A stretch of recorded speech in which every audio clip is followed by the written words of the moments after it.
September meeting to order.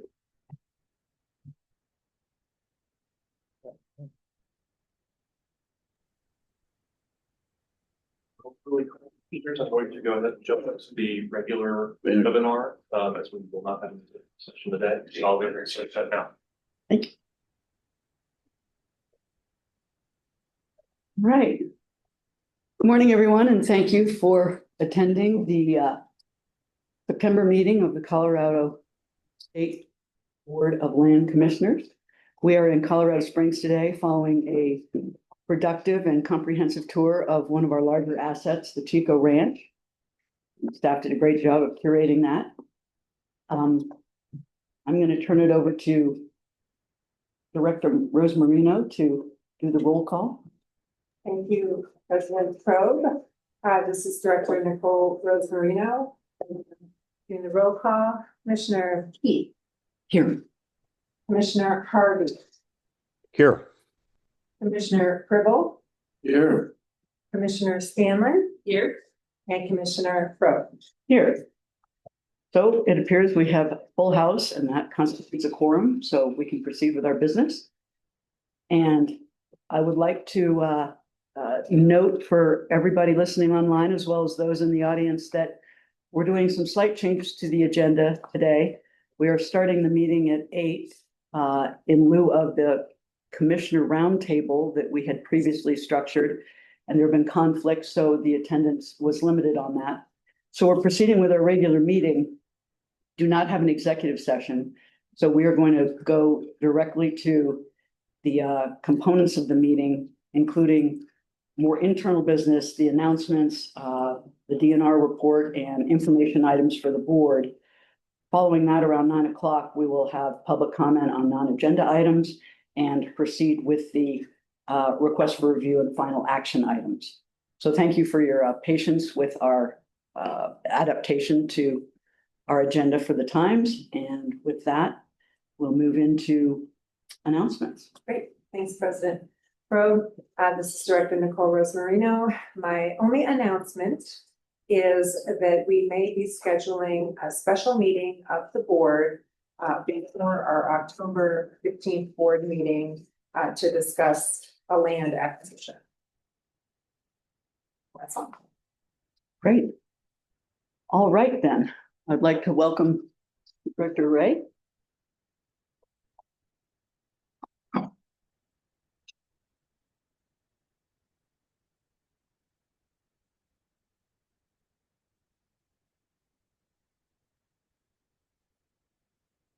Morning, Commissioners. My name is Aaron Ray. I serve as Director of Policy in the Executive Director's Office of the Colorado Department of Natural Resources. And I'm glad to be with you today to provide the Executive Director's Office update.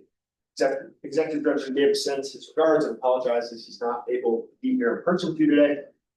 I also want to thank State Landlord staff for all the work that went into the tour yesterday. Excellent opportunity. I will start with a couple of personnel updates. You may be aware that DNR's Deputy Executive Director, Tim Mock, has moved to Colorado Parks and Wildlife to serve as CPW's Deputy Director. And Wendy Padilla has been selected to serve as Tim's role as DNR Deputy Executive Director. Wendy has extensive experience in DNR. Most recently, she served as our Chief Operating Officer, and we're delighted that she'll continue serving DNR in this new role. Second, we are in the process of hiring a new Assistant Director for Energy Innovation. That's the role that I was filling previously.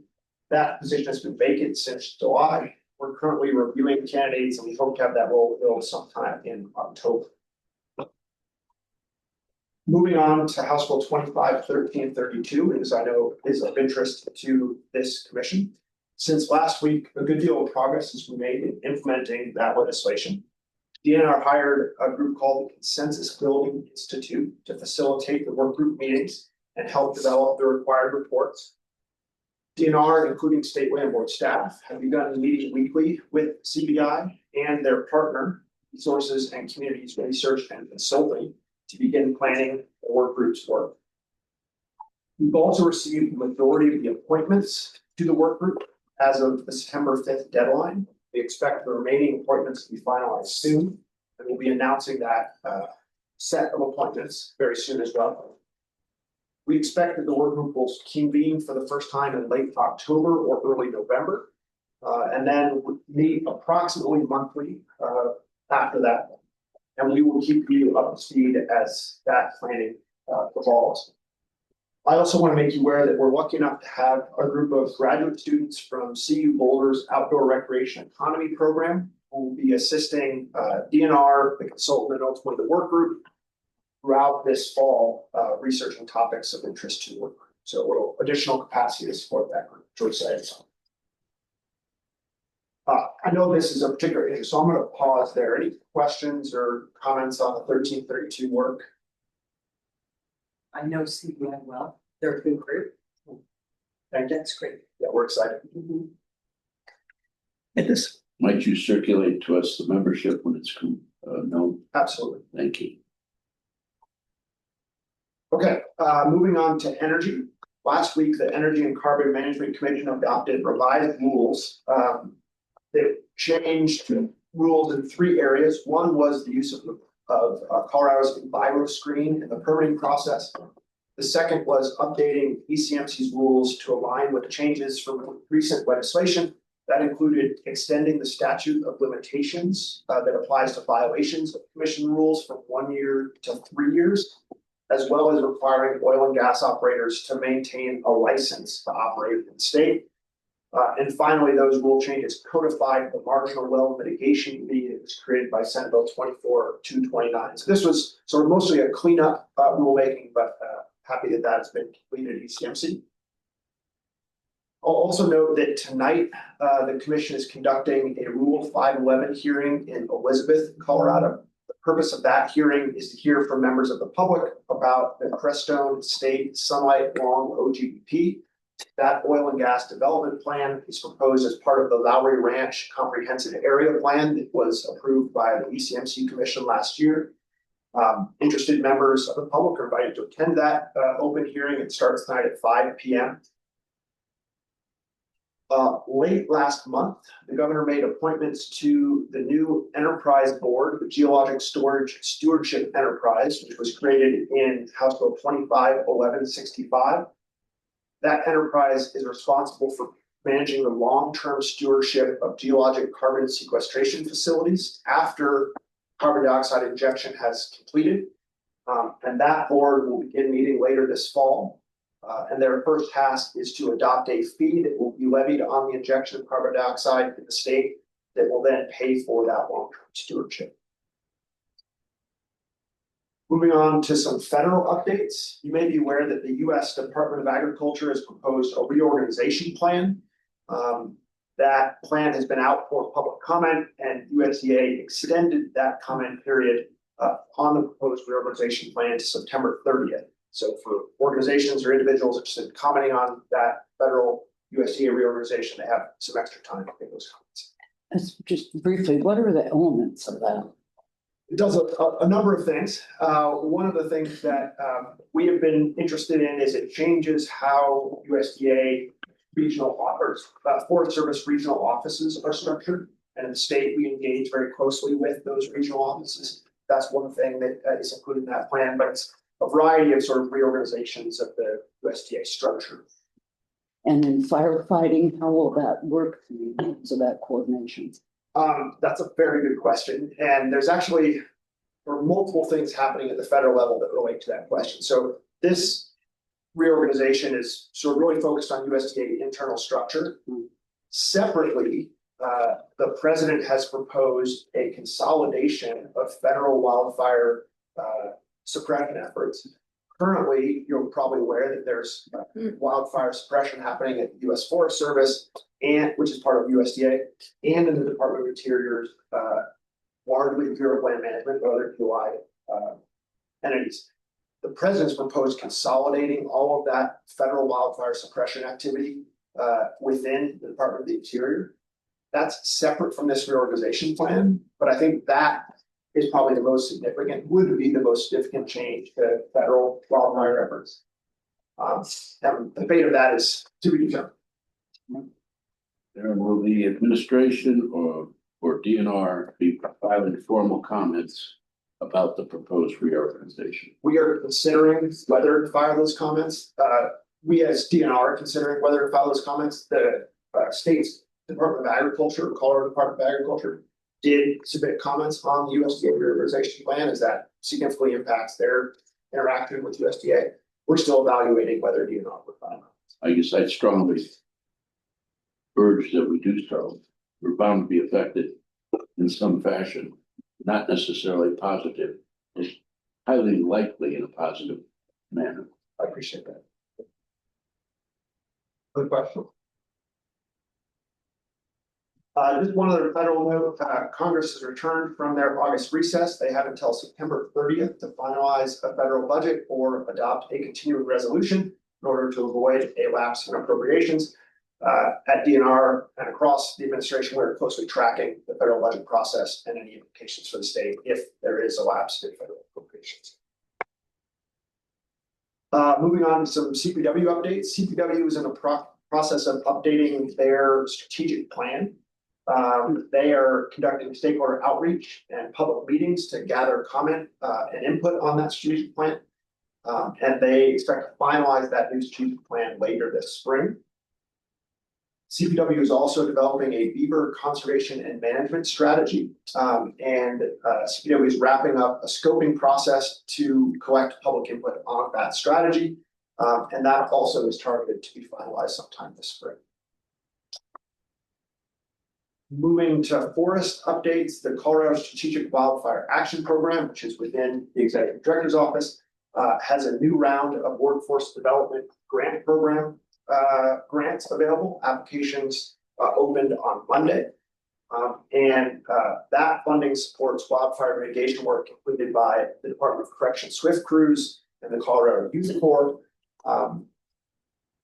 Second, the Colorado State Forest Service furworm grants, those are the forest restoration and wildfire risk mitigation grants, are also open for applications, and those applications are open until October 9th. So 2 opportunities for folks interested in having state support for wildfire mitigation work. On the waterfront, you may be aware that a little more than a month ago, Nebraska filed suit against Colorado in the U.S. Supreme Court related to the South Platte River. Colorado is working on responding to that filing, which the state plans to file in October. Unfortunately, as this is pending litigation, there is not much that I can say, but I do want to assure you that all of Colorado state government is supportive of this effort, and that's about all that I can say. Separately, but relatedly, DNR is engaging in the permitting process related to the construction of the Perkins County Canal. The DNR formally requested what's called cooperating agency status from the U.S. Army Corps of Engineers. It's responsible for the Clean Water Act Section 404 permitting process. And DNR and our division, CPW, DWR, and CWCB will all be engaged in that cooperating agency process. Also on the waterfront, in September, the Colorado Water Conservation Board will be holding a hearing to decide whether to accept the Shoshone water rights into the state's in-stream flow program. This is just one stage in the process. Subsequent stages would involve finalizing the funding available to support that purchase if it goes ahead, decreeing the water right for in-stream flow use through the water court process, and approval by the Public Utilities Commission, given that Xcel is a regulated public utility. So CWCB will be making a decision this month, and then there will be a number of subsequent steps if that continues. On tribal items, DNR staff joined the Colorado Commission on Indian Affairs quarterly meeting last Thursday in Ignacio. The agenda included a presentation from our own Assistant Director for Tribal Affairs, Stacy Coleman, on the implementation of the Colorado Outdoor Strategy, which I know you all have heard about as well. A key component of that strategy is the development of a tribal indigenous toolkit, which is designed to support community partners and state agencies as they engage with tribes. That was well received at the meeting. I'll also note that the day before that meeting, DNR staff and leadership joined the Southern Ute and Ute Mountain Ute tribal councils and tribal members to celebrate the implementation of House Bill 251163. That bill provides free entry to all Colorado state parks for members of our 2 federally recognized tribes. And we're really delighted that that access is now free for tribal members. With that, I will conclude the executive director's update, and I'm happy to answer any questions. Any further questions, Commissioner? Mr. Harvey? No questions? Thank you very much for joining us yesterday and coming again today for your report. Appreciate it.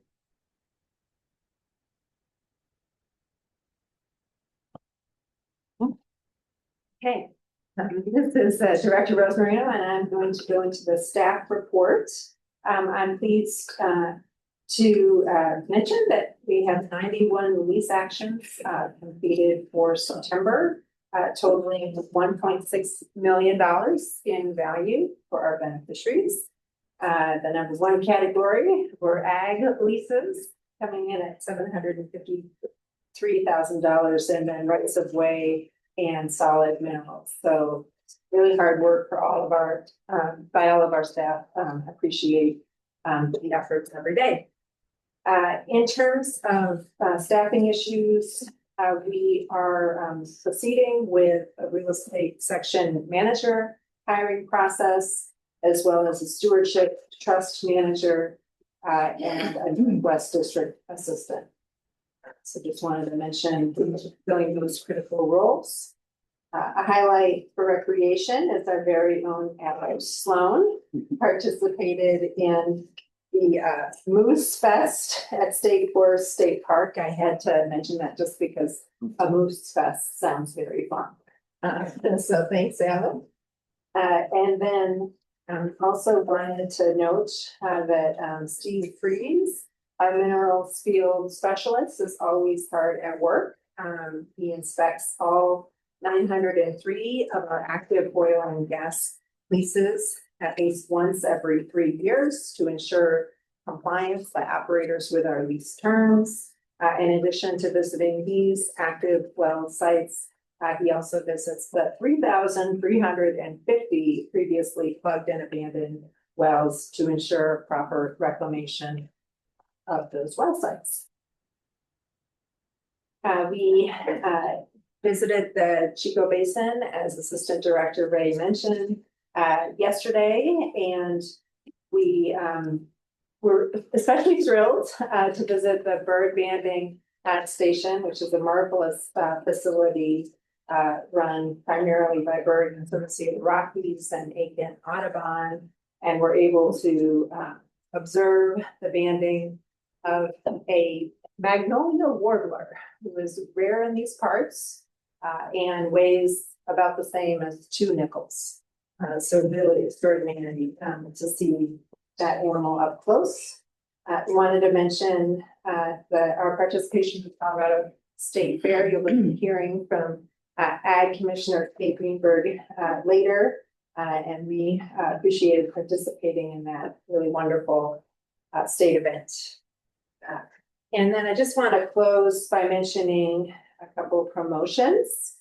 So congratulations to Liz Solis Ramirez, who was reclassified from State Services Professional Trainee to Technician after her hard work.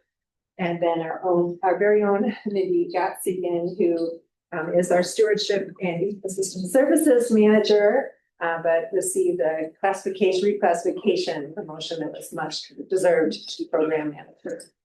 So with that, like staff report. Thank you, Director. And I'd like to add my own, on behalf of the board, appreciation for the staff in all the sort of sometimes unhighlighted activities that they do on their own time, getting out and around the state at various workshops, activities, state fairs, etc. I think a lot goes on behind the scenes in terms of advancing the State Land Board's mission and outreach and education. And we don't always take time to acknowledge it and thank the staff. So I just want to say I really appreciate it. And I love hearing in our staff report about all the places you've been and all the folks you've engaged with. So thank you very much for that. Very well said, Chair Frobe. Again, this is Director Rose Marino, and I wanted to go into the board meeting calendar for 2026. What the staff proposes is following our pattern of meeting as we are required to do by statute, once a month. And on the second Wednesday and Thursday of each month, with the exception of January, where we will be meeting on the third Wednesday or Thursday of that month to accommodate end of year and early year holidays. So that is our plan for the board meeting agenda for 2026, or calendar for 2026. Any questions on that? Oh, I also wanted to add that we want to do 4 tours or workshops in conjunction with those monthly meetings. That's what we're targeting. Okay, question for clarification. Our tours are basically workshops, and we have those, during the summer 3 or 4 times a year. And then I think there's a possible need, particularly this year, to have additional workshops on the day preceding, even if we're in Denver, or maybe around the strategic plan, asset allocation exercise, stewardship trust, or anything related to 1332. So I'm wondering, when you say 4, is that for the tours, or are you thinking that encompasses all the other potential workshops we might have? I suggest for the tours, I think Okay. additional workshops to address those kinds of issues that you mentioned. Okay, that's great. So any other questions on that? And there is sort of a heads up that in the past, we've had a practice of the staff endeavored to keep our meetings during the non-touring season to 1 day, to a full day if necessary. It may be necessary this year to have more half days, perhaps in Zoom or some other method, but to cover, we have a lot going on this next year that's really important to the forward looking of the organization. So are there any thoughts or comments on that? Great. I'd like to Yes. note and thank staff for excellent tour yesterday, and also getting us back here before 5 o'clock. Thank So noted and seconded on that. All right. I have just one other point of personal privilege, and that is, I'd like us to acknowledge that this is 9/11. And just spend a moment, if we could, just thinking Yes. about that and the impact that that's had on our country. Okay. Just With that, then let's take a moment, 60 seconds for personal reflection. Thank you, Commissioner.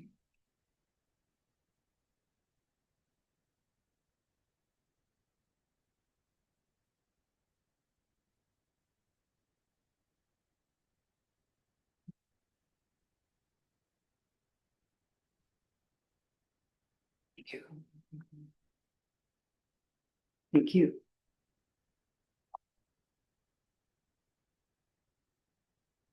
All right.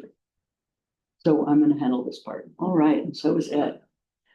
Ed, would you, as we look at the next information item, the board governance update, are there any opening comments you'd like to share before we open up for discussion with the Yes. And maybe a little more ambitious than opening comment, Oh, boy. not too much. But to manage expectations. The board, after several years of effort, adopted a board governance manual back in 2012. When it adopted that, it authorized and delegated to the director and staff authority to make minor changes and updates. It's recognition that the document is a living document. It's a tool to provide guidance and resources for the commissioners and staff, really, on the roles of the commissioner and how meetings are run, and a bunch of information is provided to the commissioners when they're appointed as part of orientation. After 2012, staff continued to make minor changes. In 2015, there was a more significant revision that was again adopted by the board And since 2015, there have been several, again, minor revisions and updates to make it current with things like current calendars, current strategic plans, all that kind of stuff that goes into it. Like I say, it's a guide and reference document for the commissioners and the organization. It's not meant to be derail, but to facilitate the processes of the agency. And we realized in August that it's probably been a long time since we had looked at it with fresh eyes and had provided it to the new commissioners on appointment, but haven't really talked about it or gone through it much. So we thought that we would go through it with the commissioners, or at least some portions of it. It also prompted us to look at it internally, and so there were some updates and revisions made to it, which staff considers as non-substantive, and but as always, if this is a dialogue, it's not a direction to the commissioners. So we welcome feedback, and if the commissioners feel like this is something that is more than merely a revision, we welcome a formal action to adopt it, or additional changes if necessary. But the primary things that have been addressed, and I'd like to talk about today, or have us talk about, is one, to go over meeting procedures, so everybody is on the same page about expectations and what that process is. There's also an update to the manual, regarding the director review, which was merely to bring it in alignment with the new policy that was adopted last month, I think. We added some language from the statute regarding the Colorado Natural Areas Council, just to have that available in the manual for guidance for the board's interaction with Colorado Natural Areas, and also clarified and made some minor changes to the board elections terms and limits, which I'll talk about a little bit more in detail. Those two middle ones, the director review and Colorado Natural, there's really not anything else I have to say about that. So I'm going to skip those as we go through, but do want to talk about the meeting procedures. As long as I have been here, the board has basically used a modified Robert Rules of Order to accommodate a small board. That is acknowledged in Robert's rules. There's no state requirement for agencies to use Robert's rules, but it is sort of a default, as most folks are at least passingly familiar with it. And larger bodies tend to use it, although almost every body makes changes to the basic rules to be more functional. Roberts recognizes that the full formal parliamentary procedure that it incorporates can be cumbersome and actually counterproductive in small committees and deliberative bodies. It sort of recognizes a cutoff around 12. As part of the original governance manual, the board more formally adopted that. Again, the cornerstone of Roberts is to allow for efficient discussion, clear decision making, and a protection allowing for both democratic majority decision making along with protection of minority views. And that's pretty much encompassed with exactly what we do here with with our process. The basic process in pretty much all, and the material that you were provided has sort of slight variations for whether it's an information item, a final action item, or a request for review, but the overall theme is basically the same. The item is announced. Presentations are made generally in the order of staff presentation first. If there's an external third-party presentation, that is made second. Throughout this process, the commissioners are welcome to ask questions during the presentations or immediately after. After presentations are made, there's a time for public comment, and as we became aware of, August, often public comment under Roberts is heard after a motion is made. The board, when it chose this process, was intentional about having public comment made for motions, primarily to allow for the commissioners to consider those comments and perhaps include or have their order reflect the public comments. So that is one of the reasons why that is typically heard before motions are made.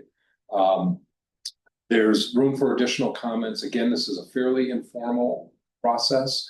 And so commissioners can, after public comments or during public comments, ask questions.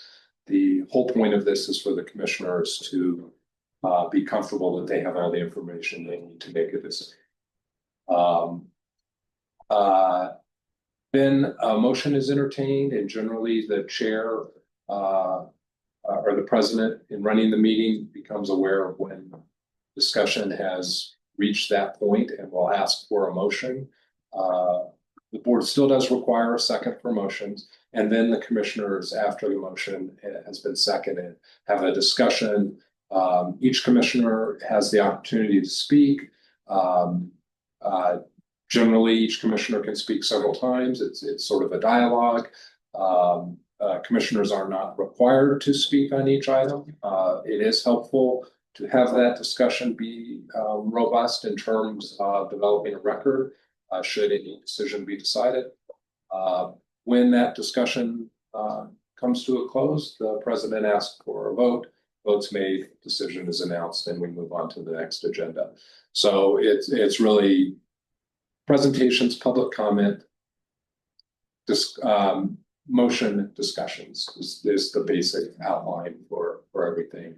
Again, Roberts is designed to promote thoughtful and collegial discussion. That is rarely an issue among the land board, but this process is intended to do the same, to again allow each commissioner their opportunity to ask questions and make comments that they need.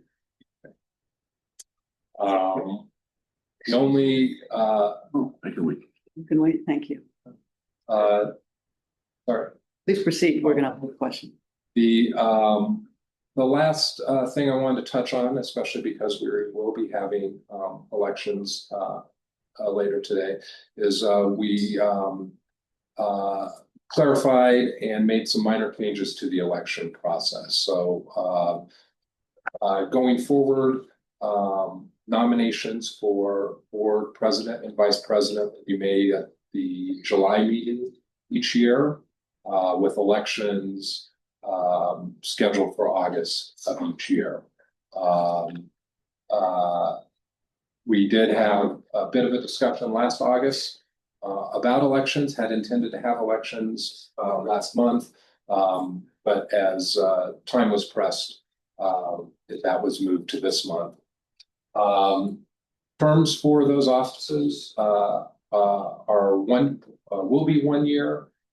We discovered some inconsistencies when we went through the governance manual. And oddly, the president was 1 year and the vice president was 2 years. We just aligned those as 1 year.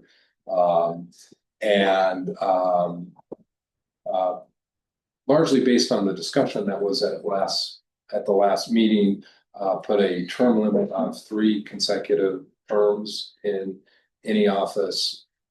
If I can summarize that discussion real quickly, I think it was viewed that it takes about 1 year to really get your feet on the ground and running the meeting and being the president. And that therefore, 2 years seemed kind of short. It was just, you had 1 year of knowing 1 year of learning, 1 year of knowing what you were doing, and then you were gone. So 3 years.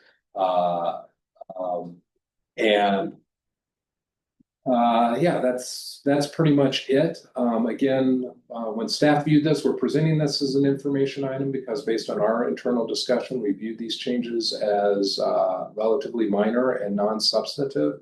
But that's not an attempt to dictate to the commissioners.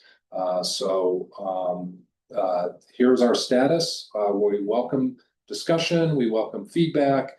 And if the commissioners would like to take formal action to adopt that, I can provide you with a draft motion for you to play with, or however you want to go. But so those are my introductory comments. Thank you very much, Ed.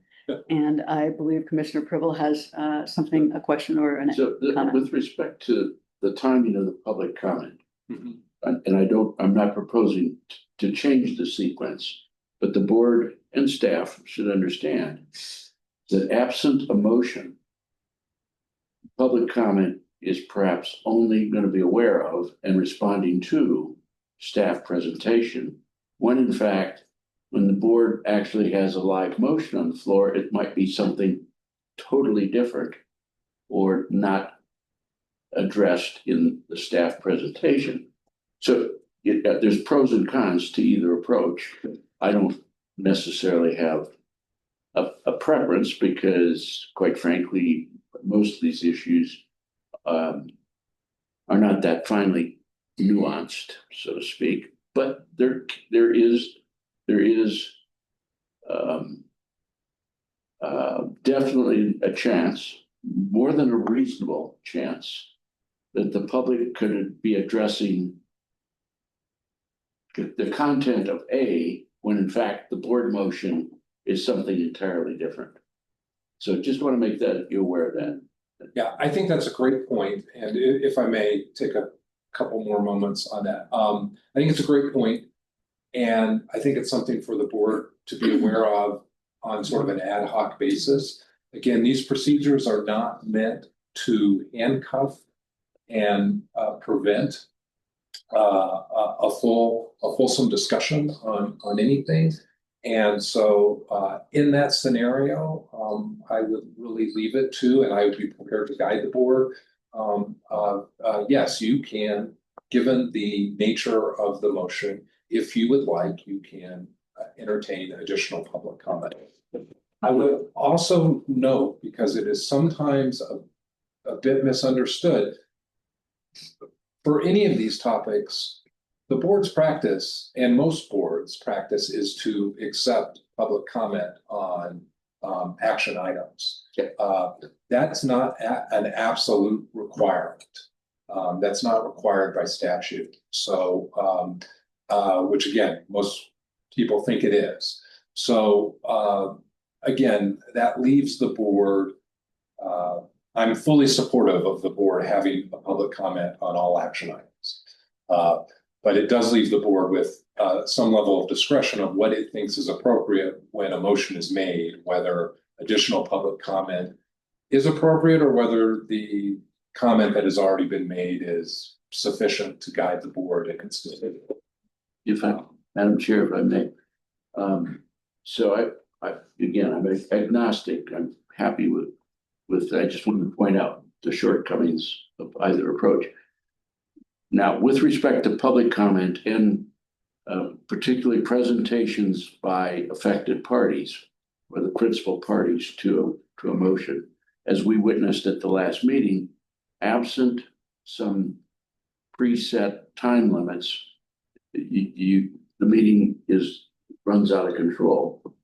And in as all of you know, I've served now. This is now the 5th state board I've participated in, and we've all used, by the way, modified or relaxed Robert's rules as the counselor has suggested here, and we have, all 4 of them. required without fail, proper motion before board discussion, not after board discussion. There's this fine line of when you're asking questions of the staff presentation and having discussion of the staff presentation where it meanders into actual debate between the board, yet you do not have a proper motion on the floor. I only raise that for you all to think about. Not looking for necessarily a remedy in this moment. But it's one thing to ask questions of staff. It's quite another to engage in board discussion of the proposition absent a motion. That's what I want you to think about. And then lastly, if I haven't lost sight of it, so I want to encourage the chair and any subsequent leadership that we have a topic that obviously is controversial. The topic, the best example is the one we experienced at the Alamosa meeting on geothermal in Chaffee County, where you've got in effect an appellant or a party to a matter who wants to present their side of the case. We should set a definite time prescription, whether it's, I don't care whether it's 10 minutes or 15 or 20, whatever the chair decides. But they ought not come in with an expectation that they can just talk nonstop as what we experienced last month. And then secondly, we have to limit very much within our authority as a board chair to limit public comment based on their good judgment in the moment of the number of people who identify I'm here for public comment. Okay, we've got 20 minutes available, 30 minutes available. You get 3 minutes per person or 2 minutes per person. I mean, I've seen lineups that we've had in other meetings where we've done public comment for hours, only because it was not sufficiently structured. So that's my encouragement to the chair. Last item is in the front end of your remarks, Councillor, you said changes and revisions done in 2015 adopted by the board. You use those words, I believe. Yeah, So I would be happy to suggest that once we have a discussion of these revisions and hear from other board members, that we adopt these revisions pending the discussion, of course. That's all I have. Thank you, Commissioner Preble. Point of clarification, when you said adopted, I was assuming you meant adopted by practice, not by motion. No, Can you actually, clarify? yeah, I'd be happy to clarify. So there have been 2 formal adoptions by board order. Okay. The first in 2012, when the commissioners adopted the manual again, and then and again specifically allowed for revisions in non-substantive changes. In 2015, after working with the document for 3 years, there was a little bit more than just tweaks. Okay. And so it was a bit more significant. And so at that time, it was brought to Okay. The board for a vote. And again, like I said, staff did not view the 2025 changes as equally significant, but that's just an opinion. It's not binding, and we're more than happy to have that. And just one last context on agree completely with Commissioner Preble about managing time. Typically, just in context of having worked with the board, typically I would say the commissioners have been indulgent because one, it is uncommon to have, not unheard of. We've all sat through, or staff has sat through plenty of long public comment items, but it's unusual. It doesn't happen on a monthly basis. It sometimes doesn't happen on a yearly basis. So the staff works hard to anticipate when something like that is going to occur and works collaboratively with the president to anticipate that and manage it when it comes up. But generally treats it on an ad hoc per item basis. and is often managed comment by 2 or 3 minutes per public comment. Again, when it's there's usually some guidelines for proponents as well to keep them. But there's also been a strong desire to let people have a chance to have their say. And hitting that balance point isn't always perfection, but those are all in play. And one other point I'd like to make before I go to you, Commissioner Scanlon. A point that Commissioner Pribble raised about questions versus discussion, I actually noted in reading the manual. And I think that is a line of pretty sharp focus. Of course, it's not black and white, but the idea that during presentations, staff or otherwise, or even public comment, clarifying questions and other questions are welcomed, but the discussion is reserved for the period of time following the motion. So I just wanted to reinforce that point. It is in the manual, and it brought my attention to it in a way that I hadn't before. Yeah, and I appreciate your comments, Jim. And I've served on boards and commissions, and we've always followed this practice. So I think it's really board dependent. What I like about how we do it is we engage in robust discussion, and the public follows our discussion. So you'll see people come forward with further clarification or further comments, and they can feel how we're going with our comments. I was in the legislature, and we certainly don't do motions till after public comment, as you know. And so for me, it's really comfortable to hone in a motion reflective of the public. And so I sort of like that. The other piece of this, the only time, and I think we're pretty good about reining people in once we start getting, and saying things like, if someone's already said your comment, please don't repeat that. You can hone in a finer point, and then we can put time limits. I think the place where it gets lengthy, and that's what happened, is when it's a request for a review. We've made a decision, or the staff has, and people's livelihoods are on the line, and they've lost their lease. And it is a really big deal. And I think then that's when the time can get lengthy.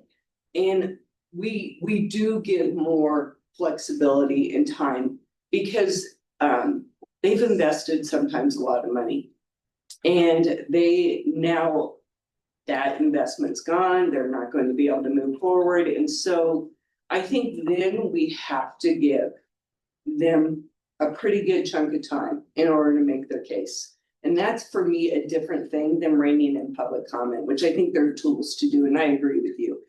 And we've had someone, it does not happen often here. And I was in the legislature where we go all night with public comment, and you're like wishing you could lay down on the floor and listen to public comment. But Wishing you could leave the room. so I think those are when we have to allow that, because so much is on the line for them. And so I think I differentiate those a little bit, is my only perspective. And as long as I've been on the land board, that's how we've handled this. Listening to the public and having emotion. And I think we do hone motions based on the public, because, we are really responsive to what we're hearing. And this is a very collegial board. I think we're respectful of each other. I think we don't get into big debates. We don't always agree. We don't have unanimous votes often. Not often, but sometimes. And it is always respectful when we just have different views. And that's all right. And I think the public senses, where we're leaning with things. And I think the ranch we toured yesterday was the hardest decision I had to make as a commissioner in my tenure here. And that was a really, really deep, long process that we started years in advance of that decision, and was reflective in the public comment that we got, in the conversations we had, in the staff's work, and there was a lot of time put into that. And so I think we try to balance all these things. I don't think there's a right way to do it.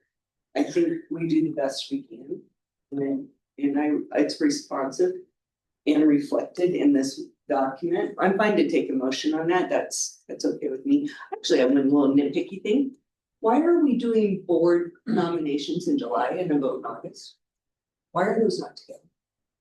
I'll let, Director. I was just curious. Sure, Commissioner Scanlon, so this is Director. Do we Rosemary lobby Noe. people in the month in between? There's limits on campaign It- spending though. So this is Director Rosemary Noe, for the record. The way it was set up is we were taking nominations in August and elections in July, which made no sense. And so what we are proposing is to give commissioners, a month after nominations to think about, an important decision, who they want to elect as And there's a president and campaign vice president. season. Sure. We have never done that. I'm just letting you know, we've always just nominated, voted in all the time, and we do it every year. Just to say. Madam Chair, Yes. I'm glad that Christine caught that discrepancy. I find no rational reason to put off the vote for a month. For For- a five-person board. For a five-person board, that it is utterly unnecessary. So whenever we do the motion to adopt, it will include an amendment to do both the nomination and the vote concurrently in that particular moment, which would be the month of July, typically. And by the way, I'm totally persuaded by your eloquence and your legislative experience. Even though somebody is an appellant in a case, it is appropriate, now maybe you just give them a lot of time. I mean, that's fine. Yeah. Wait, you can say you might want to wrap this up. But as we were filibustered at the last meeting, it was clear that absent sharp intervention, they weren't gonna stop talking. Yeah. And so if you set, I don't care if it's 30 minutes or 30 hours, if you set a parameter up front, people will meet that parameter. So Did that's, you have a follow-up detail on that comment? Yes. This is Director Rosemary Noe, I'm fine with doing nominations and elections concurrently. I think our major goal is to not have them separated by 11 months. Yeah. As Yes. in our manual. Well, Just one yes. other point is, I just want to say from the staff perspective, public service and customer service is incredibly important to us.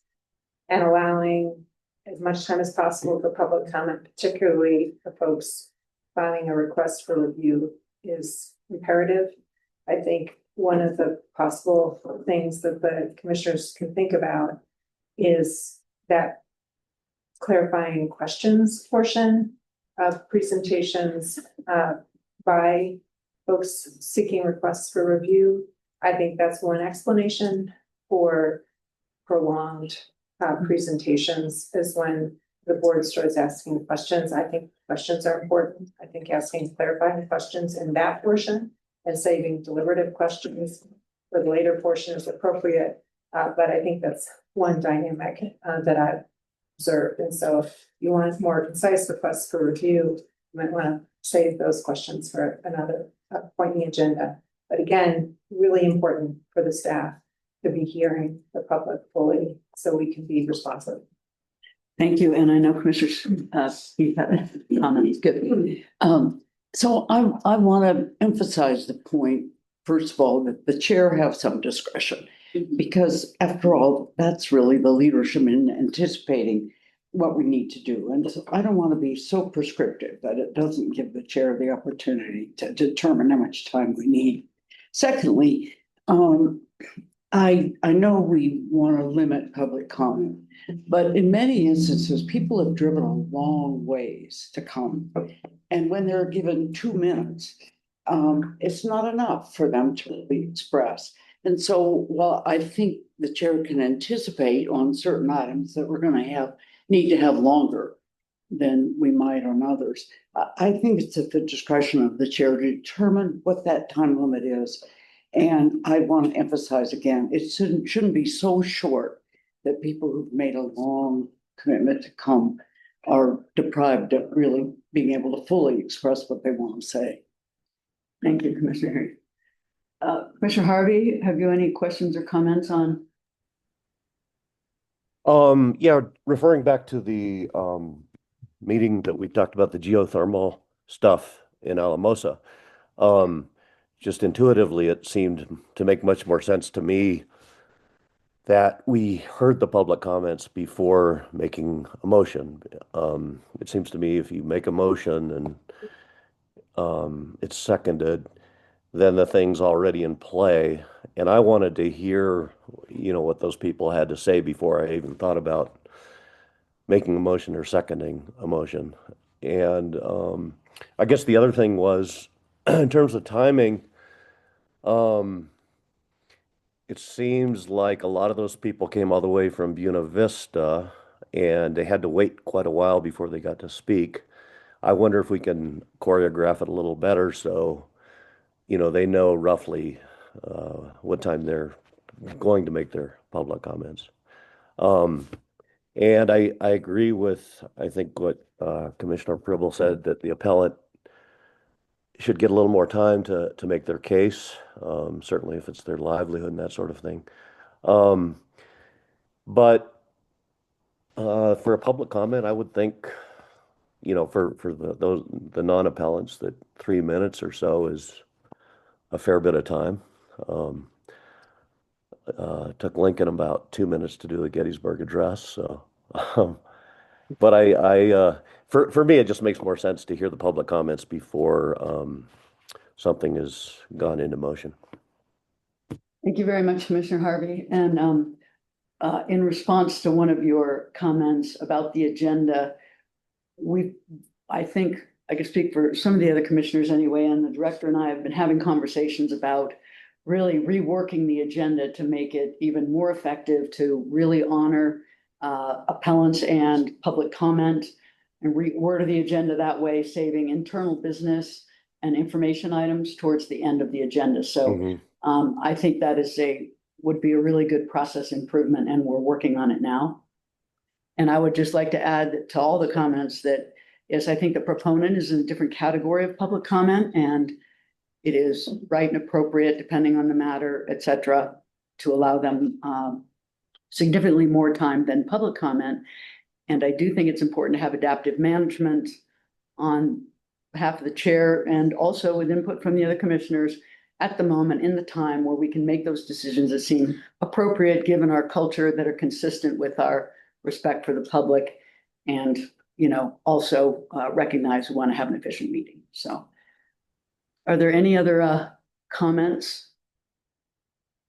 So I believe this concludes the information item, and then in the final action agenda, it appears that we have some interest in voting on this map.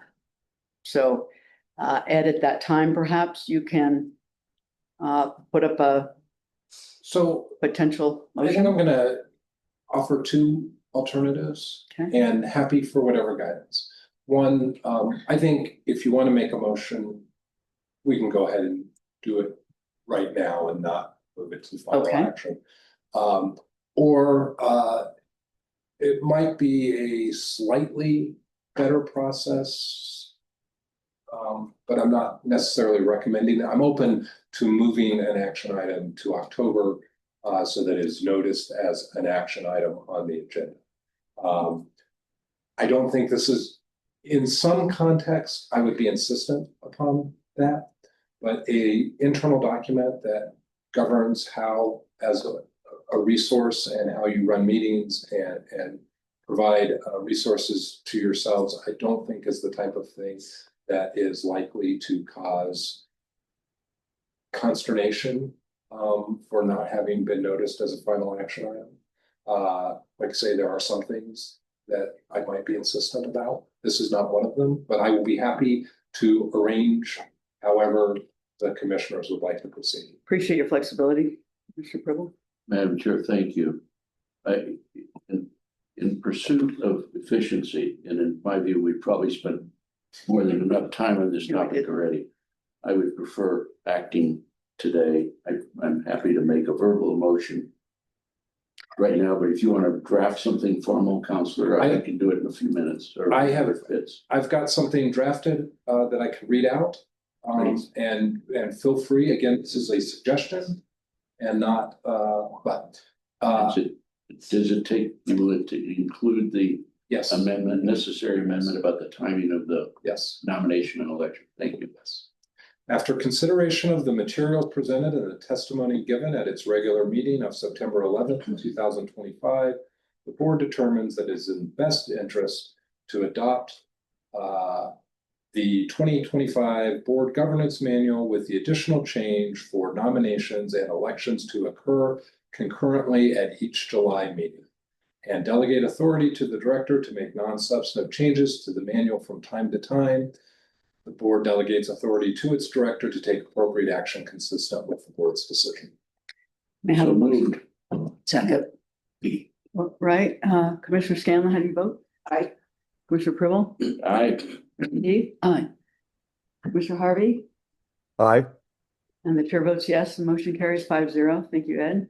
Thank you, commissioners. Thank you. I have one other point, and I don't know where to insert it in the meeting. I don't think it's as specific as deserving governance manual information, but it's this. From time to time, staff sends out information that I think the commissioners should be aware of. And the point I'm going to make is in our board packet, it talked about the letter that went to the Pitkin County commissioners with concerns about their stand on zoning certain land as resource government. And that was a surprise to me.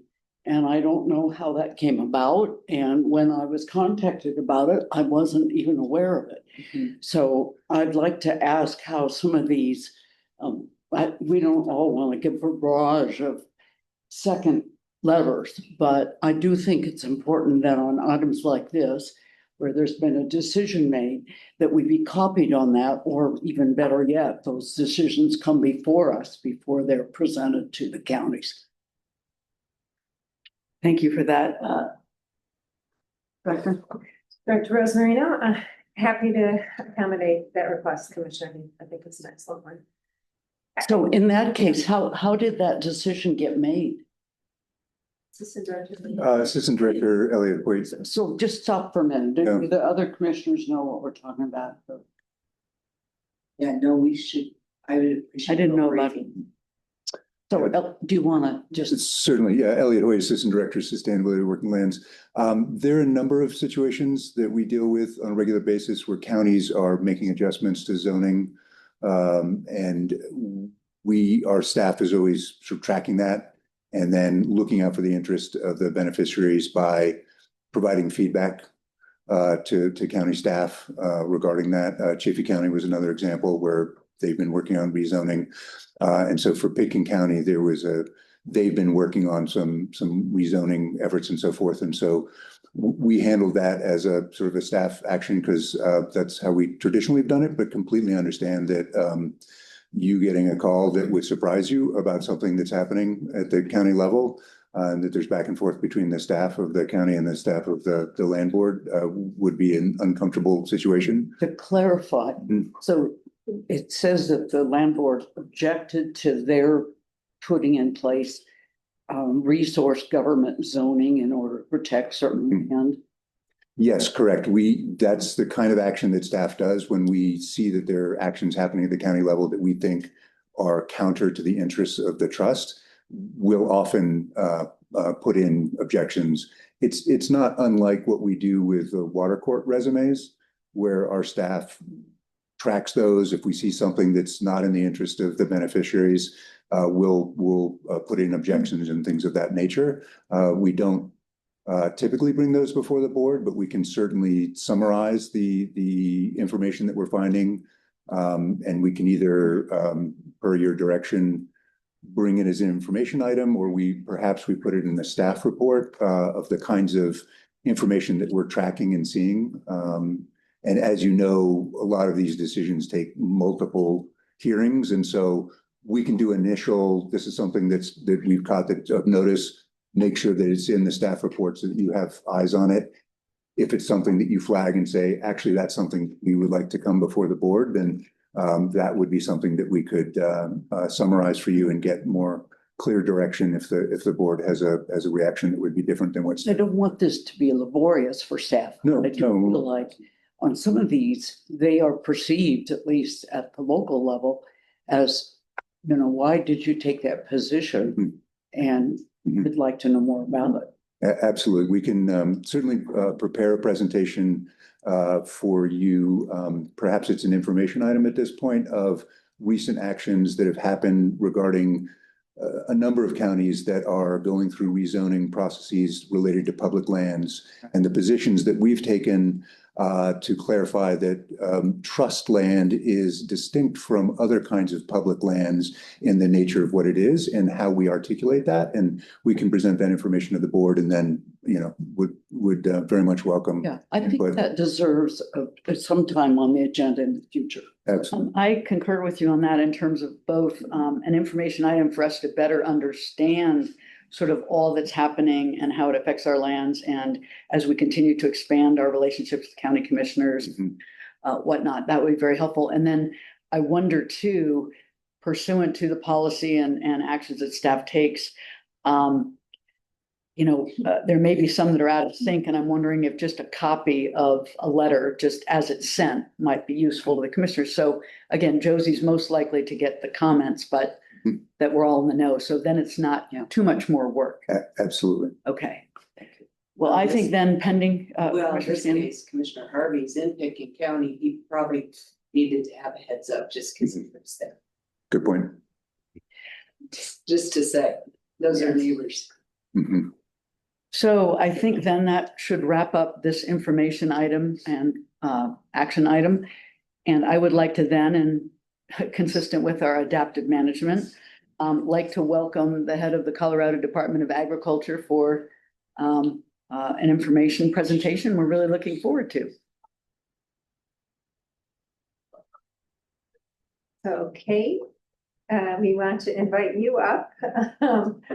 I wanted to just report, Kate Greenberg is the Colorado Commissioner of Agriculture. I've had the pleasure of working with Commissioner Greenberg for the last several years and have really enjoyed the partnership. And we have been discussing the ways that CDA and State Land Board could be working more closely together. So we'd love to hear from Kate. Is there a best spot for me?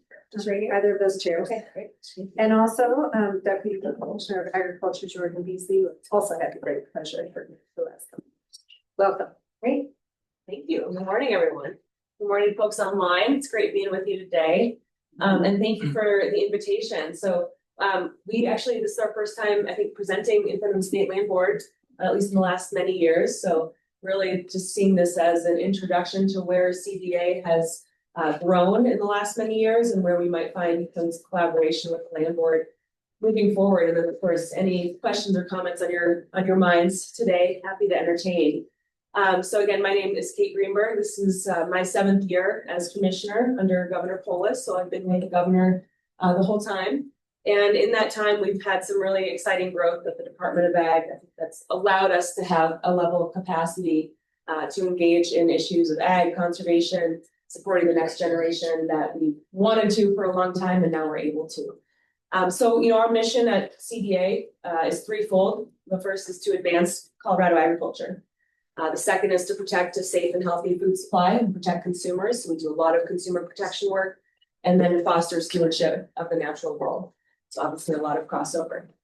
Our day-to-day work crosses the lives of your lessees all the time, whether it's our brand inspection team that's older than the state, that they've been doing work on livestock, enforcing livestock laws and ensuring, you know, ownership protection across the state.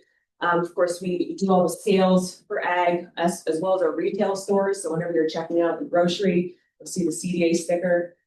That's just a sample of the breadth of work that we do across the department. But under Governor Polis, we've had the opportunity to think, you know, down into the future, how we want to grow as an agency. And growth doesn't always mean necessarily more money, more people, more programs, but really where can we play an effective role in shaping the future of Colorado ag.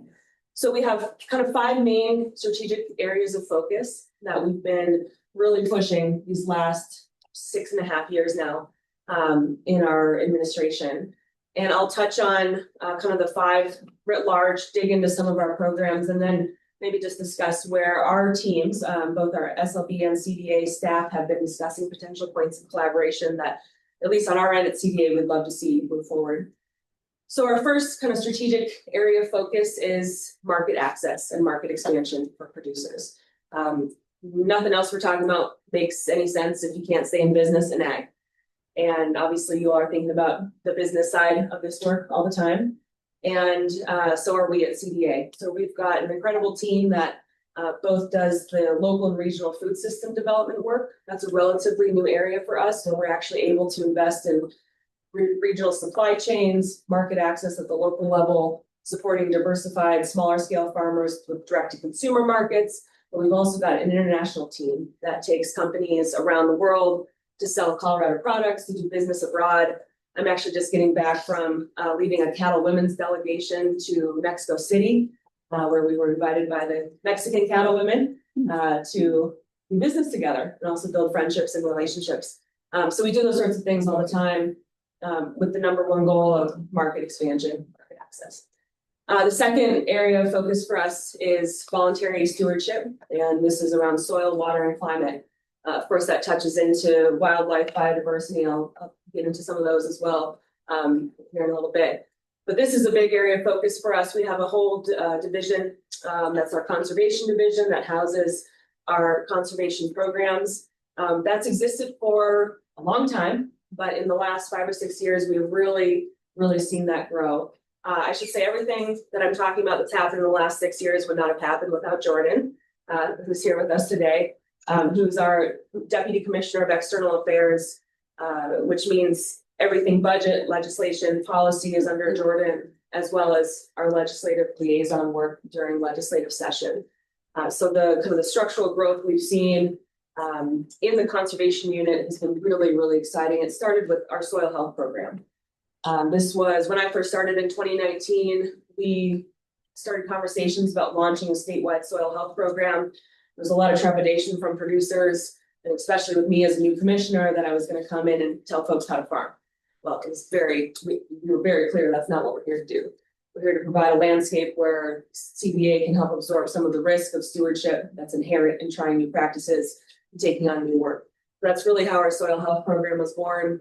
A coalition of farmers and ranchers was created essentially around that.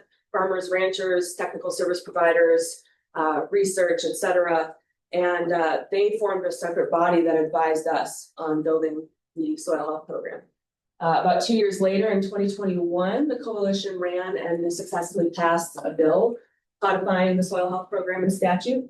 And since that time, we've been able to bring in millions of dollars to develop that program. It's a little choppy now with the changes in federal funding, but we are still moving forward with that program. So that provides incentive-based tools to producers, farmer education, equipment grants. We've been focused on West-wide research for arid land soil health development. Again, some of that money has gone away now, so we're recalibrating a bit, but our commitment remains steadfast. Some other areas on the conservation side, we developed an Ag Drought and Climate Resilience Office. So you'll see CDA actually playing in the statewide policy space in a whole new way on climate policy. Of course, drought, something we deal with as we're looking at more aridification across the West. And then we also created a position, first time at CDA, an Ag Water Policy Advisor position. And this is held by farmer Robert Sakata, who actually also serves as our rural mental health lead. And I'll talk about that in a minute too. So those are just a few examples of what we've developed. We have actually an Ag Stewardship Tax Credit that was we ran a couple years ago, and it's coming live in 2026. So that's a point of potential overlap for your lessees. But the bigger point being there are a lot of resources at CDA that I think State Land Board and your lessees may be interested in that we'd love to help package and have you get out to the folks you work with. So the third area of focus for us is supporting the next generation. Land access is, of course, the number one barrier for young and beginning farmers and ranchers.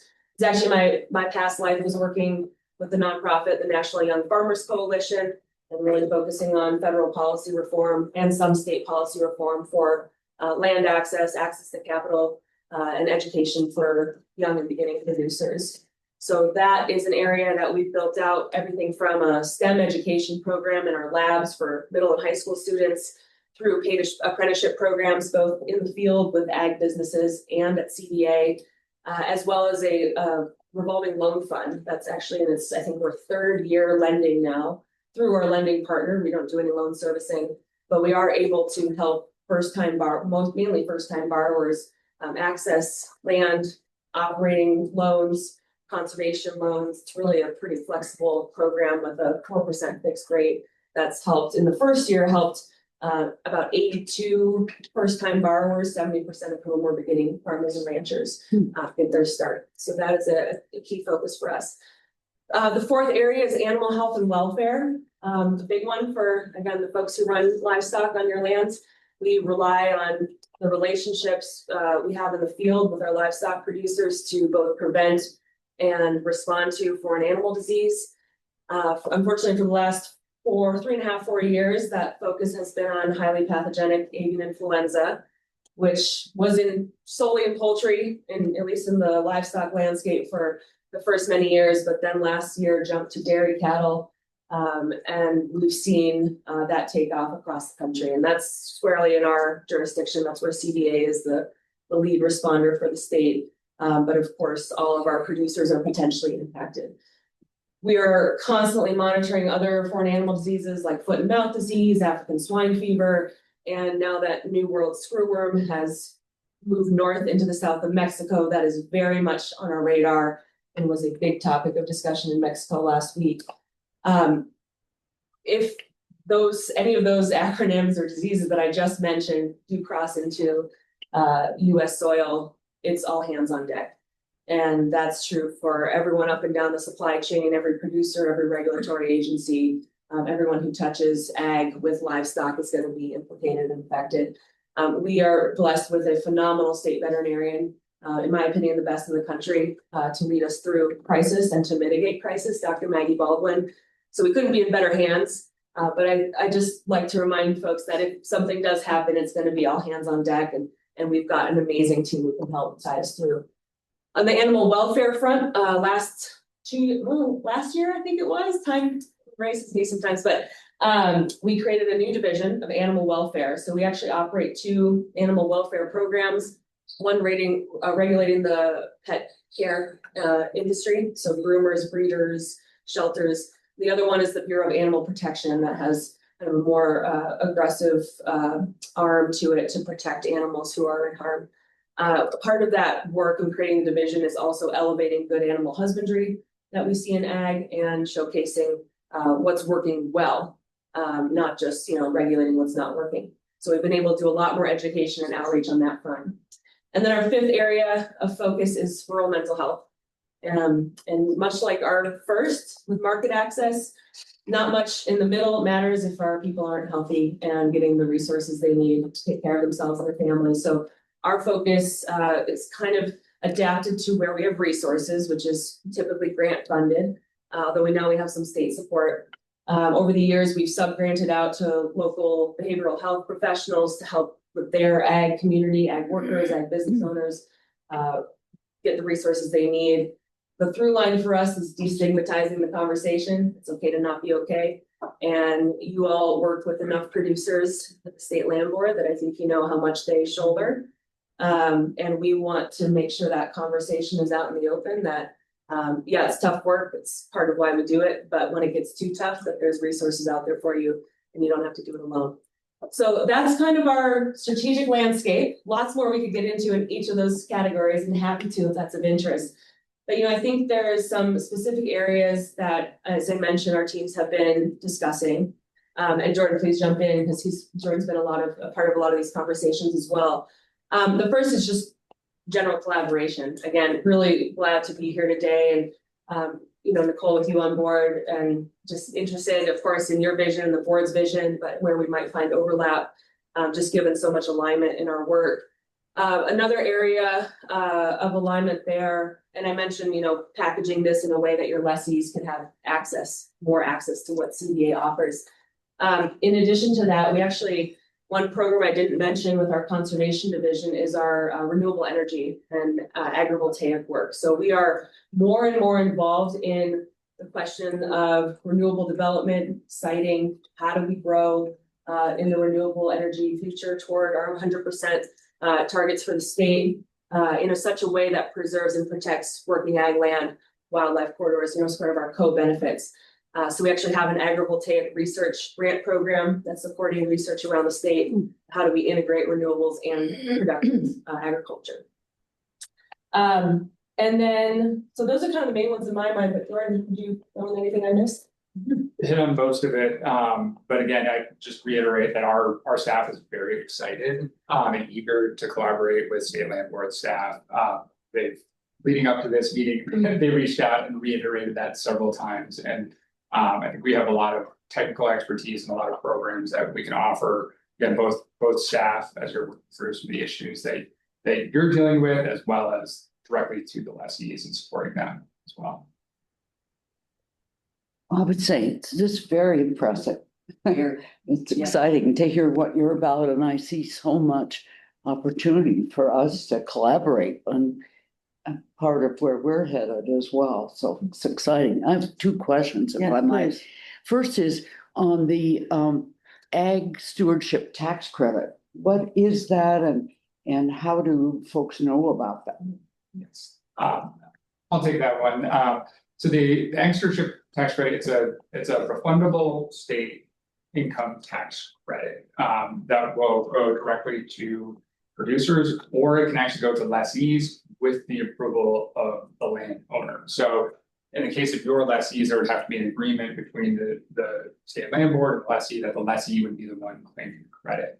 But these go to qualifying stewardship practices that we've outlined through a rule. That once they're implemented, there's a payment per acre based upon the different practices. And it's an actual payment? So it's a refundable credit, so you get the tax credit, but it's one of the areas that we work in a lot of the tax credits, but knowing that our producers often don't have a lot of state income tax ability, right? It's really important that all of these credits are refundable. So if they get a credit, for $50,000, then they utilize whatever they can against their state income tax liability, and the remainder of that will be refunded to them, similar to how a federal income tax credit would work. Okay, interesting. And how do they know about? I mean, is that widely known, or maybe it is? Obviously, this is not my area, but it seems like a great program. And is it used widely? So 2026 is going to be the first tax year that this is implemented, and so we've been doing a lot of outreach leading up to building the program and designing it and implementing the rules. Now that we're kind of leading up to 2026 is when we're going to be doing a lot of our kind of more formal outreach about the program. Now, one of the caveats to this is that there is an upper limit on the credit, which is only a couple $1 million, and so we do anticipate it will go. But we don't know that yet, because again, we're still haven't gone through a whole year of it. The other question I had is, how much of our production is international sales? A huge proportion. Is it percentage wise, just? Oh, by far the vast majority. I mean, beef is our largest sector in ag, and it's also one of Colorado's, if not Colorado's, top exports across industries. So billions of dollars in export from the beef industry alone. We often reference a $47 billion industry overall. The vast majority of that is export based. Of course, the landscape on the export world is in flux right now. So, but it's still going to be the vast majority. Now, if you look apart from revenue, we are a highly diversified state. So even those direct to consumer farmers, the smaller scale diversified, are incredibly impactful for the ag landscape, even if the revenue contribution to the whole industry is, just a fraction of our export market. Follow on quickly, just out of curiosity, what are the key markets that our beef goes to? Well, Canada and Mexico are our top our top trading partners. Yeah, and that's why we are this summer have been in both markets, making sure we maintain those friendships and that folks know Colorado is here to do business. But right now we've got our international team is down in Miami, where there's a big trade show that kind of brings all of the Americas together. So we're big on the Americas market. We're last fall we did a Taiwan, South Korea mission, really focused on some of those key Eastern markets that are big on beef and lamb, and they recognize the Colorado brand, Colorado beef, Colorado lamb. So those are markets that we are continuing to push in. And then another element on the marketing side, both for domestic and international, we're really trying to connect our conservation work to our market access work. So, promoting the fact that our producers are using soil health practices, they're utilizing water conservation practices, they're focused on climate resilience, and that creates a better product with a higher value. That's our kind of our pitch. And of course, with the buyers that have those targets themselves and their corporate objectives, we hope to do business with them as well. Commissioner Harvey. Yeah, Commissioner Greenberg, could you expand a little on the soil health program?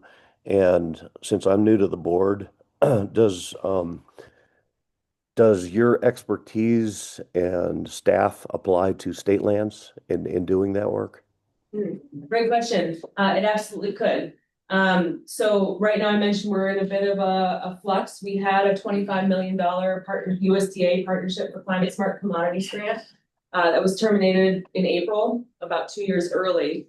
So we were on track to continue implementing the terms of that grant, which was again West-wide research with our land grant universities across the Intermountain West, farmer to farmer education, payment for practices, so implementing soil health practices, equipment grants. Now that the remainder of that money has been pulled away, but we've been invited to apply to a new program. So we're just in a bit of a transition to see if that happens.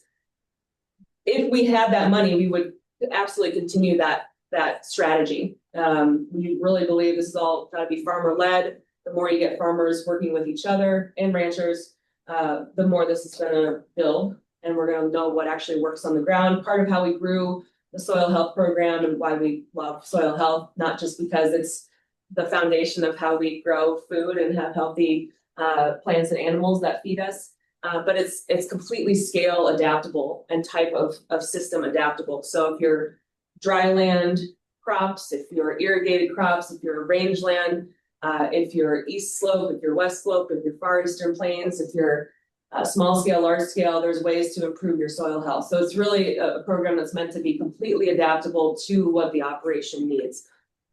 Absolutely, State Land Board, lessees, State Land Board itself, a potential partner for us. And certainly now that the federal funding makeup has, really been shooken up, I think a lot of our partners, including ourselves, are looking to more local and regional partnerships.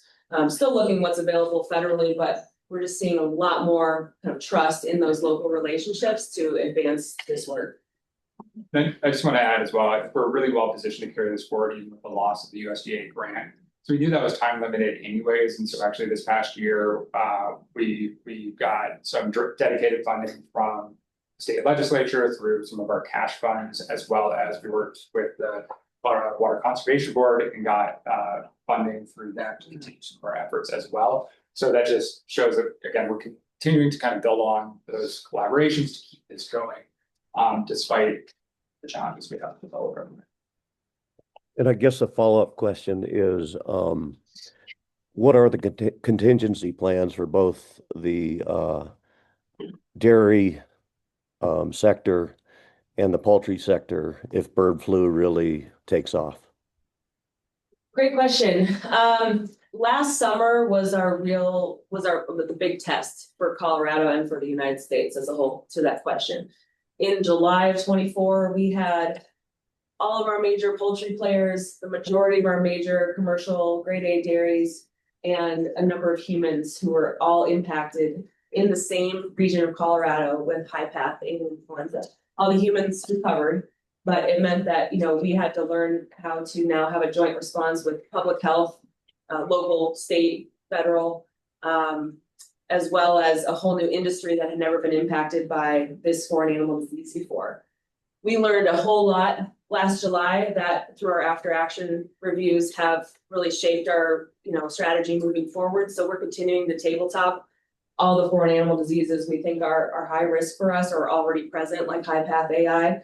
One thing that I think was of incredible value was when because we were able to do the genetic sequencing to know what strain, follow the strain of the influenza and where it was coming from.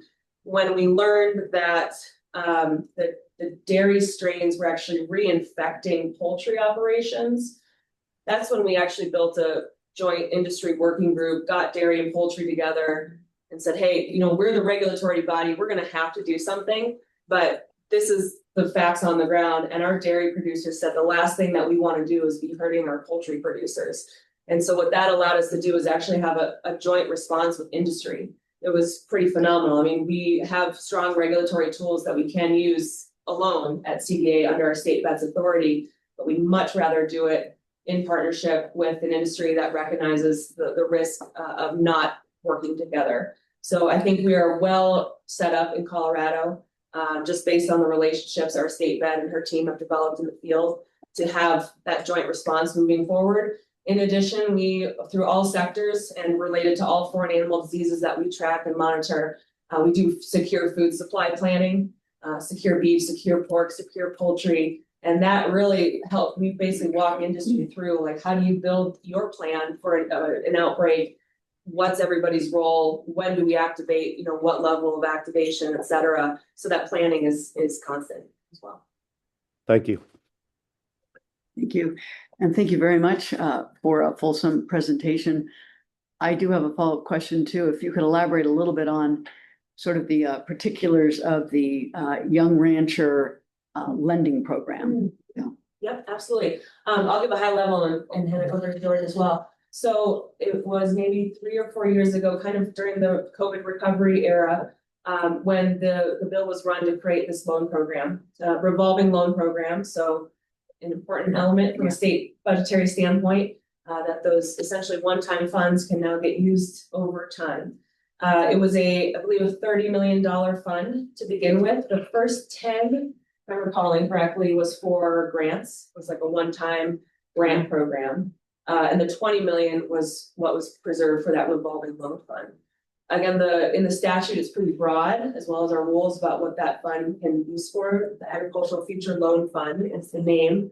A few important elements: CDA cannot service loans, which was actually our request, as well as all the legislative requests. So we will never own anyone's farmland, and that is an important place to be. So we put out a bid for a loan partner. We started working with the successful applicant, who is the First Southwest Bank. They're headquartered in Durango and Alamosa, but they have banking relationships statewide. So making sure we have statewide reach was pretty critical. I mentioned 4% fixed. We have flexible terms. Given that we're looking at a demographic that's potentially even more risky, if you will, or more filled with potential on the other side, than even an FSA, a Farm Service Agency, borrower. We've kind of built our portfolio to absorb some of that risk, but also try and meet the borrowers where they're at. If you are in year one of your ag business and you don't cash flow until the fall, can we really expect a monthly payment starting in January? So we've made terms where we can actually adapt how we do payback terms for producers just based on their business plans and the realities of their cash flow. And so our strategy was like, get the money out and then, have it come back in over time. So we had a big push, I think about 18.5 or 19 million that first year out of 20 that we got out. And so now it's a slow revolving to when we're getting paybacks, to be able to issue new loans. So for clarification, these are more operating loans than they are real estate acquisition loans. They can be any of the above: operating, real estate, conservation. And are they intended to be subordinate to other lenders to sort of further leverage the risk adjusted capital that you're providing? I think, our strategy was really to get this to be a foot in the door for first time borrowers who, again, potentially could be eligible for other loans, but this might be the first time they're actually entering the lending space.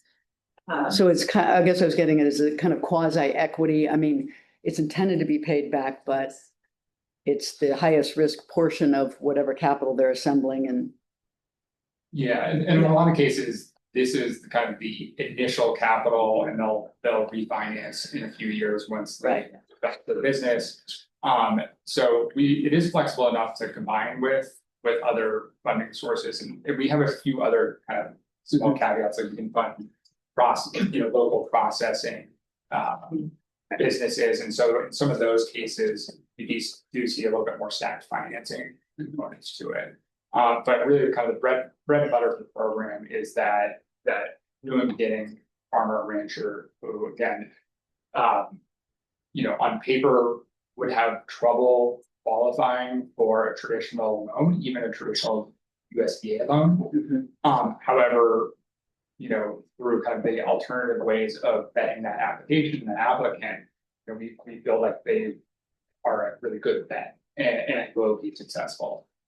And so right now, I'm understanding most of the money's out the door and further loans, for example, for some of our lessees are dependent upon the coffers getting refilled. So are you building a pipeline of like interested applications and whatnot who can take advantage of the funds when they return? Yep, right now we have about 70 or 80 folks that are interested in wanting to get a loan to the program, and we really have funding for just a handful of those a year at this point.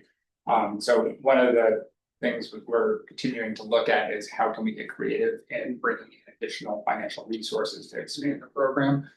State budget where it is right now, that's unlikely to be state resources, but we are able to again partner with private foundations, private industry, look at other grant opportunities to again build up the financial reserves that we're able to find. Just following on that, what other programs to induce people to come forward as future farmers? What else do you see out there? Great question. There's a lot out there in the ag space beyond CDA. And I think one great example that we actually have sort of modeled our paid apprenticeship program. It's called the Ag Workforce Development Program through CDA. So we'll pay up to $5,000 per intern per season, which can be a year-long season. The majority of which goes to the intern, but there's some for overhead for the business owner. That program, which we've seen, I forget the numbers off the top of my head, but around at least 20 interns a year, if not more, since 2019 when the program started. So over 100 young people who've gone through that program. We modeled that off of the Kibera Coalition's New Agrarian Program, which has been incredibly successful. George Witten is actually on our team. He and Julie Sullivan, ranchers in Saguache, they helped start that program with Kibera many years ago. They are much more in depth in terms of their both apprenticeship network and mentorship network, but that model is incredibly successful in my mind, where you have a paid structure, so it's not just interning for free, but it's really focused on education, mentorship, network building, getting young people into an environment where they can fail and the whole thing doesn't fail. And I think that's where having the loan program, that's a whole different level of commitment, of course, and risk that folks need to be willing to take. But the apprenticeship program, you get a year-long experience on somebody else's operation. That person or that family is dedicated to your education. And you leave after that year either saying, wow, I am in love with agriculture, what's next? Or you say, thank God I did that because now I know I don't want to go into ag. And that's also a success because you need to know that before you know what you're getting into. Is that New Agrarian Program, how is that funded? That's a good question. I'll have to look back. I mean, that's Kibera Coalition is a 501c3 nonprofit. So they rely on Private philanthropy, grants, donations. Yeah. Commissioners, any other questions or comments? No. Well, thank you very much, Kate and Jordan. Really appreciate it. Yeah, That's very exciting. We'll be sure to go to your website and follow up on other details as we need them and support the staff interaction that. We all look forward to more collaboration. Yeah, glad we're doing it now. So any questions, don't hesitate to reach out. We're easy to find. Yeah, just one comment. Sure. This is Director Rosarino again. Thank you, Kate. Thank you, Jordan. Really appreciate you taking the time to update us on all of this good work. As you mentioned, we have quite a lot of conversations going on between our agencies. I just wanted to point out another element, which is the climate, the strategic plan for climate smart natural and working lands. There are a lot of recommendations in that report that we are already looking at, playing a role in. It touches on ecosystem services, it touches on soil health, it touches on biological carbon. And that was a CDA-led effort that provides quite a nice roadmap for what a lot of different state agencies can be doing in concert with CDA. There's so much intersection between what we're doing, and I wanted to mention our own strategic plan that we commit to supporting future generations of ag lessees. So thank you for your questions, Commissioner Heath, because I think Kate and Jordan outlined the ways we could be implementing something that we committed to for many years. So I'm looking forward to that. So thank you. Yes, I appreciate it. Good, thank you. And I would like to say that another slight change in the agenda. I'd like to at this time recognize that we received online comments both for agenda and non-agenda items, and we'll be hearing from, I believe someone's in the audience with a non-agenda item who would like to make a comment. I'd also like to acknowledge that we received substantial comments from that were too late for last meeting's agenda. I wanted to recognize multiple letters of support for the Mount Princeton geothermal effort in general. So having said that, we'll move into the non-agenda item comment. Then we will take a brief recess before we dig into the important matter under the request for review. Thank you.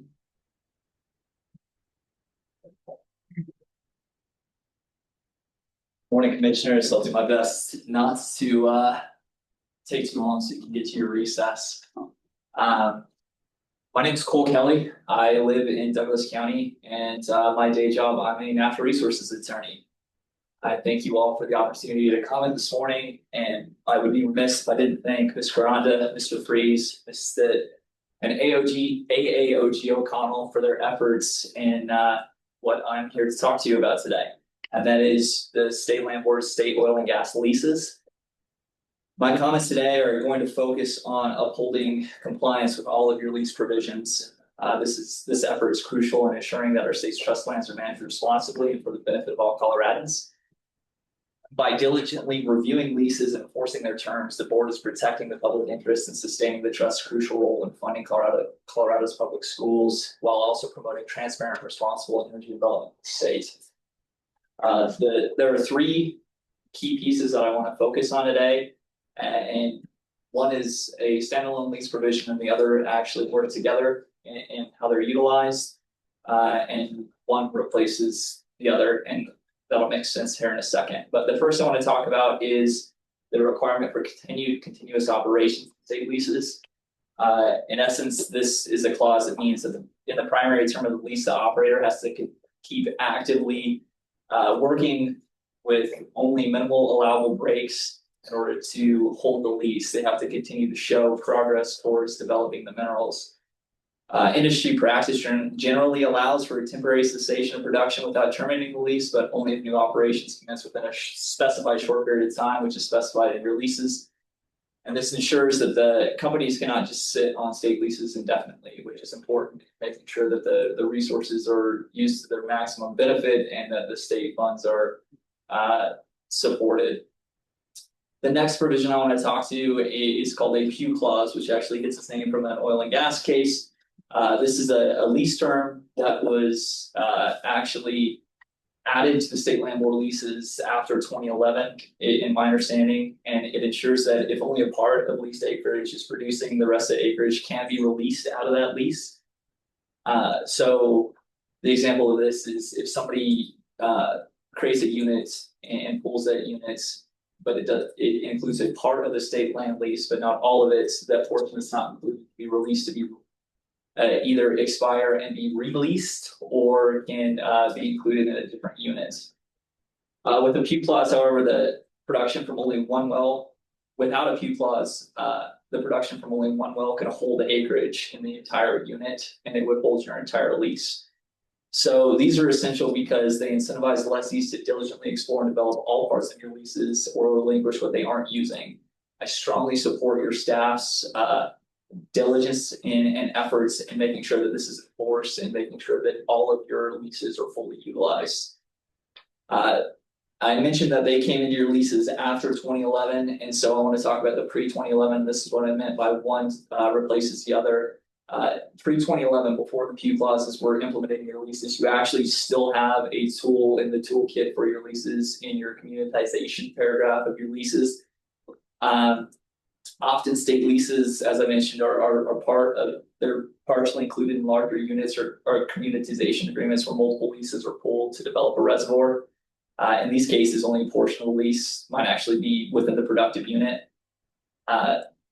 Your pre-2011 leases give you the ability to segregate out the lands that aren't being produced and include them in a separate lease. This is similar to the Pew clause that allows you to be efficient with your mineral resources and the leases that you have issued and that operators are sitting on.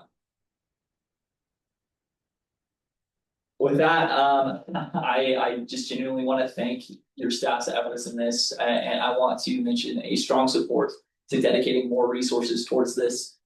This is a huge opportunity for the state land board to make sure that your staff is fully supporting this review, but also you're making the most out of the lands and minerals that you do have and allow for multiple leases and multiple opportunities for clear, transparent energy development amongst your lessees, and also allow for the increase in funds for the state trust lands. So thank you so much for your time today, and I appreciate the opportunity to comment.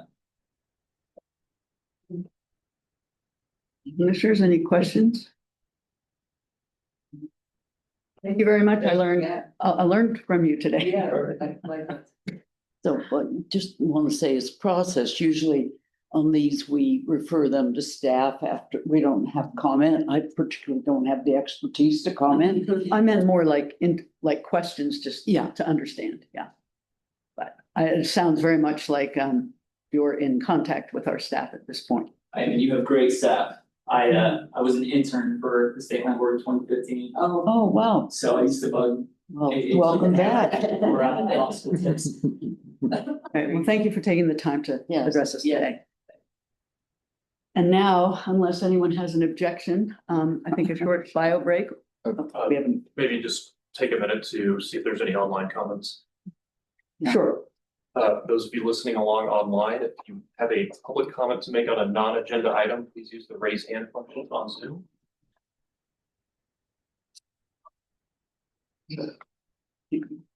Commissioner, I'm not seeing any hands raised. Okay. Good to go. Yes, thank you. All right, let's have a 10-minute, no more, back here at 9 minutes, please.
You're up. You're on, great. Welcome back to the September meeting of the Colorado Board of Land Commissioners.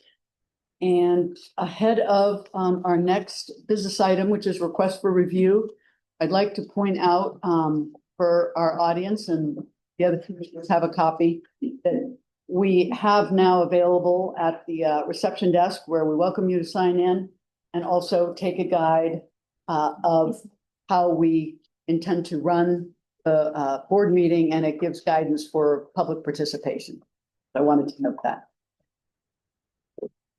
All right, and now I'd like to welcome the Yakavetta family under the request for review. I believe you're here. And if you could please introduce yourself for the record. Yeah. With permission, Elliot Hoyt, Assistant Director. The way we were going to proceed, the way we typically proceed is that staff gives a presentation and then we invite the family to speak. So certainly if you want to do introductions, that's fine. But I think my presentation should come first and then the. Yes. We could introduce ourselves. The girls were going to introduce themselves and then. So maybe we will wait and do it as a comprehensive approach. Perfect. Thank you for that. Director. Question, the camera is set up so that you all are in camera. Is it acceptable for me to speak from here? Just, I don't want to, we're short on chairs, so I don't want to push you from the chairs. Is it okay if I speak from here and am not on camera? Does anyone have a problem with that? Does anyone have a problem? I'm fine with that. Okay. That's great. Adaptive management. Okay, that's fine. I don't need to be on camera. I'm perfectly happy not to be on camera. If you could launch the presentation.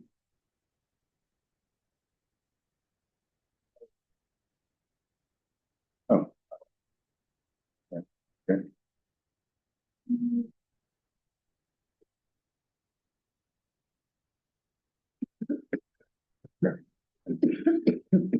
Good morning, actually. Yep, still morning. Good morning, commissioners. For the record, this is Elliot Hoyt, Assistant Director of Sustainability and Working Lands. I'm here this morning to provide some context to a request for review that we've received from the Yacovetto family regarding lease number 105701. I will give a very short presentation and then we'll invite the Yacovettos to make a statement if they wish, which I believe they do. And they just pointing out, as we already have, that there's a number of family members will have a chance to address you. I will also point out that there were a number of letters of support that were in the package that I think that you all saw.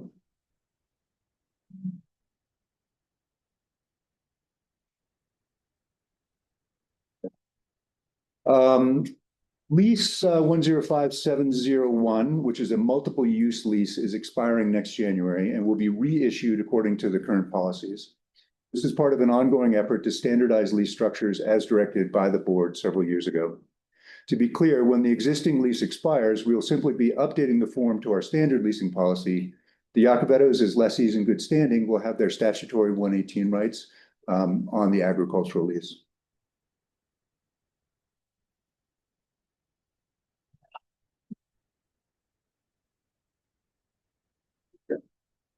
This is a location. The property in question is in Routt County in the Northwest District. I'll also point out that Jared Smith, who's the Northwest District Manager, who's managing this lease, is here in case there are questions for him later in the presentation.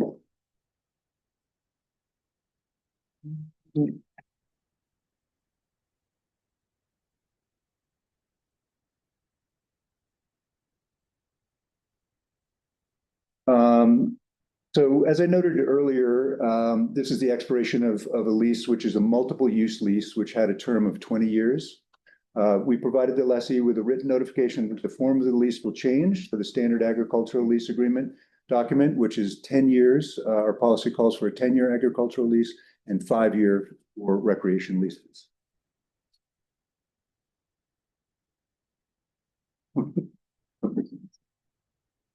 There we are. So this is similar to another presentation that you had last year regarding decisions that were made by the board dating back to 2014. So in 2014, the board rescinded the multiple use lease policy and chose to retire several other lease structures like it because they determined that those combined forms of leases and the long lease terms were not in the best interest of the trust and its beneficiaries. There were a total of 33 leases in formats like this, and this is one of the last ones to be converted to our standard lease forms. So we are completing a task that was assigned to us over 10 years ago. The lessee provided a letter to the staff requesting review for our application of policy in this situation. That letter was provided in your board packet, along with a narrative by the lessee with a description of their current businesses and why it's important to them to have the longer lease term. There were also a number of letters of support from the community. One of the concerns that was expressed, and one that has been expressed with other multiple use leases converting to the standard split lease arrangement, is the potential impact to operations stemming from a segregation of agriculture and recreation leases. Managing the potential of conflicting objectives and balancing uses are priorities for the lessee as they are for the landlord. The Yacovettos have been good stewards of the land for many years and speak from experience. The landlord also has many years of experience managing layered leases on trust lands. Staff currently manages layered leases on hundreds of properties. Both agriculture and recreation leases are required through their leases to coordinate with the other users of the land, and we have very few conflicts with that arrangement. Stipulations in the leases set requirements for the responsible management of the property with long-term interest of the trust in mind. Most of those split arrangements involve an agricultural lessee and a recreation lessee conducting hunting and fishing operations. Yacovettos expressed concern that there would be conflict over the stewardship of the land and the wildlife, but we've seen that those concerns can be addressed through our experience on other properties.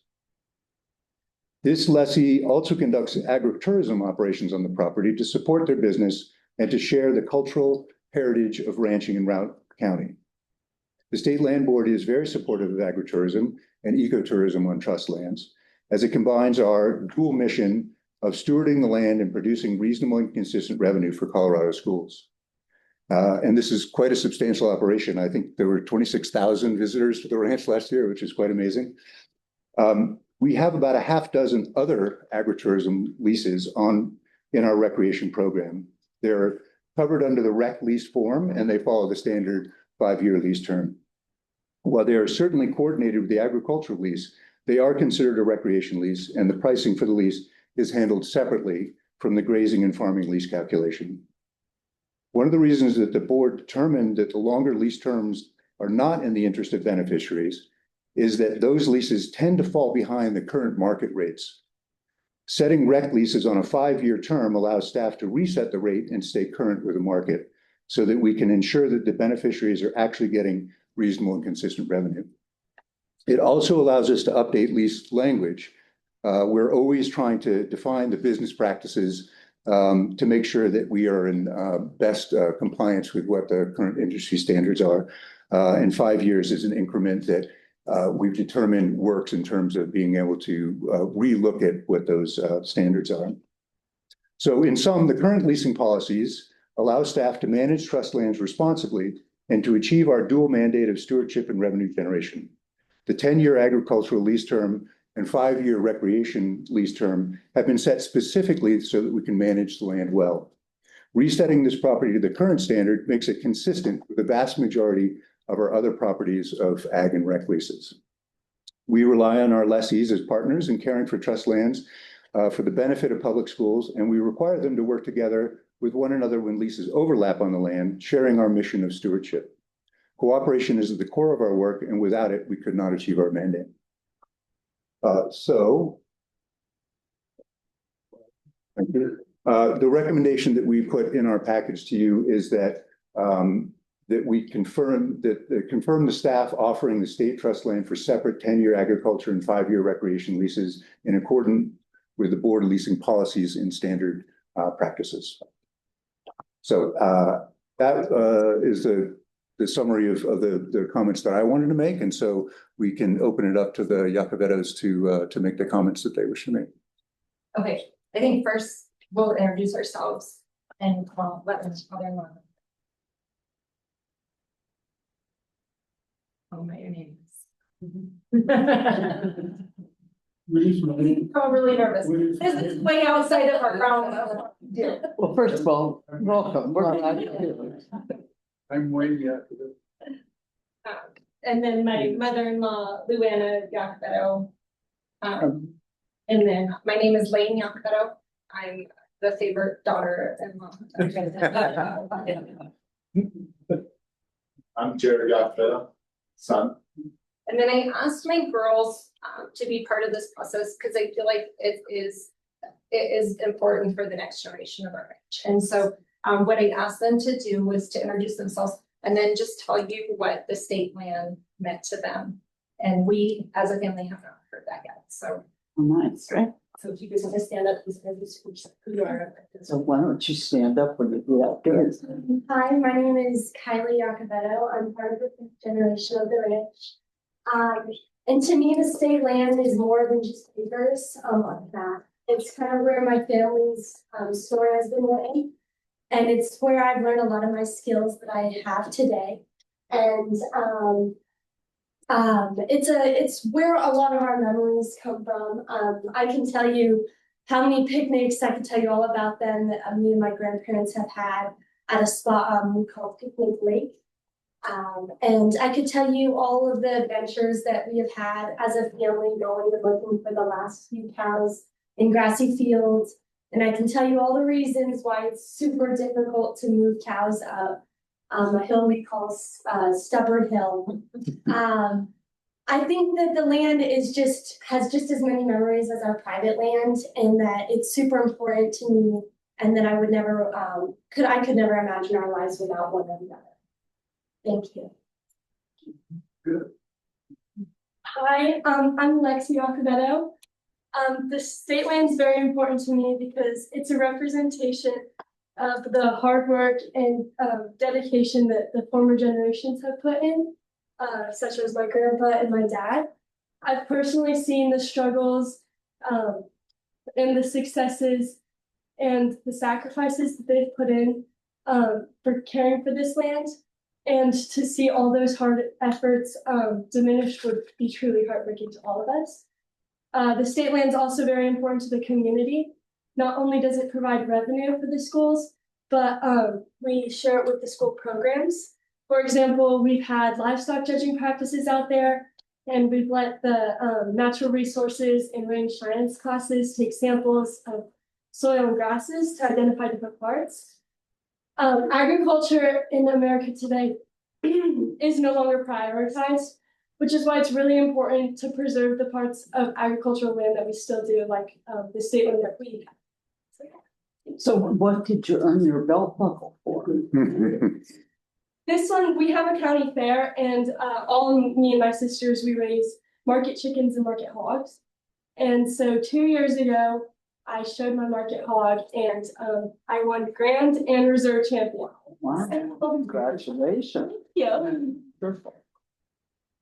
Hi, I'm Jessie Yacovetto. I'm the fourth sister of my family's ranch and the 5th generation of our family's ranch. And I plan to be in the future to continue my family's legacy.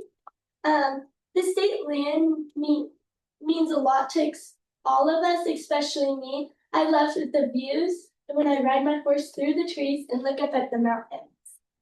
The state land means a lot to me. And tell us about your belt buckle. I barrel race, so yeah. And I got first place in our Route County Gymkhana that my dad actually hosts every year for kids who want to ride. Great. Congratulations.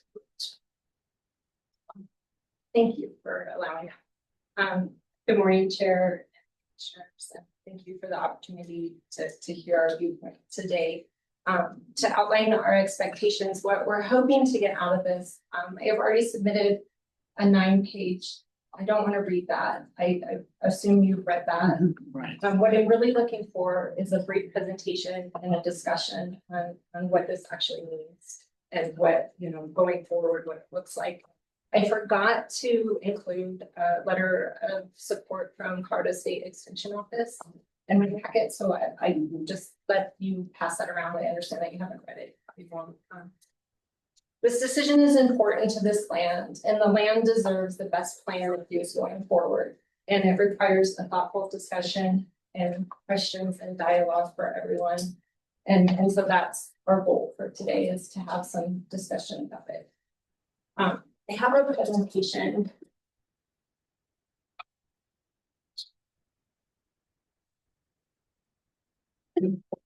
They got messing up. If you do, just. I set the stage for you, so anything you do is gonna be better than what I was saying. Let's do the test real quick. It might take a second between points.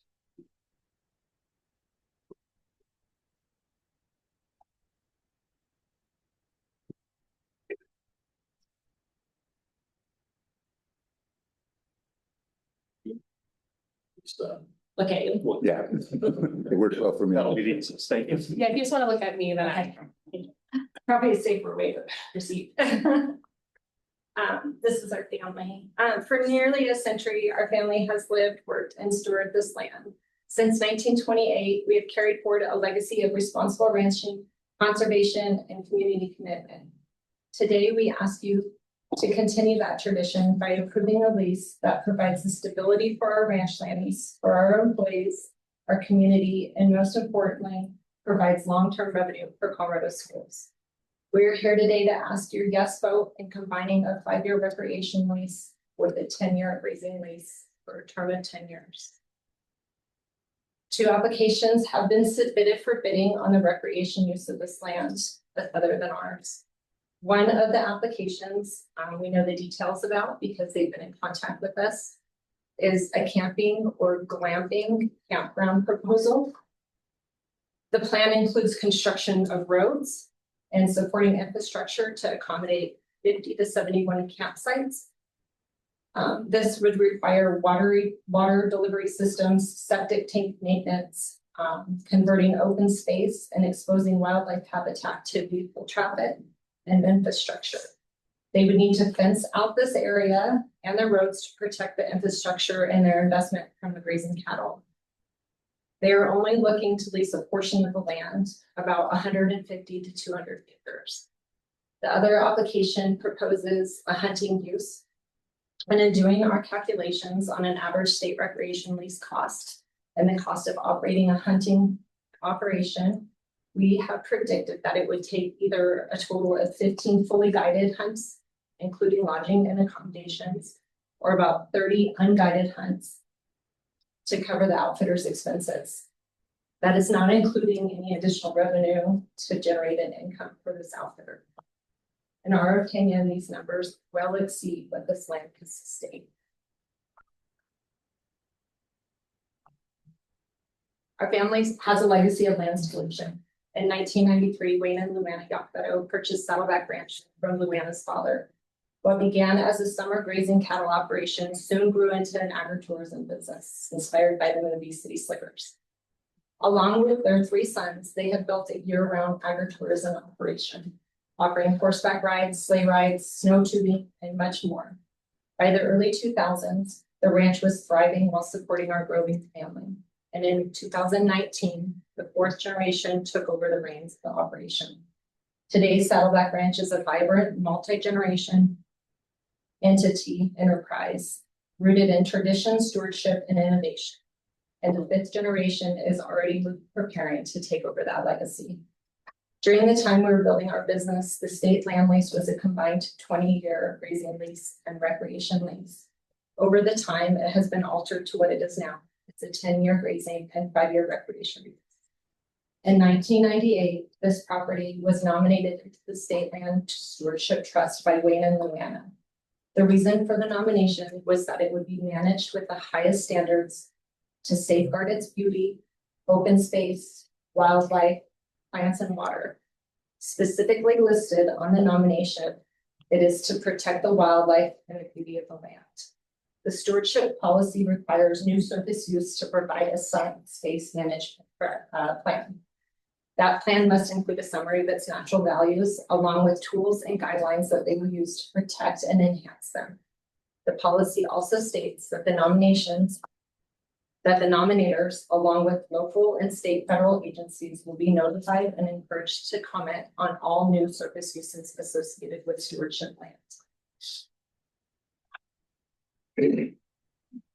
The leased state land at over 5,000 acres is essential to both our agriculture operation and our recreation activities. For cattle production, these pastures provide critical season grazing supports our rotational grazing program. This model prevents overgrazing, protects soil health, and sustains long-term rangeland productivity while complementing the forage available on our adjacent deeded acreage. At the same time, this land hosts a range of recreational opportunities, from horseback rides and cattle drives to snow tubing and sleigh rides. This gives visitors an authentic experience of a working ranch in northeast Colorado. More importantly, the leased acreage provides vital habitat for wildlife, including deer, elk, migratory birds, and sage-grouse. Through these practices that we have implemented, such as laydown fencing, watershed protection, and the creation of seasonal wildlife sanctuaries, we ensure that the recreation, grazing, and wildlife on this land coexists in balance. Guests who visit the ranch they witness the thriving biodiversity firsthand, deepening their appreciation for Colorado's natural beauty and strengthening support for land conservation. This integrated use of land has also strengthened Saddleback Ranch in both local and international markets. The ranch has served as key advertising, featured for Colorado grass-fed beef, and has been showcased globally, especially in Japan, highlighting not only the quality of Colorado beef, but the balance of stewardship, agriculture, tourism, recreation, and wildlife conservation. That is what defines our ranch. Our recreation operation generates the revenue that makes long-term land stewardship practices possible. By diversifying our income and not being dependent on a single revenue source, we are able to manage the land with a level of sustainability and care that would not otherwise be attained. This approach not only safeguards the land's long-term value, but in return, it ensures consistent, lasting revenue for Colorado schools. Our grazing program is one of the examples of how intertwined our grazing and recreation operation are. Our rangeland management program is built on rotational grazing, a system that moves livestock between pastures on a planned schedule. This allows each area time to rest and recover and prevents overuse while protecting soil fertility and native vegetation. This ensures a consistent supply of high-quality forage and preserves the long-lasting term and value of the land. In short, it balances agriculture with conservation. We utilize our recreation lease and our agritourism to achieve this. Our daily cattle drives is what gives us the ability to move the cattle. Other conservation practices that we've implemented are watershed protection, weed management and reseeding, wildlife-friendly infrastructure, soil carbon, and soil health. And we have also been highlighted across the state of Colorado for sustainability by integrating raising goats and free-range chickens in our program. These initiatives cannot succeed in short term. 5-year leases where control over the area and use type is split. Stewardship projects, whether it's biological weed control or watershed protection, rotational grazing, they require a single party with a long-term commitment. If recreation users and grazing leases are different, the goals and the timelines are conflicted, which makes it impossible to deliver meaningful results. If we're going to be honest, we've seen this happen within our family at times. Everyone must be on the same page and in support of each other at the same time for a meaningful result. We're all committed to the same goal. When the same entity is responsible for both recreation and grazing management, decisions align around a unified long-term plan and they support those goals. And even then, success requires diverse revenue streams and leases of at least 10 or more years. Without this stability, we cannot achieve these land stewardship outcomes that benefit the schools and sustain the value of the land for the future. A combined 10-year grazing and recreation lease on this land provides the continuity needed to sustain these efforts and the commitment needed to protect the efforts that have already been made.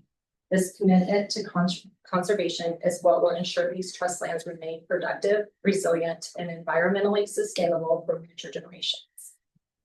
The letter that I just gave you from CSU outlines exactly what we've done and further supports that. True wildlife stewardship means thinking beyond short-term leases and quick returns, beyond the highest bid and a bid from unproven operators. Choosing what is proven and what will last is true conservation. Whether it's reseeding native grasses, restoring wetlands, or building wildlife-friendly infrastructure, the decades of some instances require minimum use and protection, not half-decade protection, long-term protection. That is why a unified long-term single operator management plan is essential. When grazing and recreation are managed together, it creates the stable revenue needed to fund the conservation projects and to protect the biodiversity to support the wildlife. Fragmented oversight pulls all of this and all of our work at risk. Grazing, recreation, and wildlife are deeply interconnected. Managed separately, they conflict, and managed together, they thrive. And this plan proves and ensures healthy wildlife while still generating long-term revenue for the schools as well as for our community. We've seen the stakes at firsthand, and here's 2 examples of how we've been able to fit our management policy to support and protect wildlife. Mule deer in Rock County declined sharply in 2014 because we had diverse recreation revenue. We were able to end our deer hunts to further protect our fawning grounds from predators and create seasonal sanctuaries. More than 10 years later, we are now today just starting to see deer again on the ranch. Elk herds suffered in 2022 and 2023 winters, and the survivor rates dropped incredibly low in our area. Because of our integrated recreation model, we could afford to significantly reduce hunting to protect feed and water for hunting for the elk herds and give the herds the space that they needed and the safety to recover. A single stream operator could not have financially done this, and a new lessee cannot afford to continue to do this. We have seen the effects of not implementing these programs on our neighboring public lands. To be clear, integrated management safeguards wildlife, sustains land, and secures long-term benefits for both the environment and for future generations. And again, this level of stewardship is not a 5-year plan, it's a legacy. This is the management level and expectations that my parents and I had in mind, and this is why this land is nominated into the Stewardship Trust. We have concerns regarding a new recreation lessee. A new operator might not respect the hard work that has gone in to restore the deer populations. They may not know to avoid the sandhill crane hatching grounds. They could put sage grouse fleets and reseeding grasslands area at risk by not minimizing use on those lands. But the greatest risk of this is the land itself could be depleted, leaving us with neither a healthy ecosystem or the funding our schools rely on. Recreation, if not managed carefully and precisely, can quickly become an extraction of the land. And as I read through the current policy, it provides no requirement for the recreation user to get back to the land. This responsibility lies on the grazer. How can the grazing lease be expected to get back to the land when the recreation user is only extracting? Especially when the recreation is what is actually generating revenue that is needed to get back to the land. This is very concerning to us.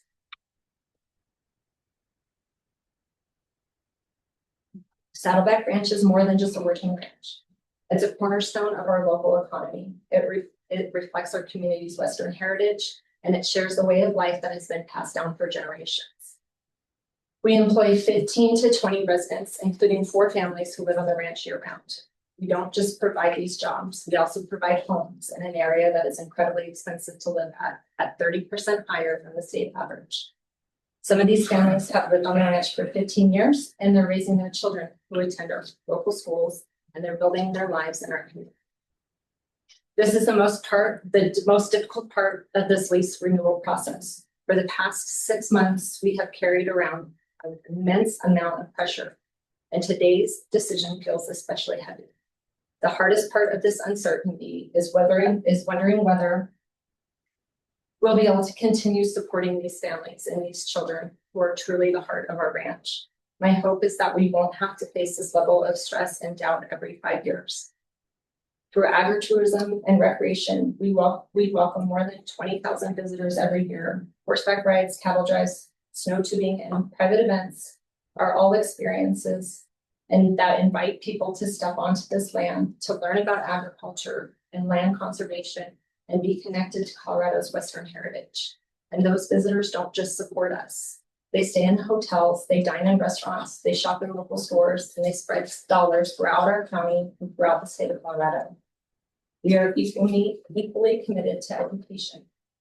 From school tours and FFA projects, hands-on ranch management, and youth programs, we help students experience agriculture, wildlife stewardship, and land management firsthand.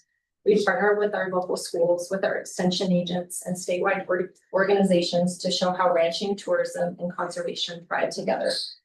The Routt County Master Plan calls for balancing growth with preservation of agriculture and cultural heritage.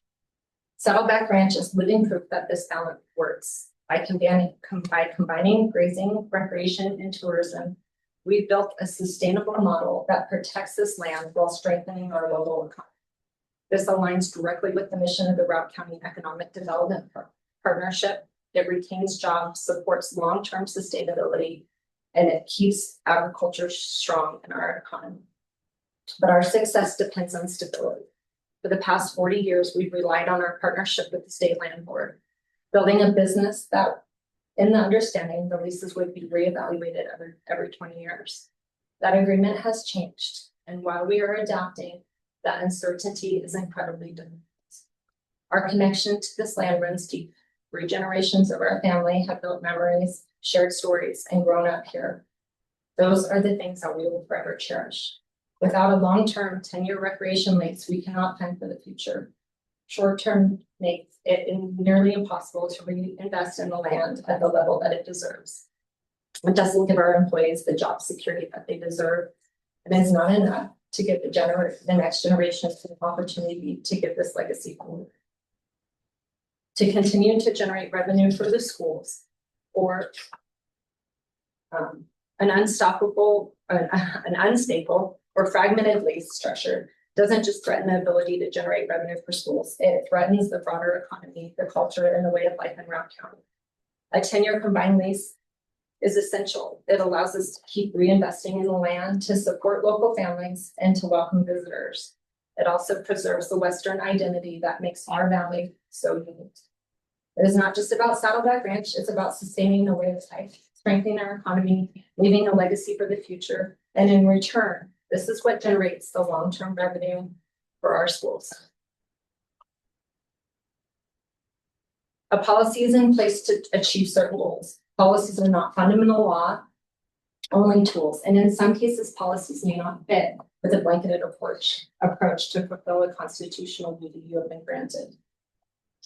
Colorado Revised Statute 36-101.5 requires that the board protect long-term productivity, provide community stability, and support multiple compatible uses. 36-118 grants the board the authority to approve alternate lease terms. When doing so, it advances stewardship and productivity of the land.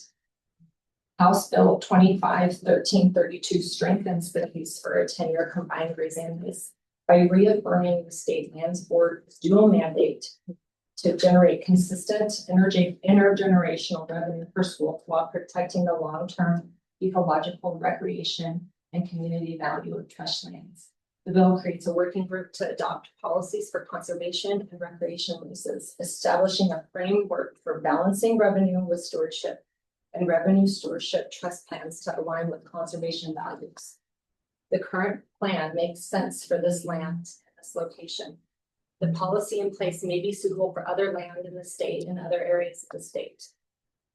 I have shared our management plan with plans with groups such as the Colorado State Extension agents from all over the state of Colorado, our county commissioners. We have hosted the Betcher Foundation on ranch tours. I presented to the rural leaders of Colorado, the Colorado Agritourism Office, and many others. Every single time, the reaction is the same. It's total and absolute support. Given that response, it is hard to imagine how the state land board would not be equally excited. How would they not be equally supportive to continue this land management and land use plan forward, not just for 10 years, but for the next generation? Is your judgment and your authority that serves in the best interest of the trust land and the beneficiaries of the trust. You are charged with making sound and balanced land use decisions that generate reasonable and consistent income for our trust beneficiaries while considering intergenerational equity. You are entrusted by law to preserve the long-term value and income of the state assets for future generations. In this case, for the state stewardship designated land, the state land board commissioner shall permit only uses that will protect and enhance the beauty, natural value, open space, and wildlife habitat of those lands. This request is strongly supported by letters of recommendation from Routt County Commissioners, the Steamboat Springs Chamber, Colorado State University Extension, and the Routt County Economic Development Partnership. These organizations will recognize that Saddleback Ranch proven stewardship, economic contributions, and cultural importance align directly with the board's mission and the loyal best interest. Their support reflects a broad coalition of local leaders urging the board to approve this combined 10-year lease. As members of the state land board, you are guided by clear principles, including embracing your fiduciary and stewardship responsibilities as defined in the state constitution, striving for intergenerational equity by funding schools of today and future generations, valuing the input of third parties while always pursuing the best interests of the trust beneficiaries, treating your leasing customers as partners, maintaining mutual beneficial long-term relationships. Under the framework of the board's real property strategic goals to protect and enhance the long-term economic value of your physical assets, the board is committed to the highest standards of real property stewardship, applying strong standards of care on every acre of trust land and protecting the stewardship trust to ensure the long-term health and productivity of its natural values.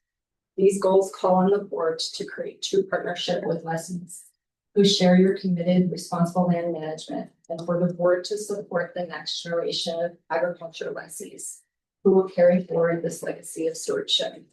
With those principles in mind, what message does it send if the board approves this combined lease? It makes it clear that the board is committed to ensuring state lands generate strong, sustainable revenues for Colorado schools through responsible stewardship. A yes vote affirms that the board is dedicated to conservation, land care, and long-term trust management, while fulfilling the mission of the trust to maximize long-term value for schools and protect the natural beauty wildlife resource that makes these lands so vital for future generations. This combined lease strikes a balance. It allows grazing and recreation to thrive together, supporting our local economy and our Western heritage while guaranteeing meaningful returns. Every acre our family managed is a promise. It's a promise to provide revenue for schools today and to keep these lands healthy enough and vibrant for tomorrow. A 10-year lease delivers on this promise with stability, certainty, and care. By contrast, saying no to this land lease is the wrong message. It suggests that the board values only the immediate dollar amount, while ignoring the reality that conservation and land steward is what actually creates the long-term value on these lands. Healthy soil, clean water, intact wildlife habitat, and sustainable grazing practices are what makes these acres desirable, productive, and profitable over decades. If we disconnect the dollar from the stewardship, we undermine the very trust we are charged to protect. We risk eroding the future value of the land for our schools.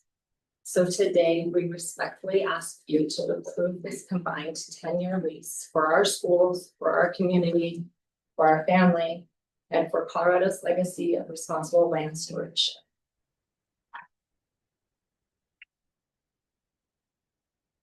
Once again, I don't want this to end with my remarks alone. I invite your questions and discussion because this decision deserves thoughtful conversation and collective judgment. So where do we go from here? We are increasingly surrounded by a wealthy ski resort. As you may hear from your other tenants in our area. While we recognize their financial resources far exceed our own, we ask that this not become the deciding factor of our ability to remain here. If this lease simply comes down to who can outbid whom, it leaves a long-standing tenant like us at a severe disadvantage. We hope consideration can also be given to the value that we bring as committed, responsible tenants who truly care about this place and its community. If the board votes no today, we need to understand the next steps of how to proceed forward to help us better plan an exit strategy in the event that we are outbid. We will need time to notify our employees so that they can find housing, and we'll need to communicate with our customers and our communities so that they can plan accordingly for the winter season. So at this time, I would like to open that discussion up. And I guess in doing so, the first point that I would bring up is that the main point of removal from a 20-year combined lease was, in my opinion, that they just weren't competitive on the dollar side when we were looking at long-term, and that having it open for bid every 5 years made sure that it was competitive. And so as a family, we have sat down and kind of come up with maybe some ideas on how to fulfill that obligation, since that seems to be the main reason why a longer term lease doesn't happen. And one of the considerations that we had is taking a benchmark of the top average state recreation leases and just putting a set amount that every 5 years that lease would be reevaluated at this price, which would be an average of the top 50%. And that's just one of the ideas. Another idea that we came up with was maybe an annual escalator. Maybe the price or the rate of the lease increases every 2 years. And we look at an average every 2 years, and whichever one is greater is the lease. We're up for, if you guys had any consideration into that, but it is, it is part of our goal also to generate revenue for the schools and to stay competitive in the lease market. And that's something that needs to be discussed, I guess, going forward.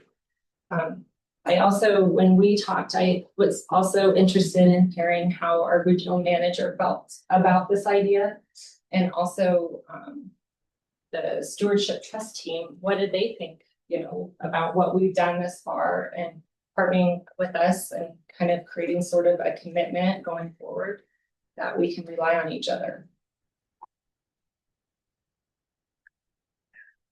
First of all, I want to thank you for a very thoughtful and in some ways provocative presentation. As to whether or not other staff is going to speak this issue, I'm not sure. I think what I would like to do would be to, at this point, ask the commissioners what clarifying questions or other questions they may have before we would then move to the discussion part. Elliot Hoyt, Assistant Director, just for clarifying for the commissioners. So this is a request for review about a staff decision, right? Not a board decision that's been made. It's also decisions about the award of the next lease have not been made. Applications have been submitted as has been noted. That's a process that staff goes through and they review the leases. So the question at hand here is whether or not staff made the appropriate decision in moving away from a 20-year multi-use lease to our standard of 10-year ag and 5-year rec leases. And there have been very good points about arguments why that is or is not, advantageous in the situation. Staff is expressing that the policy in place now of the 10-year and the 5-year is something that we support because it gives us a management tool to be able to track leases. That we found that the very long-term leases have created situations sometimes that are not ideal for the trust or the beneficiaries. And so being able to revisit at 10-year increments for agriculture and 5 years for recreation gives us the ability to have that conversation about, is this the right lease? Does it have the right stipulations in it? Is the pricing set up properly? Is there another way of thinking about how the pricing could be done? Because the market has changed in the last 5 years. When we wait 20 years to do that conversation, we have found that it gets out of sync and the board is in a difficult position. I would also remind you that the stewardship programs that we have stretch for many years, and they oftentimes go beyond any one particular lease. So we have ongoing stewardship policies and programs that coincide and overlap with the different kinds of leases that we have, but those are not necessarily the same thing, right? And so I just wanted to clarify what the request for review is right now, and that there are the actual review of applications for the leases is a separate matter that isn't before you today. Just to clarify that. Thank you. And it's my understanding that this has been done on other properties as well, that there have been issued combined recreation and grazing leases for longer than 10 years or for 10 years. One of the properties is actually in our district, the Williamsport Ranch, and then the other property that has recently been done would be in Jackson County, the Sherman property. So the decision to do this has been done before, and it's been granted when specifically it makes sense for that land and that operation. And I think what my goal was is to show you that recreation and grazing is very intertwined in our program. It's not necessarily looked at as separate operations. Yes, and to your point, Assistant Director, I think there are policies that the board has set, and I think we all support.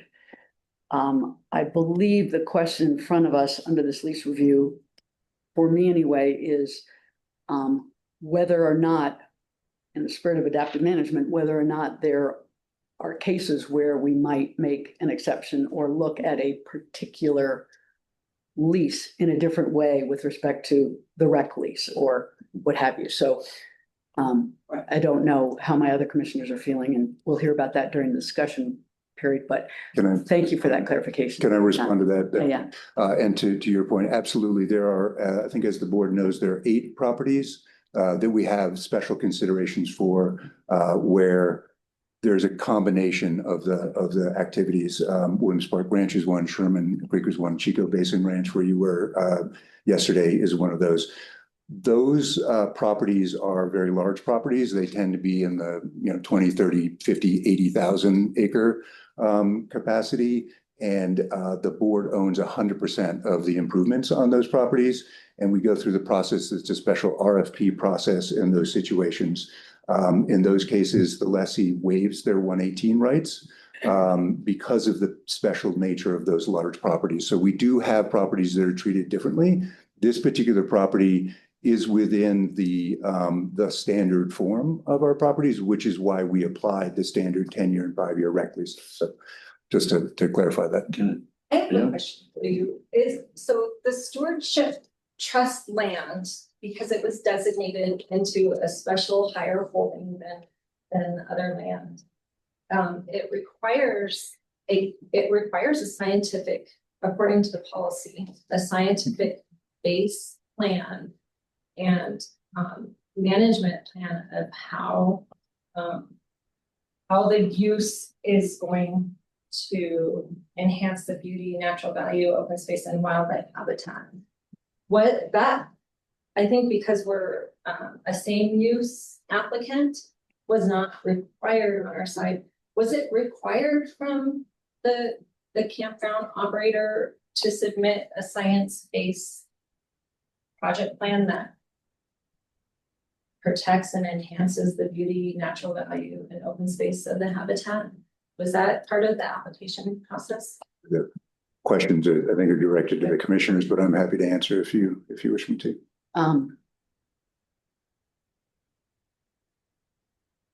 We have a standard of applicants speaking to all of that in a plan.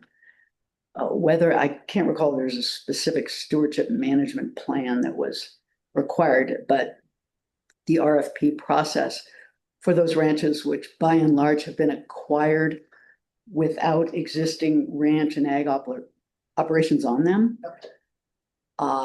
need to speak to all of those very fully. So yes, the RFP process in the examples you mentioned are extensive and exhaustive relative to stewardship plan. I don't know if it would rise to that level, but stewardship focus, priorities, and activities, as well as addressing sort of the activities that they're going to do and how they're going to do them. One thing, because Commissioner Harvey has been waiting for a question. Well, Ms. Iacovetto, excuse me. Thanks for your presentation and thanks for your stewardship of the state land. I have a couple questions for Elliot and then a couple questions for you as well. So Elliot, since I'm new to the commission, is it just the highest bidder, or is there I assume there's a process of deciding whether it's appropriate for the land itself. Is that correct? Yes, that's correct. It's not based solely on revenue. The review process with leases come in and all applications have to address, how they're going to meet the special requirements that we have for stewardship, and in particular, anything that's in the stewardship trust would need to meet all of the special stipulations that staff puts on. And frankly, we update those. It's one of the reasons to turn over the leases or to be able to re-examine the leases more regularly, is because we think of new stipulations that we want to make sure that we apply to them. And then we review the revenue, we review the stewardship, and in the case of agricultural leases, we also have the community engagement, and they're scored on those. And as you have seen, when leases have come before you, the highest bid does not always win. And in fact, in many cases, the highest bid does win. So it's a full consideration of all of the elements of our mandate. Okay. And I guess one of the applicants suggested 15 guided hunts and 30 unguided hunts. Would that all be under CPW's venue in terms of regulating that, if that was considered? And again, thank you for the question.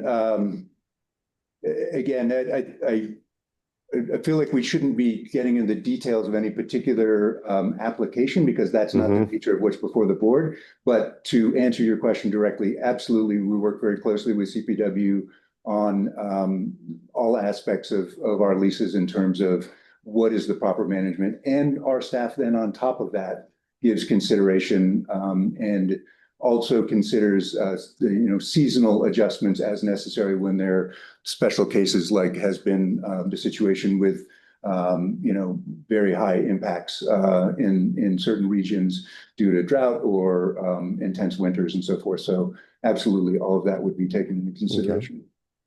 And then a question for the Iacovetto family. I think you said you had 26,000 visitors a year. I assume that's good income there. And delicate question, are lessees required to share their income statements with the state board? No, we haven't been required to share income statements with the board. In our operation, we have 3,000 deeded acres that are adjacent to the state land. So that also shares the operation of the agritourism. Okay. And are you more opposed to the shortness of the recreation lease, or more opposed to the separation, or equally opposed to both? The short, this process is a lot. If I was gonna say, this might be the most stressful thing I've ever done. We have a lot riding on this, and I don't look forward to doing this every 5 years. There's a lot that depends on this. We have 20 employees. We're trying to plan for our season. How do we take reservations? What happens in January? Are we just done? There's a lot of uncertainty around this, and we knew building this business that we would do this every 20 years, and that was an expectation. Every 5 years feels like a lot. My daughter's in college right now. She'll come out of college in 5 years. Does she have a future on this ranch? We can't sustain what we're doing without the state land. My father-in-law made that very clear to us when we started taking over, that, that we were taking over a business that fully depended on our partnership with the state land board. And he challenged us to improve our relationship and to learn more about what we needed to do to be the best possible tenants possible. And every 5 years feels like a lot. But if I'm going to be real frank, our revenues from our recreation side is what we've been able to put into the land. It's not from our grazing. And our grazing lease requires us to maintain fences, watersheds, roads, spray weeds. That's where all the expense is. And the revenue is what creates in the recreation. And so when we disconnect those, how can this land continue to be held at the standard that we've held it at, with no revenue coming in and only going out? There's a concern for that.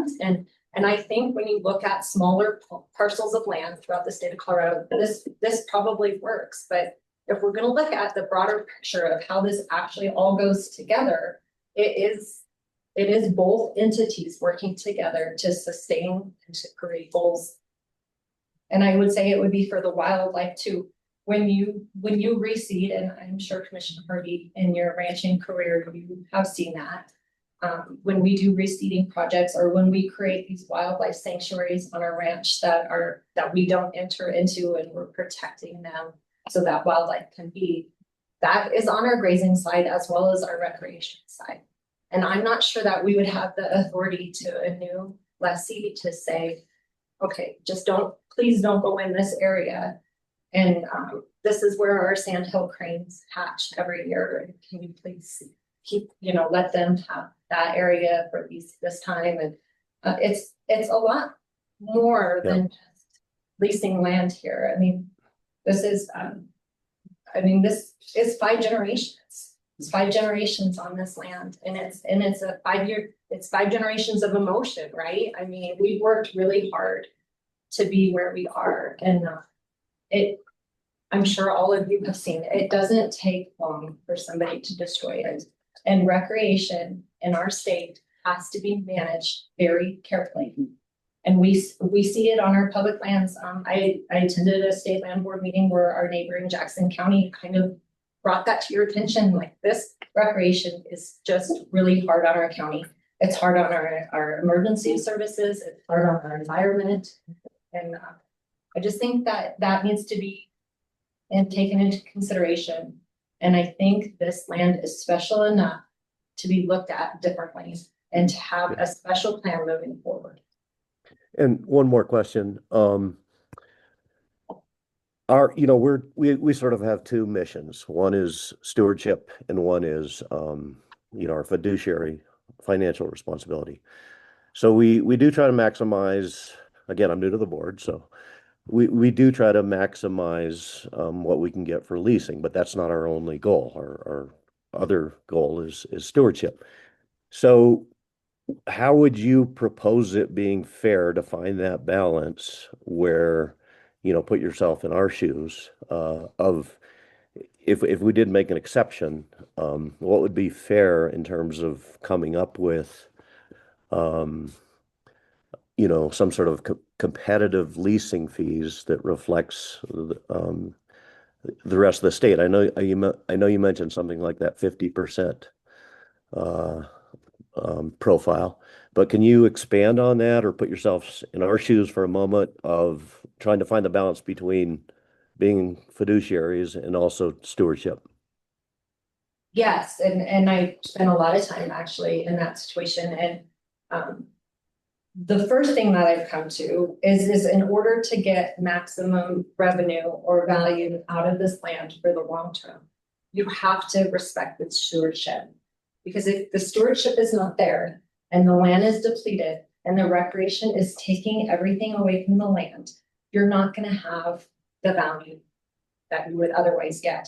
So as a lessee, you're asking me to make it as valuable as possible so that people can come and bid against me on it because of the work that I've done up until this point, or we have done up until this point. Mm-hmm. So that has to be taken into consideration, that we have made this land as valuable as possible, and we plan on doing that going forward. But are we to be punished for that because now more people are going to want to hunt on this land, and more people, Commissioner Harvey, I'm in the Roaring Fork, I'm sure you see this. We have people who have ununderstandable amounts of money who live next door to us. They will outbid us every single time.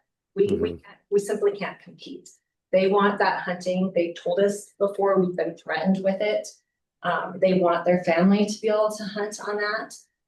They have the financial needs to bid whatever it is necessary so that they can just maybe bring their friends to hunt. Maybe, it's not necessarily a livelihood that's dependent on it. And we're well aware of that. And we will face that every 5 years that we go through this. It's more of a partnership and understanding what is the long-term goal. Yes, it is to create revenue, but without the stewardship, revenue simply doesn't exist. And so how do you balance that? And being empathetic to that situation, I feel like if you took in our region, because recreation leases in parts of the state, I'm sure, are very different in cost. If you took our region and the top 50% highest leases, recreation leases, and you did an average on that, and you benchmark that to what we are paying, and if we're going to look into the future and we had a crystal ball and we're going to predict what recreation in Colorado is going to do, specifically associated with hunting, probably because I think that's the majority of your recreation leases would be hunting. What does that look like in the state of Colorado? We're in a huge drought right now. With drought comes expense. Is our hunting going to sustain a lease price of what? I mean, recreation could decline at some point. It could not be. You might not see it as high as it is now in 10 years. We have wolves. What does that do to our population? How is our CPW going to manage our wildlife in that sense? Recreation might not continue to be as revenue streaming as it is. Thank you, Commissioner Pro. Thank you. Yeah, thank you. Thank you, Madam Chair. I too am new. This is only my third meeting, so it's on the job learning. But thank you and all of the panel and the presentation. It's a great education. And to Commissioner Harvey, asked many questions along the line that I was going to inquire. It's sort of like asking for, it's like building the cliche about building, learning, and having to make a decision at the same time. Understanding the competing obligations that Mark so eloquently identified. And this is the caveat, as I understand staff presentation, we have the capacity, correct me if I'm wrong.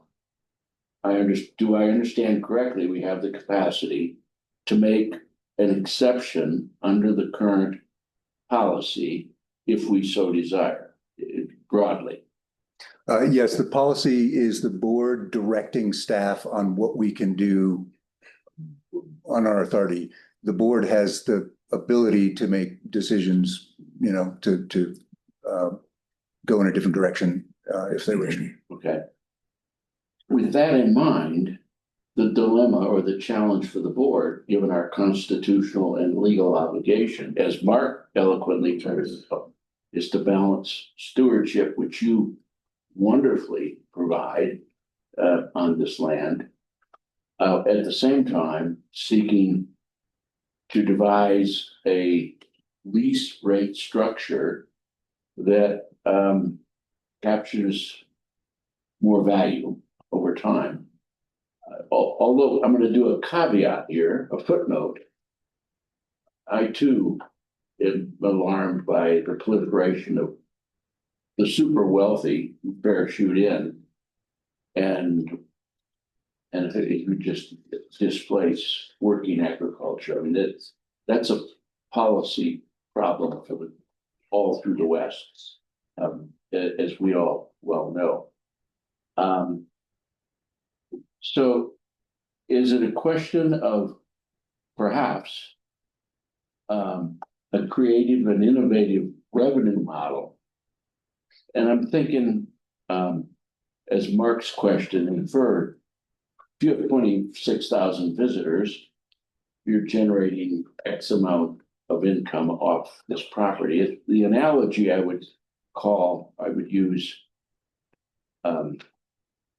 is a concessionaire revenue model.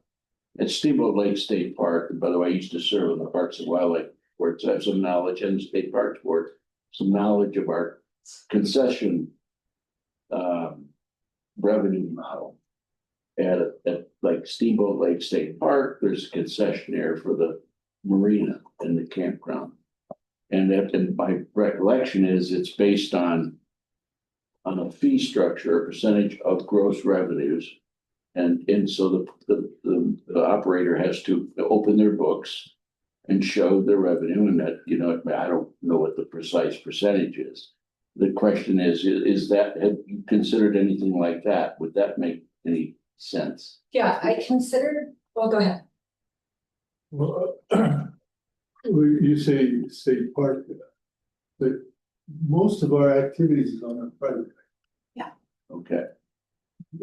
Horseback riding, cattle drives goes on the state land. So, but most of our operation on tube and heel and rides, dinner rides, all that. And your lodging, Yeah. your lodging's on your. We don't have any. Oh, you don't have any. Well, we do, our hunters stay at a lodge on our private site, Well, Your hunters all stay. but we don't do lodging, so. so that may not be conducive to the concessionaire model. Yeah, that's kind of the same place I was going. I don't know how to divide our revenue of how much is on our private lands. Versus where we base on it. Yeah. And how much is on the state lands. Okay. But let me intercede if I may. Please. And I believe the question we have before us today is whether the board would like to make an exception and not fully accept staff's recommendation. And while I think it's an interesting conversation about profits, et cetera, I think the question before us today is whether we can make an exception. And when we looked at these leases, we all believed that 20 years was such a long period that not only might you not have competitive revenue, but you might have decline in the property that we wouldn't be able to address. And so we began to look at standardizations. But I think in this case, I fully would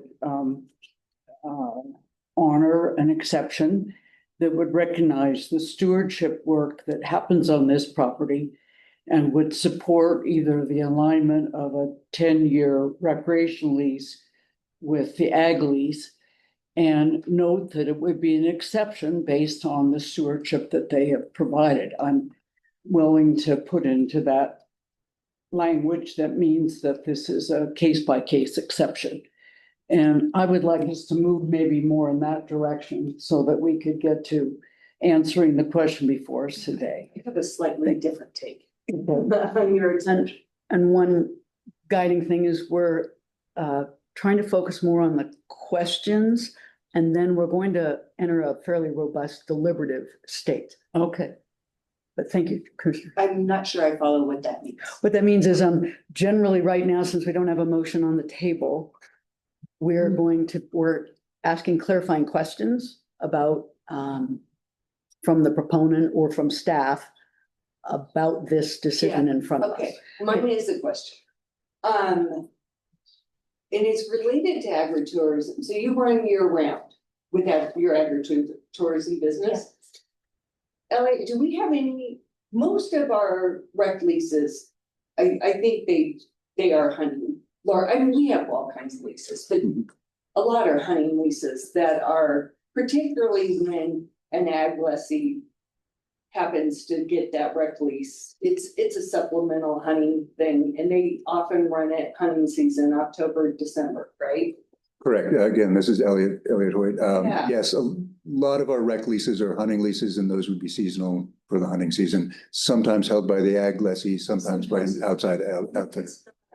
I am understanding your perspective of this is a year round. It's not just a supplemental to your income. It's kind of your income. Do we have any other agritourism lessees that are year round like this? Yes, again, Elliot Hoyt. I'm looking at our recreation program manager to make sure. I'm just curious, if this is a growing segment for our ag lessees, that they're starting to look at this as a model. To your point, I know the margins are so slim in a straight ag operation. And is this something we should be aware of as a new model that is happening more? Yeah. And Abe, you might have a better sense of that. Come over here so I can speak to you. Yes. Abe Medina, Recreation Program Manager. We have some, I'd say we have about a half dozen leases where the recreation use is broad enough that, you know, they're offering horseback rides or wagon rides, where it's considered, it would fall into the realm of agritourism. Most of those are probably seasonal. And in fact, we have one property that I can think of in Park County where it's kind of the agritourism season during the summertime, and then in the winter, in the fall time, the property is open to public hunting through the hunting fishing access program. So we have not quite year round, but a good chunk of the decent chunk. year. Yeah, and I guess that's where, do they hold both the ag lease and that? Yeah, so it's a dual operation. Yes, there's some other properties where there are separate, I think one particular use where it's horseback riding year round, in the winter time. And then it also has it has a separate agricultural lease for a third party. So, I mean, there's a mix of it. Would it be possible for us to put this as a policy conversation for another meeting when we could look at the emerging possibilities of this agritourism? Where I'm going with this is, if this is a, I don't know if I'm crossing questions to recreation side, I'm muffled, but I think to Josie's point, if this, not every ag lessee will want this kind of thing. I mean, it's a lot of work to do this. A lot will want to go after that honey supplement thing. And I get that. That's a whole different kind of income that they may or may not get, but you know, I get why they would want to pursue that. Committing to this kind of a thing is a whole different line of business. And I understand why your perspective is this is really integral to our ag operation. It's not just a supplement, it's actually a core.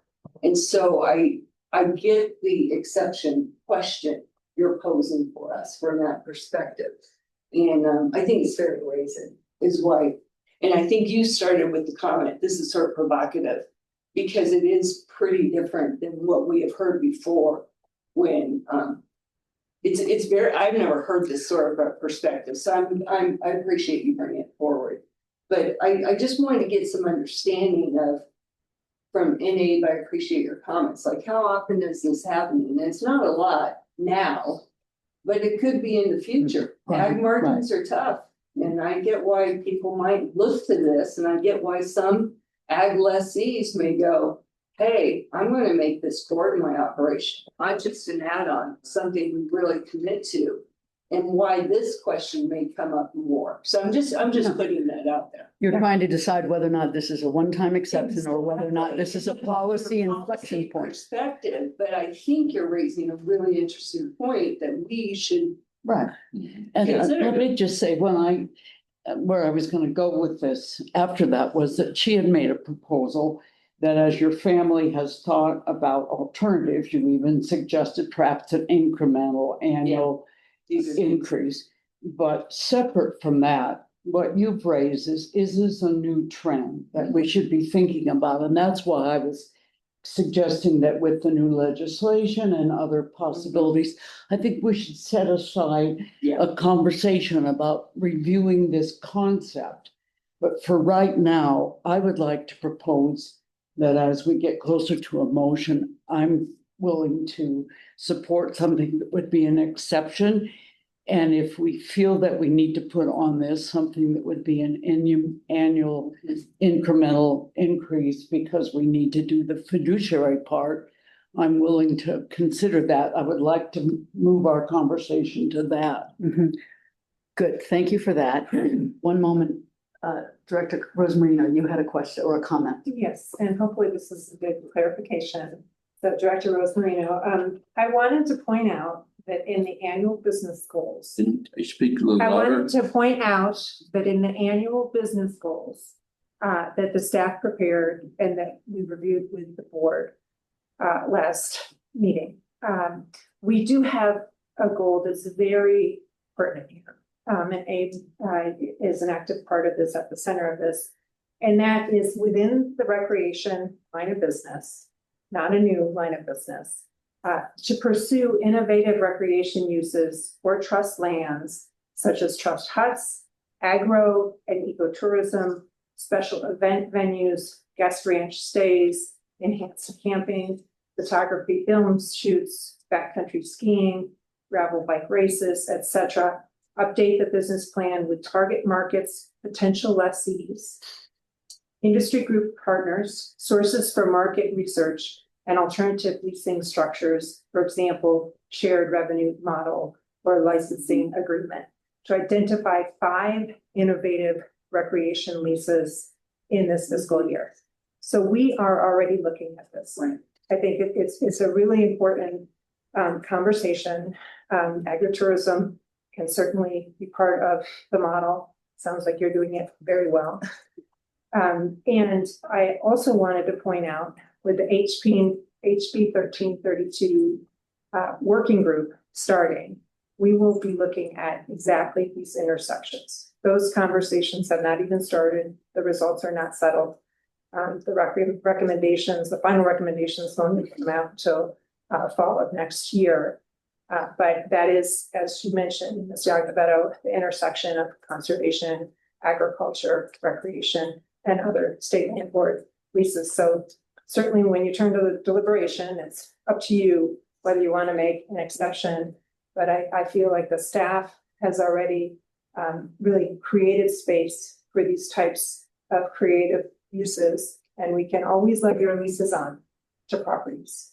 So just wanted to make that clarification. I was just going to add that it's kind of ironic that we were the first property into the stewardship land trust, and here we are, the first property bringing us forward. But to complement what you said, our family has been doing this for 30 years, and we are one of the pioneers of agritourism in the state of Colorado.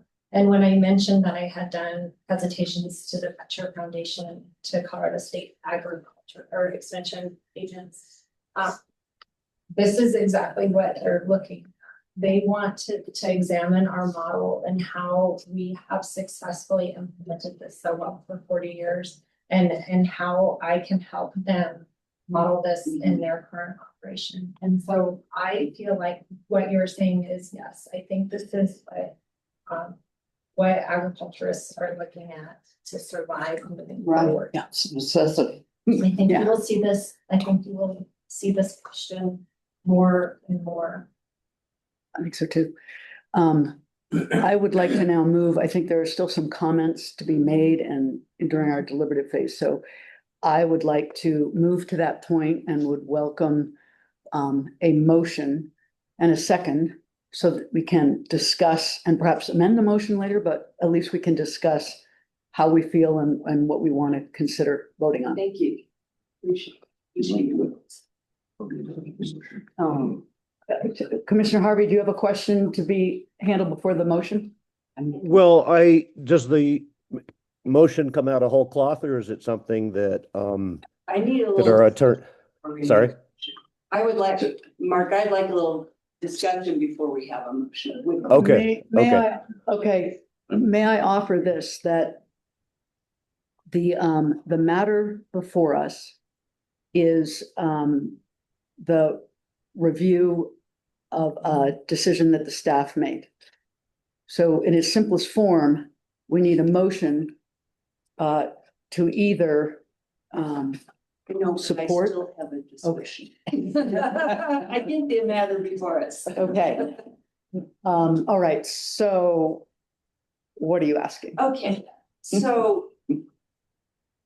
Look, I think I'm where Josie is. I don't think I'm going to vote not to uphold the staff decision. I'm just gonna put that out there. But I'm also not comfortable with a flat 10-year rec lease. Just to be honest with you. Revenue side? Revenue side. Yeah, I think we gotta figure that out, because committing to a 10-year flat rec lease when there needs to be, in my opinion, some review of that, some escalation, something that we have not yet. If you're gonna be a pioneer, once again, we have to figure that out. So I'm not sure how to do that. I can say no to this, but I don't know what to say yes to. Yes, and so I think that is what I would offer, is that we And I need think we need to get in front of Mark. Yeah. Okay, we need to give staff direction on whether or not we're going to uphold the decision or not. In the or not, I don't believe it's in anyone's best interest for us to fashion a solution by committee. Therefore, I feel like the motion is that we do not support the staff recommendation, and we give staff instructions to negotiate a new rec lease as with the Yacovettis. That would be my offering. Can I ask you how you feel about our proposed in our region, the highest? I have to defer to staff. Okay. To figure I out was just that wondering if you had an sense of opinion. But I want to acknowledge your creative too. thinking and your approach that beyond whether or not your case has substance for us to consider, your family's approach has been so considered and grounded that it is very compelling, hence the conversation. So to bring this back to, In Mark's. okay, Mark, I mean. I'll be very brief here. I'm in the Commissioner Heath camp, that, I would vote against this, in terms of the Iacovetto family, but that we do, just as, the president said, we need to figure out a good policy going forward if this is going to be a trend. So, I mean, So I think that, excuse me, one thing, I do think that's an important question is, in our instructions to staff, I would recommend we consider this an exception to our policies in consideration of some unique circumstances. And what we also recommend that there be a workshop to examine, as noted in our business plan, to examine different models and whatnot, because I don't know this one is more of a unique, historically proven integration of rec and ag that we do not have anywhere in the portfolio that I have seen. So anyway, All right, so I want to try to synthesize this and come up with a motion consistent with the chair's direction. But it's a matter of, and this is a side issue, separate issue that confuses me. And it's simply this: we've had 3 commissioners now declare a position before we even have a motion on the floor. And so we've gone from discussion or questions to deliberation. That to me is crossing a bright line that's inappropriate, quite frankly. But I'll set that all aside. It's happened, and council can sort that out later. So consistent with the inspired remarks by Commissioner Heath and you're winning no favor here. Just get to it.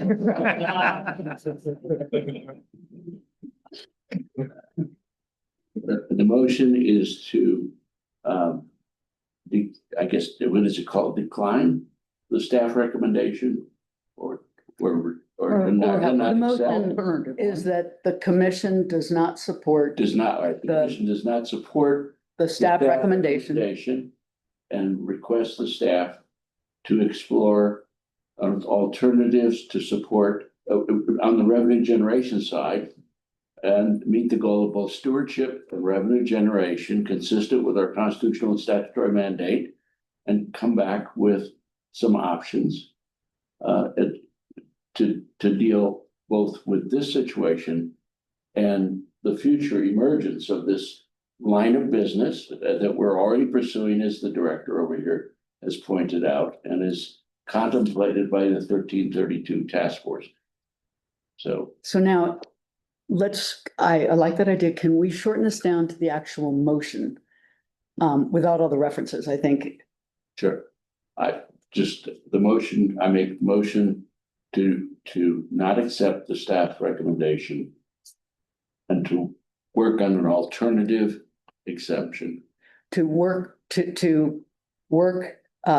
We direct staff to negotiate with the Iacovettis on an exception basis to recognize the integration of agriculture and recreation in this lease. The chair says it very well. For a term of 10 years. Or I think we'll leave it at that. Okay. You guys have some sidelines and parameters. So how about so moved? Did anyone get? I make that motion. Counselor, were you able to distill something there? I think we've got fortunately, because we're recorded, I think we've got the motion adequate as long as all the commissioners understand it. So I'll leave it at that. I do have some questions, perhaps we'll throw out at the discussion as we're trying to navigate this about what the commissioners mean by that motion. I'm happy to ask that question now before someone contemplates a second, in case you want to adjust it or wait. I'm not quite sure where I should interject, but. I think it would be in our best interest if you would succinctly frame the questions that you have. As stated, it seems like the board is insulating this lease because it's, as stated, it's directing staff to negotiate a lease renewal with the Iacovettis. It seems to be insulating this lease from any public competitive role. I'm not, if that's what the board's intends to do, I just want to be very clear that that's what seems to be what the board is suggesting now, and I'm not. That would make this a very unique situation within the land board's holdings. I don't think that was my intent. Okay. I think it should be combined with, all right, I think it should be a combined lease for those people who want to continue an agritourism business and a separate 10 and 5-year lease for people who are not interested in that. Because I don't think we can just hand you a non-competitive lease. That would be weird. Just to be honest with you, we don't do that. We always have to put them out for review. We've agreed to a 10-year term. By the way, staff did nothing wrong in separating. They're these. That following has been our policy. policy. Right. So I want to acknowledge that staff followed our policy in doing this. And that's what they're supposed to do. And candidly, that's what our district manager does, and that's what our stewardship person does. So they did everything right. You have made a compelling case why your business model is different and why it might be a potential. And that's why I was persuaded. But these still have to come up every 10 years. And I think it is fair to ask when they come up to bid, not everyone will want to pursue your agritourism business. Some people will, some people won't. Not everyone will want to go for a rec lease. So I think those, in my opinion, should be considered separate opportunities. But I don't think it's fair to just hand a lease over and continue that without a competitive process. Again, we're in this messy period of time, but You did open a door for your family, but we still own a process that is competitive, and we have a fiduciary responsibility to maintain that. So what you're suggesting, we mean in the motion, is that we're directing staff to integrate the agritourism activities, question hunting, into the ag lease. And negotiate and renew the ag lease. Let me try and be more clear. We're gonna reject this. And we're gonna say that there will be a competitive process that puts this lease out to bid. It will be a 10-year lease with a 10-year agritourism component to it for year-round activities. That if people want to pursue that, they can. If they are interested in only a 5-year rec lease that does not include year-round agritourism activities, then they can bid on that too. For the activities that are not included in agritourism. I think so. Specifically. And then honestly, you will be reviewed on your record and history with us. We don't always go with the highest bidder. And I get the moneyed interests that are out there, but that is not always persuasive to us by any means. You should know that about who we are. I understood that on the grazing side, but in my understanding on the recreation side, it was a whole twist. It is always. No, it is not. Absolutely not. So I withdraw my motion first of all. Great, thank you. Good, thank you. So let me ask a point of information succinctly. Are you saying if we were to award what they've requested, which was either the 10-year compatible lease, that it would not be appropriate because it's not competitive? Because it's out for bid. Well, yeah, what I'm suggesting is they've requested that you reconsider and reject staff specific to present this lease to the world as a 10-year ag lease and a 5-year recreation lease. It's gotten a little bit muddled because they made, as you've all noted, a very compelling presentation based on what they actually do and how and the nature of their family's operation. But it is not before you whether to award a lease right now. And Okay, well then well, exactly. If we chunk this up a little bit, I think we need to chunk it out. it seems to me appropriate, if I may, and I may be stepping a little bit awkwardly for staff as well, but is a motion that is, has the structure that we normally use, but that rejects staff's decision to lease this property in accordance with the standard policy of 10-year and 5-year, and directs staff to develop proposal for leasing this specific property, recognizing the the nature of the property and the activities. Leave it a little broader, allow staff to analyze and contemplate what is the best way, given the presentation and the information and the feedback from the board, the best way to market this property, but not be in a position where at least one of the draft motions out there was to basically negotiate directly with the Yacovettos Right. for a 10 and 10-year lease. So, and your suggestion would preserve the standard expectation of a competitive process or other potential bidders, right? Yes, I think it captures that there will be some form of a competitive process. You know, so staff has presented in the past alternatives to this, you know, through an RFP process, and maybe something like that's appropriate here. I just think staff's in the best position to come up with options and present them to the board. Yes. And want to leave that open. I do think there's probably, because there's a process that's going on now, that we're gonna have to unpack where that status is and what we have to do in connection with that. And I'm frankly not exactly sure what that is here at the table, but we'll figure it out. That's what staff and my team does. So yes, that there would still be some form of the public process.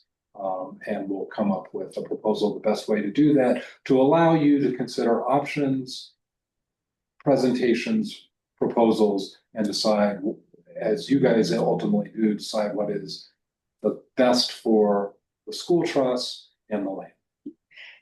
And so just, was everyone clear on what Ed's proposed motion was? Can I jump in here just a second?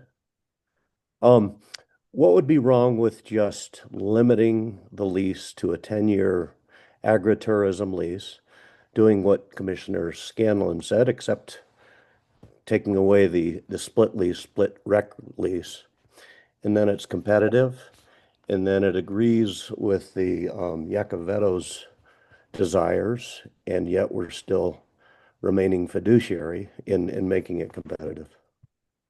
Does that make sense? Get that. Thank you, Commissioner Harvey. If I can just ask a question. So you mean basically noticing the availability of a 10-year agritourism lease to the public for bids on that? Is that what you're suggesting? Yeah, I mean, I'm very sympathetic with the Yacovetto family, but don't we almost by statute have to make the bidding process competitive? And we are making a compromise in joining those, you know, keeping it agritourism rather than separating the two. So aren't we solving both problems that way? You know, honoring, you know, the Yacovetto's stewardship, honoring their heritage, but still keeping it, still being fiduciaries. Commissioner Harvey, I think we were leaning in towards keeping it even more simple, which is rejecting the staff recommendation and directing staff to have a discussion of all the permutations and bring that back to us. Okay, that's fine. So, yes, Commissioner Heath. I'm going to suggest an alternative. And to your point about my expressing how I feel, I'm going to. It feels like we're on the brink of a really major discussion about what we should do about agritourism and various options for recreation on this land. And I don't feel like it's fair to ask them to wait until we proceed. And if we ask staff to make a decision quickly, I think it forgoes our opportunity to explore this as fully as it needs to be explored. And I'm going to suggest that we make a recommendation based on this specific property and ask staff to come back, and that it's an exception and that we don't ask them to develop a whole policy now. Oh, right. I was thinking that too, that this needs to be handled at the next meeting. We need to have a recommendation. We need to have information ahead of time.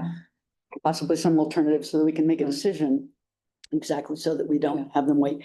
I think the policy implications aren't quite as large maybe as we think. And I think that this is an exception that demands it goes to the very heart of the tension and the polarity between revenue generation and stewardship, and has been handled in a very elegant way by the current lessee. So yes, just about this lease on an exception basis. I do have a question though, to figure out that 10-year rec lease, do you need more time to think about that as staff? Is that would be new, that's a question. Figure out Like what would be appropriate for a 10-year rec lease in terms of either an escalation clause or, yeah, we need a little bit of time to fill through that. yeah. I mean, we do on our commercial leases, both, a percentage of their gross revenue. I mean, it's well and good for us to say next month, but that may not be. Well, is next month possible to just, in this case, think about For this specific for property. this specific case, for the Exception. recreational opportunities in addition to the agritourism, which we've discussed, but it seems to me with the ideas that we've already heard and with as smart and quick as you are. That's not waiting at all. You see, you still get something. I'm not as smart and quick as you think I am. Well, I'm gonna name the collegiate. Option to go on the table for discussion. I think by next month. Sorry, A Medina Recreation Program Manager, just to make sure on the record.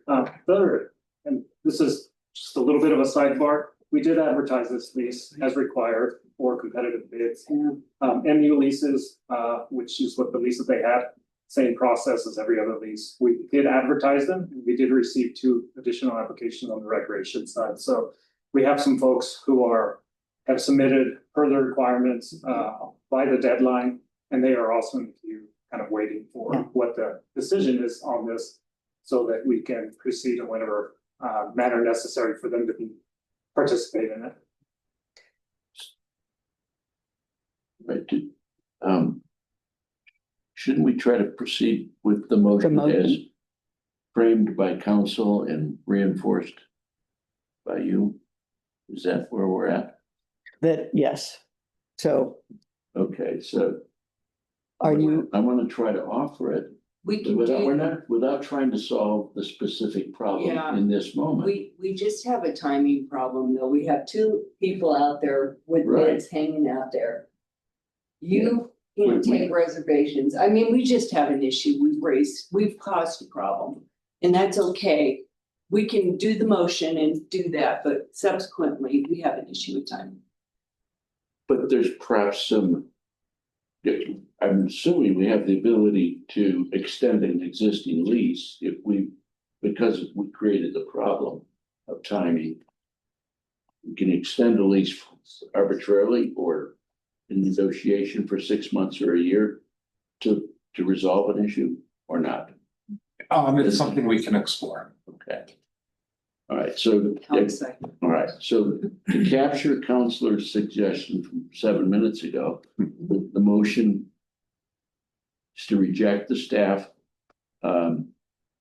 recommendation and reject the staff recommendation and direct the staff to develop a proposal for this property, recognizing all the unique characteristics of the property and of the agritourism line of business that they are pursuing on that property, and to do so without prejudice with respect to other bidders or the Lackabetos.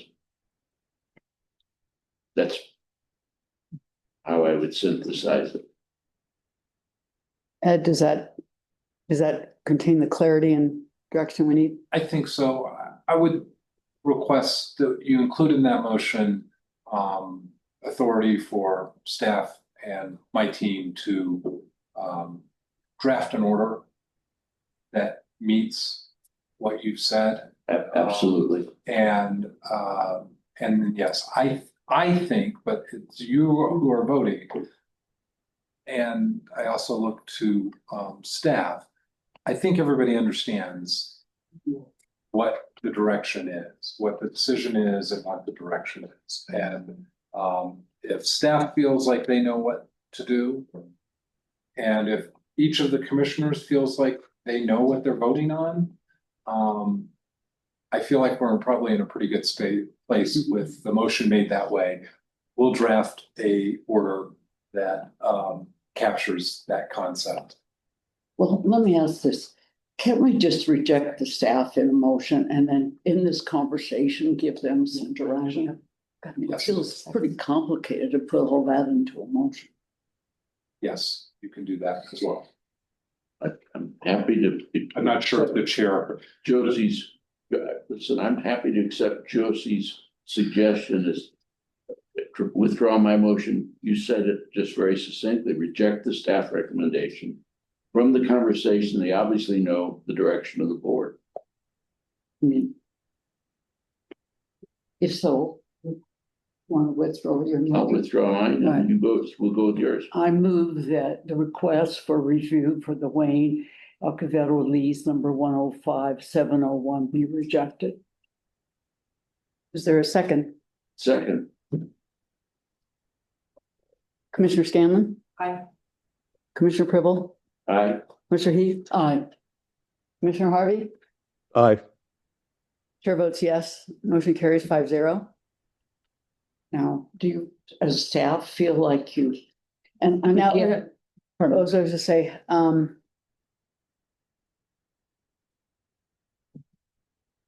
what time is it? is it still Thursday? I'm wondering if. All right, well, we've already voted, so now we need another motion if we're gonna have any more conversation. Perhaps we'll leave it at that for now, and you have one more. I do. It's Director Rosemarino. And so the board has unanimously voted to reject the staff recommendation. You hear that. I strongly urge us to take some pressure off of this situation timing wise. My understanding is we could possibly do a 1-year extension on the ag lease. You know, Ed's gonna look into that. As we move forward in this conversation, if we move forward in this conversation, I would urge not to request that the staff present a resolution at our next meeting. This is far too complicated. So I'd like to just submit that for your consideration, to just build in some, alleviate that time. Well, so there is no time frame expressed in the motion. No, but That's there correct. is on the lease. Yeah. Is it, well, a couple of questions, but, and this goes back to staff. Does, in as much, is this lease expired January 1st this coming year? Yeah. So is there a flexibility, given the board's indecision and the lateness of the calendar, to extend the lease for Commissioner 6 months or a year? Commissioner Purple, that's exactly what I'm suggesting. Well, I didn't hear that. Sorry, I spoke too I softly. did not hear that. We are going to look at that first and foremost, to take some Okay. timing pressure off of this conversation. I would support that. I think it's only fair to the family. We need time. I don't want Abe just making up a rate out of it. I think, even though he is really smart. and Quick, and quick. But I think we need time. I think we're gonna really need to have some conversation about it. If we're gonna come up with a different policy to support a 10-year ag rec combination, I would be fine with that. I think also, even though I'm not supposed to have deliberation right now, there are other issues regarding recreational activities on ag lands that I think that this has surfaced. So I think it is a broad conversation. So I think it's appropriate that we make a motion, that someone might offer a motion to extend the Yacovetti current lease for another year, or We can express intent that we would support that, and you can bring it back next month. And why because can't I we think- vote on doing that now? Well, shouldn't we notice this? Yeah. there's, yes. I think And they Commissioner have to- Scanlon's a better approach. Yeah, and I they think have there to may let- be they have to some put- additional public Yeah. comment and there's some. They have it out. for Okay. bid. Well, and Director, did you say extend a 1-year ag lease? Yes. Or the combined situation? It'd be the. It's the existing lease, which has both components, Would would go be like a year. extended for a year beyond its current lease term. But you said, she just said agriculture, you're saying both. I'm saying the existing lease is what had been, staff was recommending we not renew because of all the policy issues. So what I'm saying is we need a motion now that the existing lease would be extended for 1 year to accommodate all the I conversations. think that was your intent. To be clear, there's currently one lease. It's Yeah. one of those That's the multi. multiple one. Yeah, We there would you go. extend Yeah. that. So I want to ask, I want to ask council though, is that even necessary board action, or is that not within the existing authority of the staff to do so? It's a great question. I can't answer it off the top of my head, although given that this is a non-existing lease type. Yeah. Now, there's not really a policy delegation to staff with authority to explicitly address this lease type because it doesn't exist anymore. So that's why I think Director Rosmarino's suggestion of just, we'll come back in a month with a recommendation on how to handle this lease through an interim while staff approaches the bigger question of how to address the future of this property.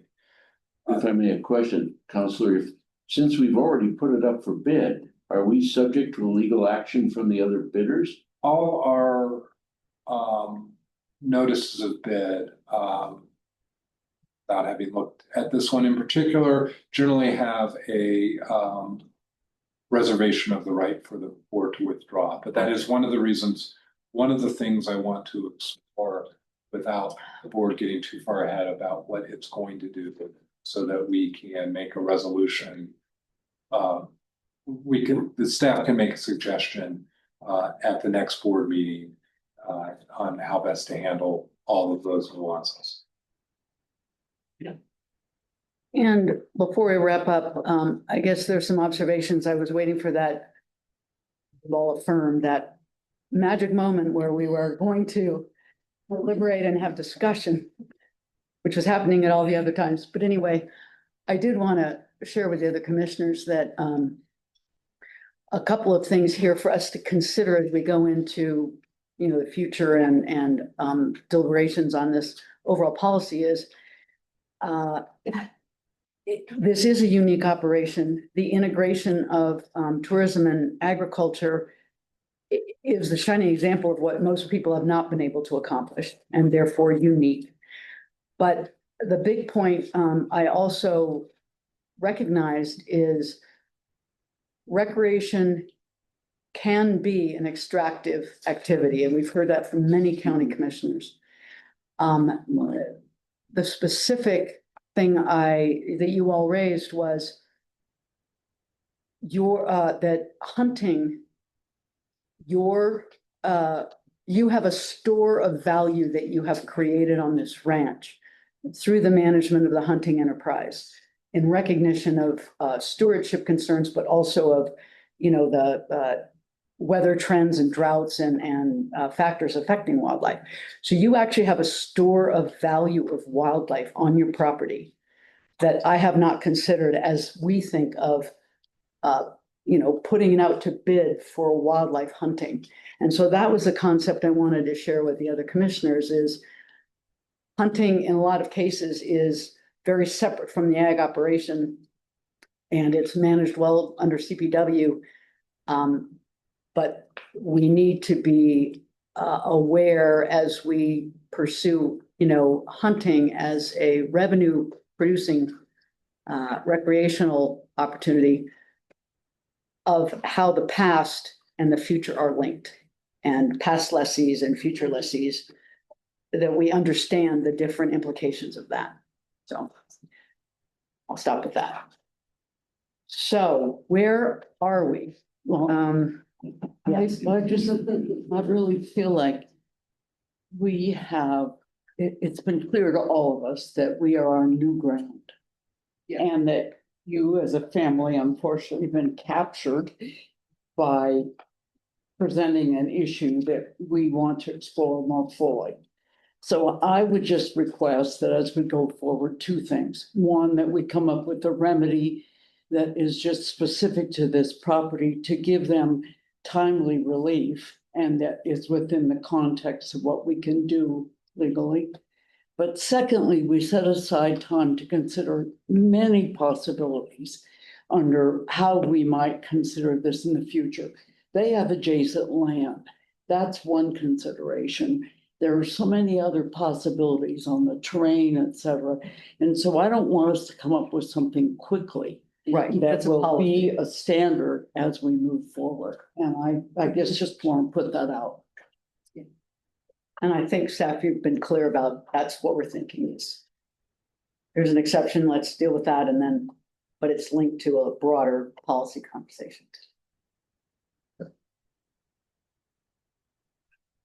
Thank you, Commissioner Heath. Yes. I've sat here and listened to everything. I'm the matriarch of this family and I'm damn proud of my family. And I'm one of the first, in front of everyone, thank our daughter-in-law. If you would have dealt with just the rest of us, this wouldn't have happened. You'd still be just spinning around, you know. So, but I've got granddaughters that their heart and soul's in that ranch. And the state lease and everything. And I'm so proud of that. And we have 3 granddaughters that are not here. Our oldest granddaughter is the ag teacher in Sirocco. All of our granddaughters go to Sirocco schools because Steamboat found that they didn't want agriculture. They didn't want FFA and everything. Wayne and I both graduated from Steamboat. But our granddaughters decided to go up to Oak Creek. They get up an hour earlier than they have to get to Oak Creek to enjoy the ag part of what they want out of life. God forbid they don't marry a doctor or a lawyer and move up to New York City. They want their roots to be in that county. That's all I can say. We appreciate hearing from grandmothers. It makes a lot of sense. So thank you for speaking out. Yes. Thank you again very much for your family effort and your eloquence and. And I think it's also would be important for you to talk with the school, the attendees. So what did they learn today? Because we hope it's not too frightening and that they will feel like that they understand how democracy works when we're on New York. It's a lot. I think they will respect what goes into making this work. I would just ask that, if IG appears to the board in this process, I would like to be involved in. And as you look forward to creating these policies, I also would like to be involved in that. I think this is important and I feel strongly about it.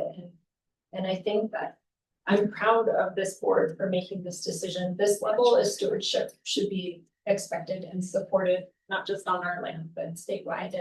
And that makes me excited about moving into the future. That's awesome. I just have one comment. Back when I bought the ranch from her father, took it over, I was the one that instrumented ag lease, and I actually said I'll pay more money to the state board if you look back on the records. I think back when I took it over, it was 50 cents an acre for grazing. But my father-in-law was paying, and I upped it to $1.50 and then added recreation to it. And really the first, I think, to do it wasn't. I think we've been the first to cause all of your problems. Congratulations to all of you. Well, I Thank you very think much. the first to challenge you to look at things from a different light. And the stewardship trust has been very beneficial to the state land trust, and hopefully this will continue to continue. Thank you. Thank you very much. And now we're going to declare a 15-minute recess. I think there's some lunch and then get back to the agenda. Thank you all.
in the process. But you got like. Right. Process and justify. Hi, Commissioner Harvey. Yeah, parachuting is the Hi, outside. what are you having for lunch? So- I'm just having a cup of tea. I'm still under the weather, so. Yeah, right. Well, The, we're sorry for you, but we're glad you're not here sharing, so, To spread it. Yeah, Yeah. I'm sorry I missed that field trip. It sounded really interesting. yeah. I think you would have enjoyed the tour yesterday. I hope you'll be able to get down there. on Yeah, the I'd love to. ranch. It sounded really interesting. Yeah, yeah. What are you guys having for lunch? Like Well, Asian veggies and chicken or something. Oh, good. Japanese. Yeah. Good. Yojo's. Yeah. Oh, okay. Yojo's. There you go. Yojo's. All right, then, we're gonna move into the final action portion. I guess the first thing up, which will hopefully happen quickly, is we need to.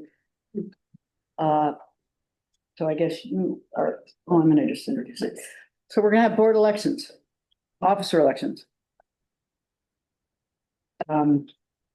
So I guess, does anyone have a nomination for slate of president and vice president? I can do this. I nominate Commissioner Frobe as president and Commissioner Keith as vice president. second, All righty, any discussion? well, as long as there will be no mail-in voting. And we've been relieved of the pressure to have a campaign, so. Yes. Right, well, why don't we have a vote on that then? Commissioner Scanlon, Right? Commissioner Pribble, all right, Commissioner Heath, I and Commissioner Harvey. Aye. I just want to note for the record And I vote yeah. that pardon me, I'm interrupting. That in our governor's manual, it says you can't have more than 3 terms, and this will be my 3rd term. So I Okay. do make sure that someone is preparing. In the pipeline for Yes. succession. Great, and this is will be my 2nd term. So there. We should plan on that for sure. All right, Mindy, would you like to present the 2 items?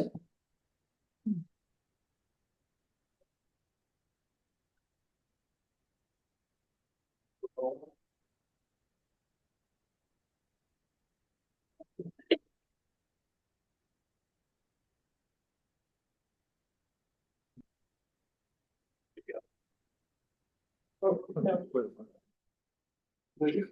we're good. Did you go back? No, Don't touch your. I'm not. No, you got wax. Making me nervous. Sorry. Labeled him. Did you go back?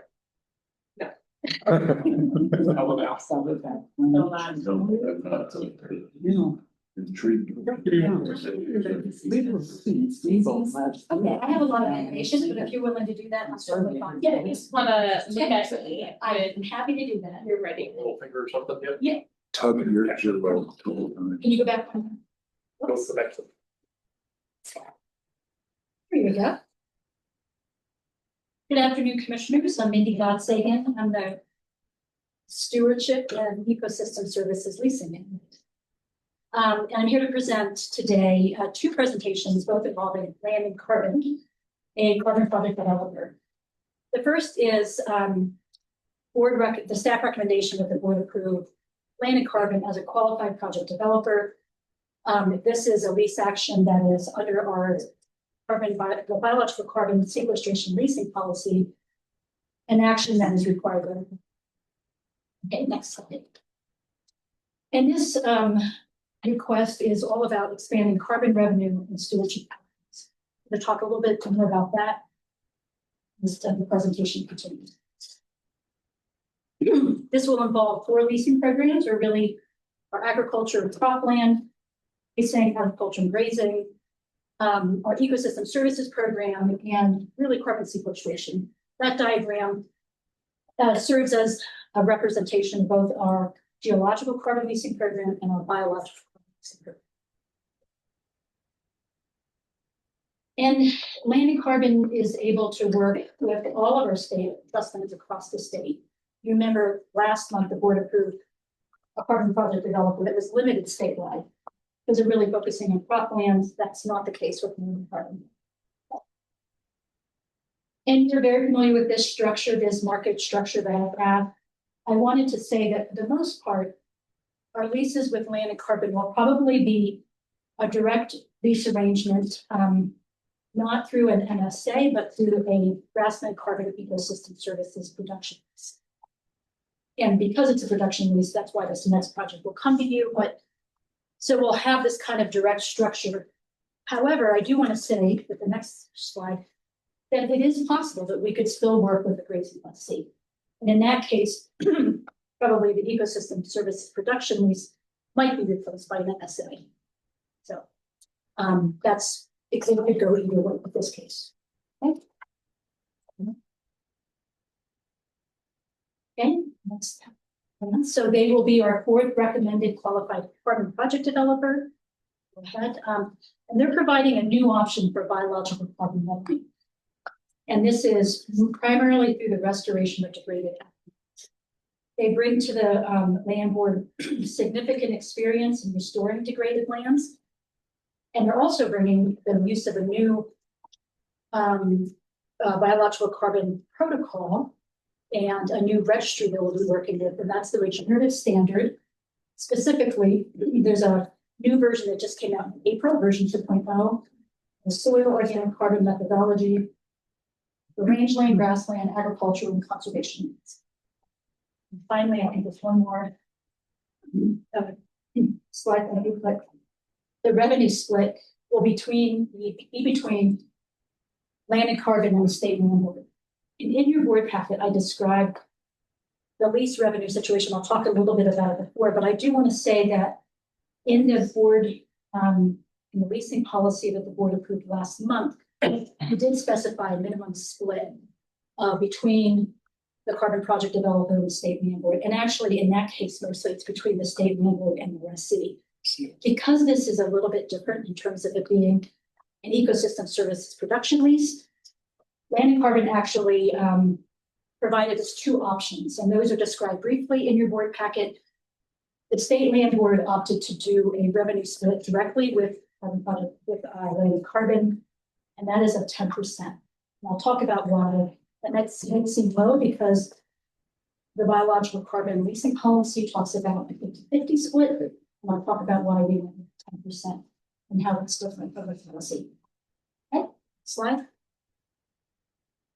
So the regenerative standard, which is the standard, the carbon market protocol, whatever we use for that, does require, it involves, oops, go back. Did that go? Okay. It does involve up to a 40-year commitment. That doesn't mean it has to be a 40-year commitment. Generally, we'd be looking probably at 30 as the minimum term. But there is termination flexibility. And as you know, these don't involve a permanent conservation easement, but there is a commitment to keep the land in agricultural use. The carbon credits, if that were to be deemed necessary in the future, the carbon credits could be replaced through new land enrollment or bought out. And it provides the land board with credit durability, which enhances the value of the carbon credits, but also adaptability for future uses. Next slide. So for use on state trust lands, we feel that working with land and carbon provides an excellent stewardship option. The fact that they're looking at restoring degraded lands, the carbon project developers we're looking at right now or have that you've approved to date, they've really been working on native grasslands that are in very good condition. In this situation, we're going to be restoring degraded lands and generating carbon credit revenue in the process.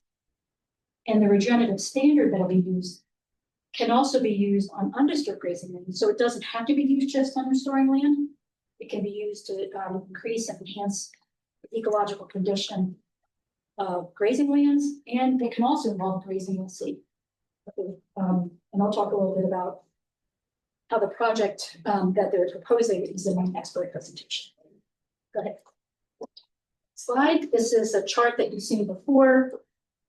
It's our current criteria for how do we recommend a carbon project developer to be qualified by the board. Land and Carbon received a revised score of 86 out of 100, using the Mill Pond scoring criteria. And they mostly have involved, can reply yes to most of these other criteria. Obviously, they don't have experience working with the state landlord yet. And they have not yet had experience working with government entities. Those are two things that are preferred, but not required. Okay, next slide. And with that, I do have a staff recommendation that the board approve Land and Carbon as a qualified project developer under the state landlord biological carbon program. I will take a moment to say that I forgot to introduce Bob and Dave Lawrence, who are the representatives from Land and Carbon, both the CEO and legal counsel founders. They're here to answer any questions.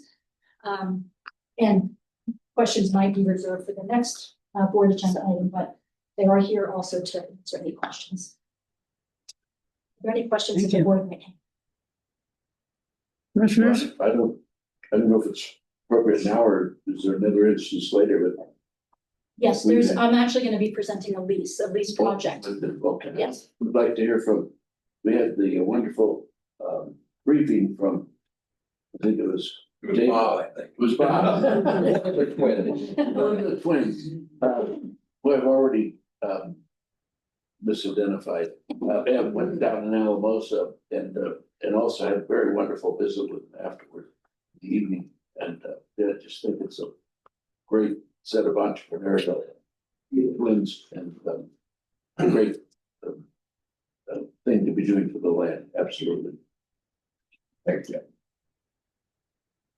I don't. Oh, and there is a board order. And it's also presented for this verbatim in your board packet. Yeah, sure. Mark, if you have a comment to make, please raise your hand so I can find you. Okay, he does. There we go. You are able to talk, sir. Okay. Yeah, I just wanted to echo what Commissioner Pribble said. I love this direction of trying to reclaim lands, carbon sequestration, you know, the modern economy. So I really support this. Great. Is there any public comment out there, Alex? Folks listening in online, if you'd like to make a public comment about this agenda item, please use the raise hand function on Zoom. We'll address the board.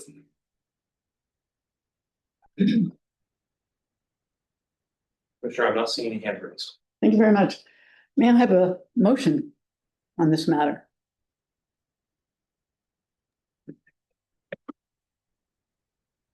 I'll make a motion.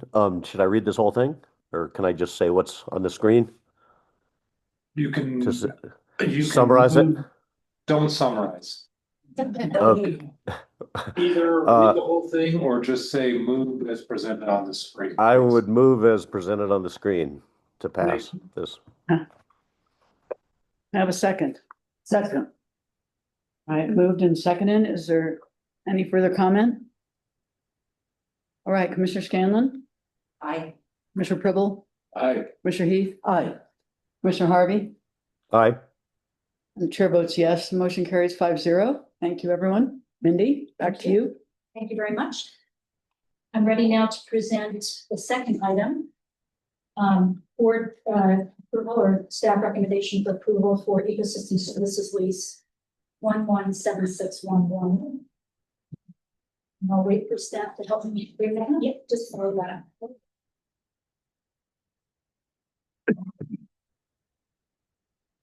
Again, I'll make a presentation and then we'll have time for either remarks or questions with Bob and Dave Lawrence. Okay.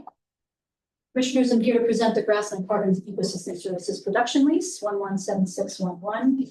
This is a property, you're looking at a property here, right from where we stood at our meeting just last month down in Alamosa. We're standing on the path line between a crop circle that was more recently retired on the left and longer retired on the right. Okay, let's go to the next slide. Just apologize, it's sticky. Here we go. Okay. And this project is also, it's about expanding carbon revenue options and stewardship outcomes. And I'll say that on both of these cases, we're really looking at an opportunity to generate revenue and significantly increase the condition of the state. Okay. And again, with 4 leasing programs, this one will actually involve cropland and restoration of cropland. We're hoping that it will involve bringing the ability to return the property to grazing, both carbon sequestration and our ecosystem services. And there is a property location that we visited last month, Land Carbon. It's located in western Alamosa County. Next slide. This is a kind of a regional view. You can see the city of Alamosa on the lower right. Notice that the green ribbon of land, this is an aerial photograph of lease is noted in red. But it's located just north of the Rio Grande River kind of floodplain area. It's located just outside that floodplain, but the property is very sandy.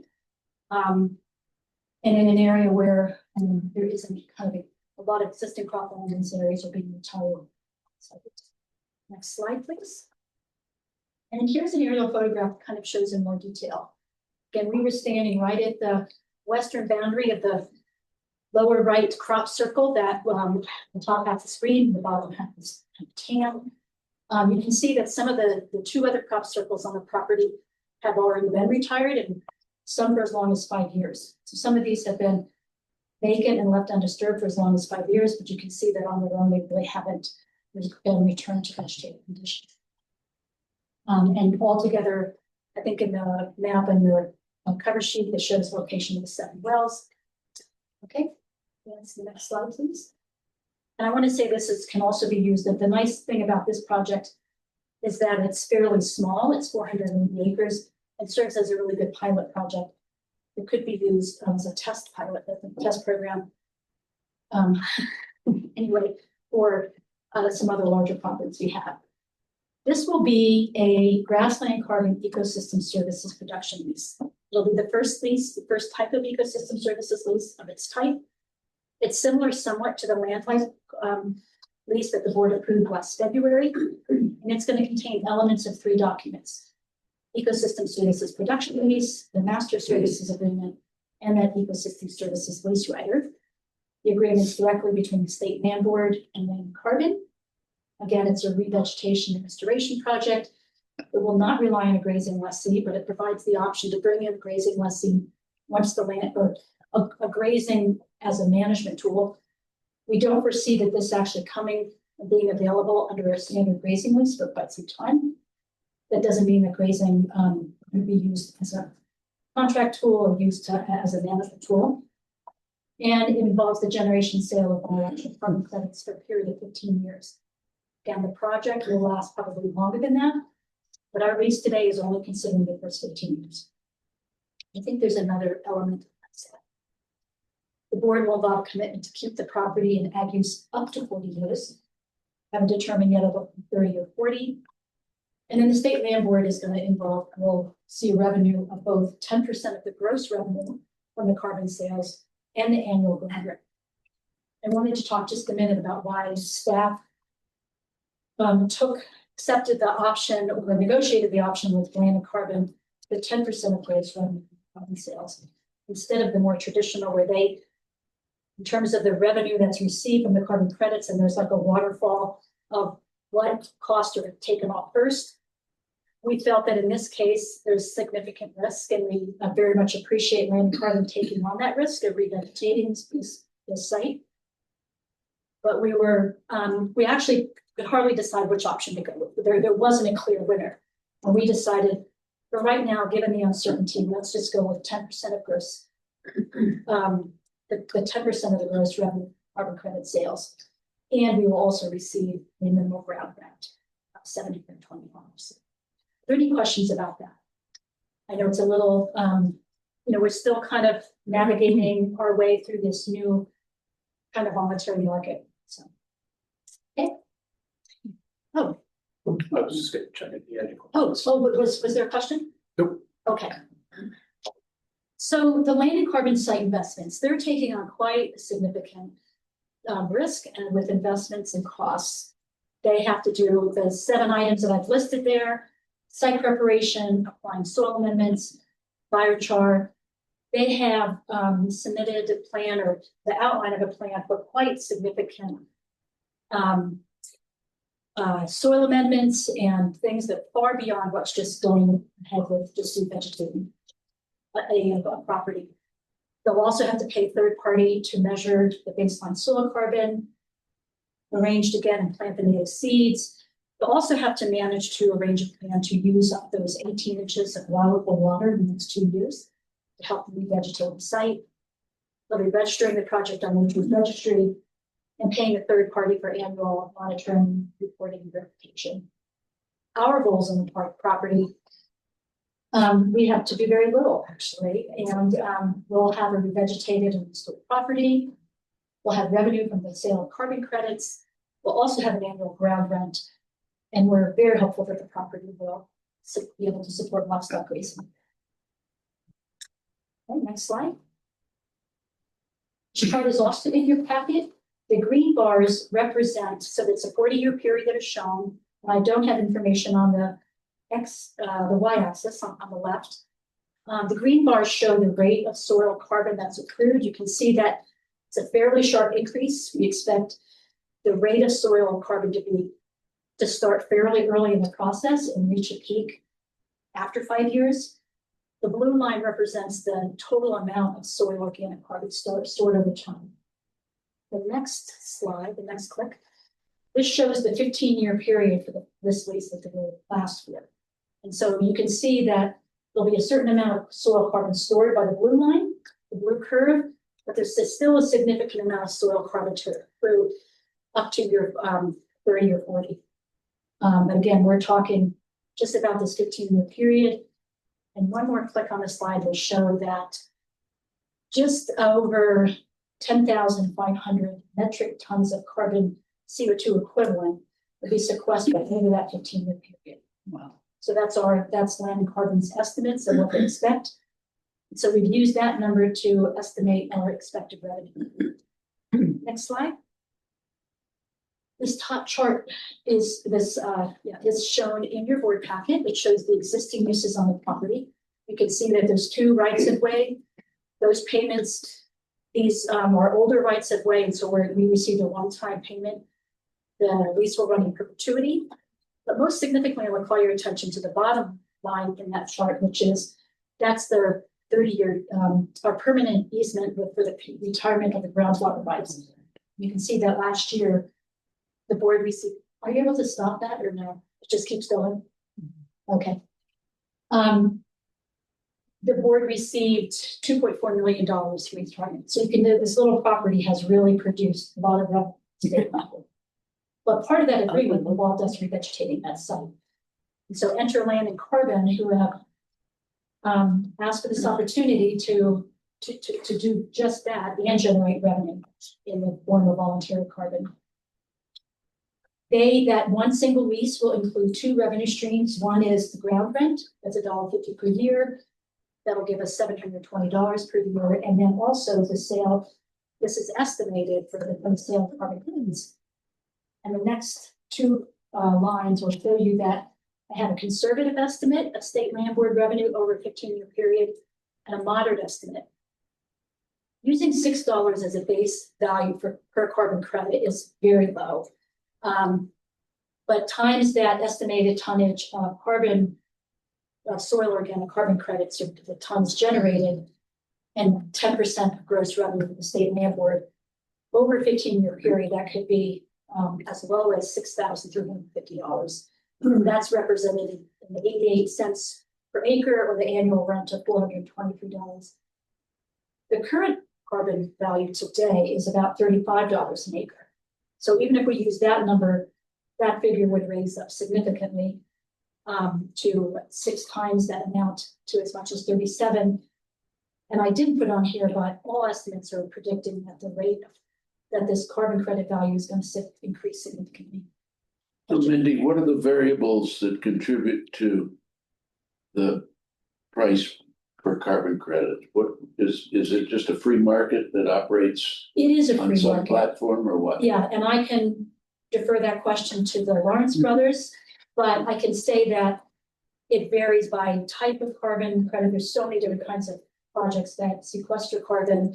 It varies within around the world. I will say that carbon credits generated in the US generally have a premium because of stability of markets and a variety of factors, but I'll put a pin in that question. I'll follow up. Love to hear from you. Lawrence Brothers, whenever you're done with your presentation, maybe. I'll finish, okay? Yeah. Right. And I think I just have one more slide, is that right? Or maybe we're at, oh, that's it. So maybe this is the perfect time for that question. Thank you, I'm Do you want to come up and Sure. like introduce yourself for the record?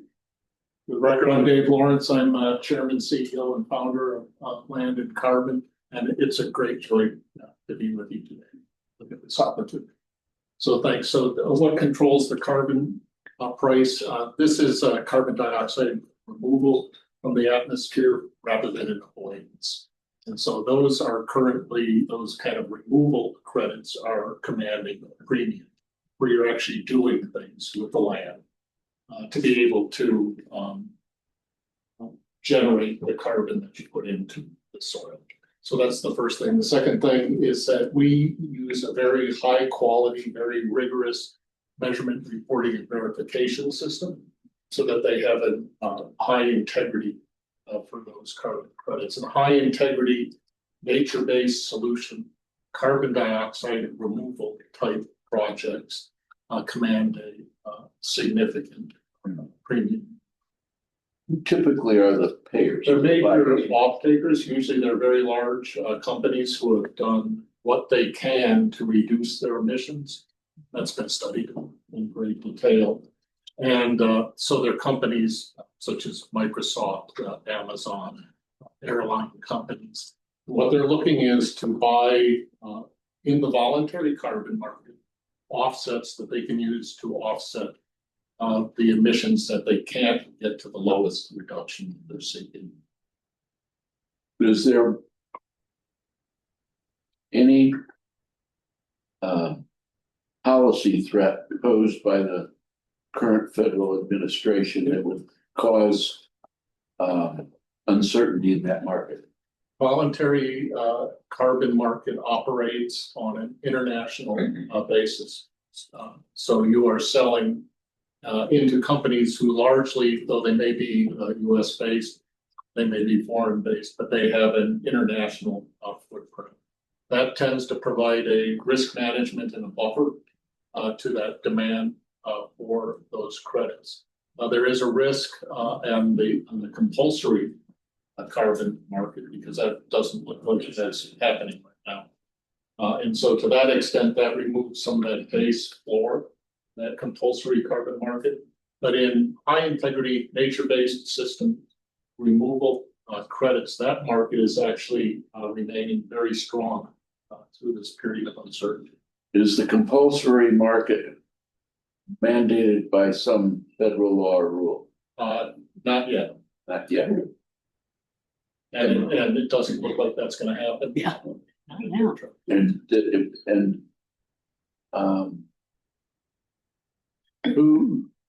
What economic forces or interests would want to diminish the appeal or return of the economic return of this market? You know, it's an interesting question. One of the things that we have really focused on is we are, you know, carbon and all the co-benefits of carbon. So, you know, we see significant benefit into ecosystem restoration, increasing biodiversity, increasing soil health, increasing water conservation usage. So it's really hard to generate economic forces against those very positive, constructive, value-creating entities. An economic force that, so that's on the plus side. Very hard to argue that we don't want to restore our land or put greater soil health and higher yields, greater nutrient density, higher productivity. On the other side, if there's economic forces that say, well, I guess there'd be two factors. One would be that this is an excuse if you were doing this for companies to keep polluting. And they're just gonna buy these offsets. So there are some people who are not for voluntary carbon market for that. That's a relatively small fraction, and especially as it's been shown that most companies who buy these offsets are actually doing very significant things to reduce those emissions. The other market would be if you force that said that you did not think that there was significant need to reduce CO2 in the atmosphere. And so that if that were your primary driver and you did not see a driver to reduce CO2 in the atmosphere, that could be enforced. So this last statement would suggest that to whatever extent climate change deniers, if you will, want to roll back the efforts in federal and state policy that have achieved the last 20, 25 years to address climate change and warming. That's what we need to watch for as a exogenous factor that could affect this market, our returns, etc. Yeah, you know, when I put my investment into this company, right, that's a risk factor that I have to manage and mitigate. And one of the great mitigations for us is that there's always going to be limits on all of these.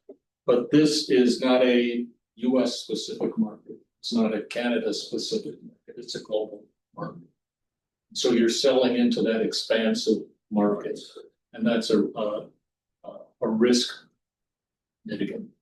Can I add one thing? Please, I'm from the back row. Come up and introduce yourself. And I'm Bob Lawrence. I have a new title, so Chief Carbon Commercial Land and Legal Officer. And I'm thrilled that I remember that.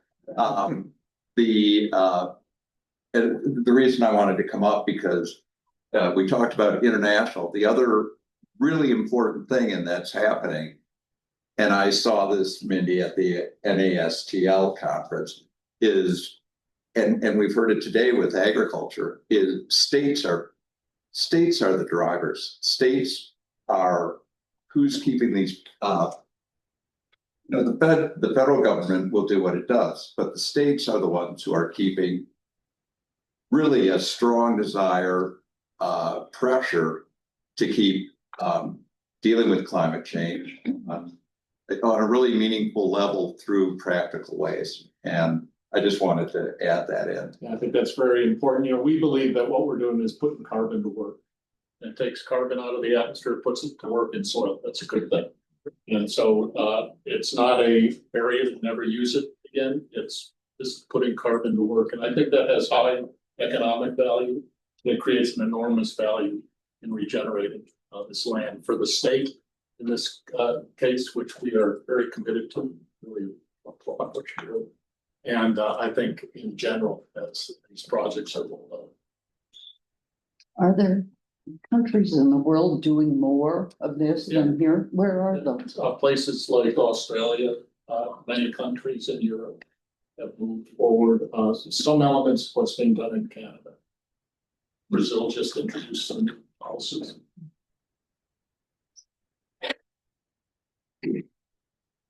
I noticed that in the material you mentioned the nature registry. Yeah. What is that? Nature's popular. Sure. So Nature's Registry is a carbon crediting program, like BERA, which I think you're all familiar with, or Climate Action Reserve. It has, I believe, 1 million credits that have been under the program so far. It's moved into its second version. And the reason that we like it is it's rigorous, which drives high quality, high value, high integrity. It's very science driven, which is what we like. And it also has sufficient flexibility. that we can do projects like the Alamosa project. So it's not so prescriptive that when you use a combination of practices like we do, I mean, native seeds, soil amendments, nutrients, grazing, when we get to that point, we're able to do all those things, put them in combination and get the optimized mix that's going to create the most carbon credits and restore the land the most. So that's why we love it. Well, love's a little strong. We like it. When we first looked at them, this kind of willingness to embrace kind of a combinatory approach versus kind of a silver bullet type approach was really attractive to us, because we think, you tailor the solutions to the land. And in many cases, what might work well in one place may not work as well. And often, when you put many different combinations together, or different mixes of seed together, or different types of legumes with seeds with different soil amendments tailored to that soil, that's what's going to work the best. We're able to do that working with Nature's Registry, and so that's been very positive. Briefly, do you have operations or opportunities in other states? Are they similar to what the San Luis Valley project? We certainly hope so. I mean, we have operations in other places. We're active in southern Saskatchewan, in a place called Weyburn, Saskatchewan. It's very cold. It's in very highly degraded. It's called soil high sodium content, and difficult to grow things. So we're restoring that land in southern Saskatchewan. We're involved and have been involved in, I don't know the best way to characterize it, in the Powder. Yeah, it's in the Powder River Basin near Gillette. Again, some significantly degraded soils. It's been managed with continuous grazing forever. And so this is it's not that different from some of the situations that the board faces, because the landowner has leased this land for the last 30 years. So the lessee's implementing the grazing piece, and it involves integrating what we do with the lessee and the landowner, making sure that everybody is getting what they need out of the project. So, and that's about, it's about 12,000 to 15,000 acres. So, and it's progressing. It's progressing well, so we're excited about it. And we have other opportunities as well. There's been a lot of uptake on our business model, where we take most of the capital risk, and and also recognition of the operating experience that we bring, not only from these projects that we're working on now, but from our experience in working in operations for 40 years. Thank you. Thank you. So staff recommendation is based on the information provided you today to approve the Grassland Carbon Ecosystem Services Production Lease 117611 with the general lease terms described, and authorize staff to work to complete the necessary lease documents to enable this project in consultation with the Attorney General's office. So I move the recommendation as just read by. Oh, sorry. We need to do public comments. Oh, and We all got. there's one here. Oh, here it is, different. So, And also we'll check before we have an motion, we'll quickly check for public comment, and I don't know if we can see Mark Harvey or not, but. No questions, okay. And how about the public? Folks listening along online, if you'd like to make a public comment on this agenda item, please use the raise hand function on Zoom.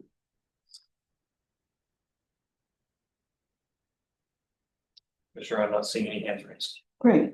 All right, then, please, Commissioner Fribble, will you proceed with your motion? Oh, okay. Yes, I move the board order on production lease ES 117611 as just described by staff, and that you see before you here on the screen. Wonderful. Can I have a second? Thank you very much. All right. I suspect there's no more discussion, so let's have a vote. Commissioner Scanlon. Aye. Commissioner Pribble. Aye. Commissioner Heath. Aye. Commissioner Harvey. Aye. And the chair votes yes. The motion carries 5-0. Thank you. Thank you all for being here and being on our field trip, and good luck. I cannot wait to get out there. Thanks for being able to attend the meeting to this point. Just good stuff. Thank you. Thanks, Jim. Thanks. Appreciate it. Yeah. Very interested in this. Okay, then I believe we're going to move into some mining issues with Mr. Texner. There you go. That's right.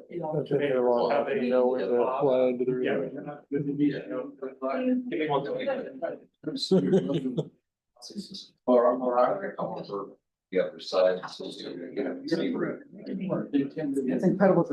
Some, everything is so corrupted. It wasn't forced. Maybe it's happened. I don't know whether it really happened. Well, yeah. Yeah. Thank you. Yes. Summit. I worked in, both Bob and I worked in River. Oh, really? It's you. Oh, it's good to see you. Earlier. I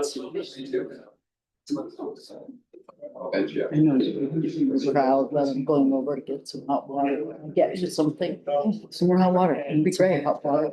I won't do one, anything, just halfway would be good.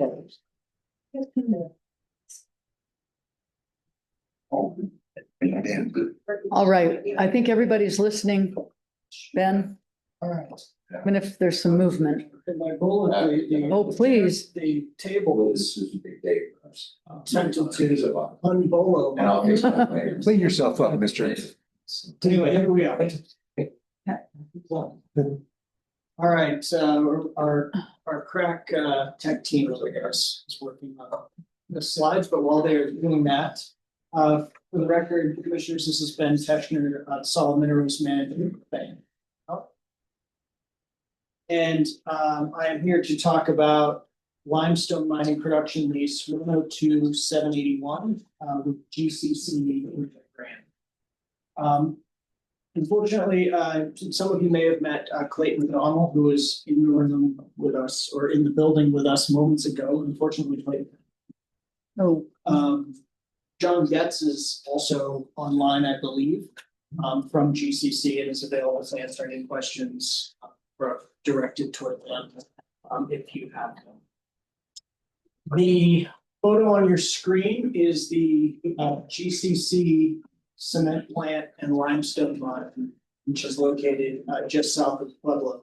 A number of the board members may remember visiting this property a couple of years ago. We toured this area.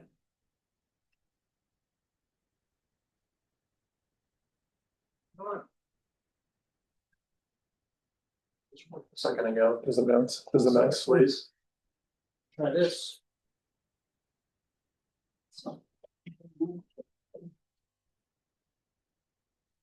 I'm gonna exit out of this really quick. I'm gonna try sharing it. Apologies for some technical interruptions. All wizardry in place. Thanks. Let's get big points from me. Oh, thank you.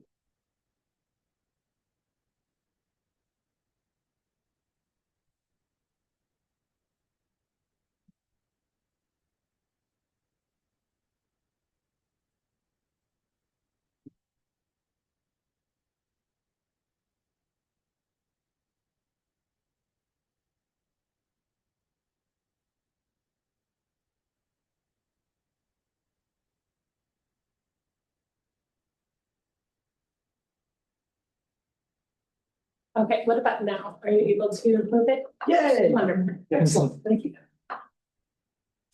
So the goal of this, this item in front of you is to expand an existing lease.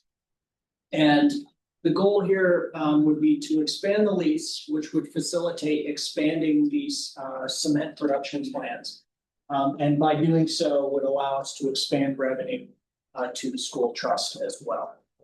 The photo in the on your screen is now looking almost the opposite direction, looking north-ish from the limestone mine portion of the lease toward the cement plant structure.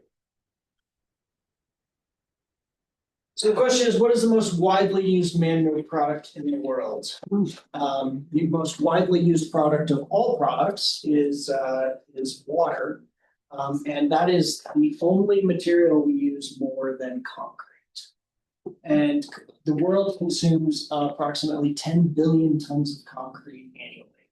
I was unable to come up with a number how much Colorado uses. But I assure you it's a large number.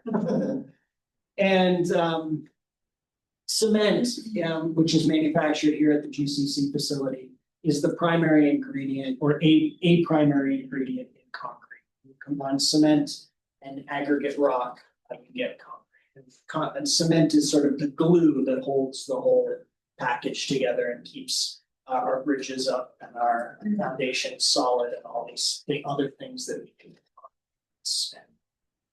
And cement. This lease is located in sort of south central Pueblo County. The lease is currently around 9,000 acres, and this expansion before you would expand it by an additional 3,400 acres. This is a map zoomed in on this property. The existing lease area is shown in yellow. And we'll zoom in on this a little further in a minute, but the expansion area is shown in orange. And in GCC's sort of internal communications about this area, they refer to it as Tract D. And so when we refer to Tract D in your cover sheet, this is the area that we're referring to. As I said, the plan is to expand this plant. Currently, this plant produces about 1 million tons of cement a year from a single cement kiln, which is shown here on the left. This is a highly technical operation, and the folks on the right are the ones managing and monitoring this process. Again, some of the commissioners may remember standing in this room during that, watching this take place. Very hot day.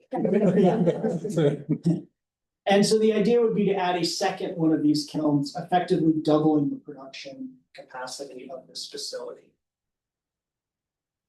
But in order to do that, GCC will need additional limestone, or need the security that they have additional limestone resources available. Limestone is a primary ingredient and the largest volume ingredient in cement. And so you can see here, this is a photo of the limestone mine that they are currently working in. So if we take a look kind of back at this map, we can kind of put some of these pieces of infrastructure into context. And so up in sort of the northern end here, we have the cement kilns and the manufacturing facility. And right at the moment, just south of the kilns and the manufacturing plant is the mine. And the mine is slowly moving south. And so what we will see eventually is less that this is going to take up more space, and actually that it's going to take up different space, because this mine will move and be reclaimed behind it for its next available use. So you'll see begin to see a separation between the plant itself in the north, a haul road connecting it to the mine as it moves over the next decades toward the south.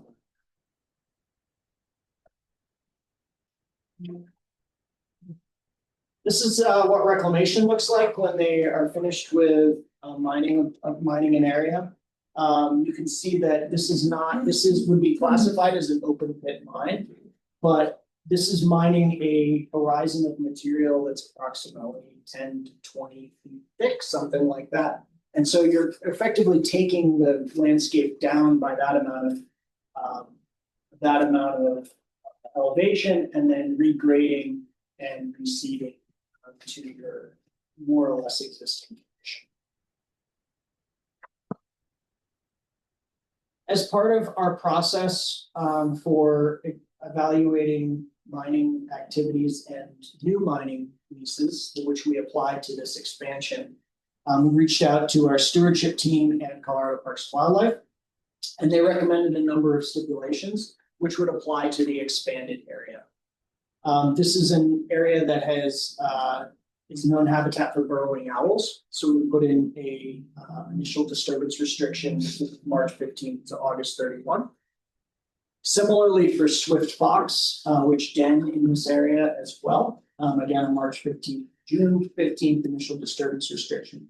And both of these could be, there's exceptions in both of these timing restrictions. If GCC wishes instead to go have somebody come out and do a survey for these species and determine that they are not there, then they may enter this time windows. They have a 500-foot setback from 100-year floodplains and a cultural resources class 3 survey that was required on all areas of disturbance. And this is a survey where a archaeologist comes out and walks the area surveyed. From a revenue perspective, the additional acreage would be leased at $5 per acre per year, resulting in $17,000 in additional revenue right away. However, that's not really the big number. By enabling the plant expansion, or well, let me start here. Currently, we have a royalty rate of 66 cents a ton, which is subject to escalations every 5 years. That currently means that we receive revenues of around $700,000 to $850,000 per year in royalties from this property. This is our largest non-coal solid minerals payer in the program. By allowing this expansion, this lease expansion, we would be facilitating the expansion of the plant, which would double the limestone needed for production, even before they reach the expansion area. And so we project that by 2030, we're looking at royalty revenues of 1.4 to 1.8 revenue. So staff is recommending that the board approve an amendment to the solid minerals lease 102-781 with GCC Rio Grande, adding 3,422.93 acres to the lease area in Pueblo County. And here's the board order as written in your packet for you. Questions, commissioners? Mr. Harvey, yes? You know, it's a little interesting that we just heard from a group that's trying to sequester carbon. And as I'm sure all of you know, cement production is one of the most carbon intensive processes in the industrial. Can you hear me? Yep, yes. And it's almost a 1-to-1 ratio of producing cement. You know, 1 ton of cement creates 1 ton of carbon in the atmosphere. And, you know, the EP estimates that the economic cost of a ton of carbon going into the atmosphere is about $200.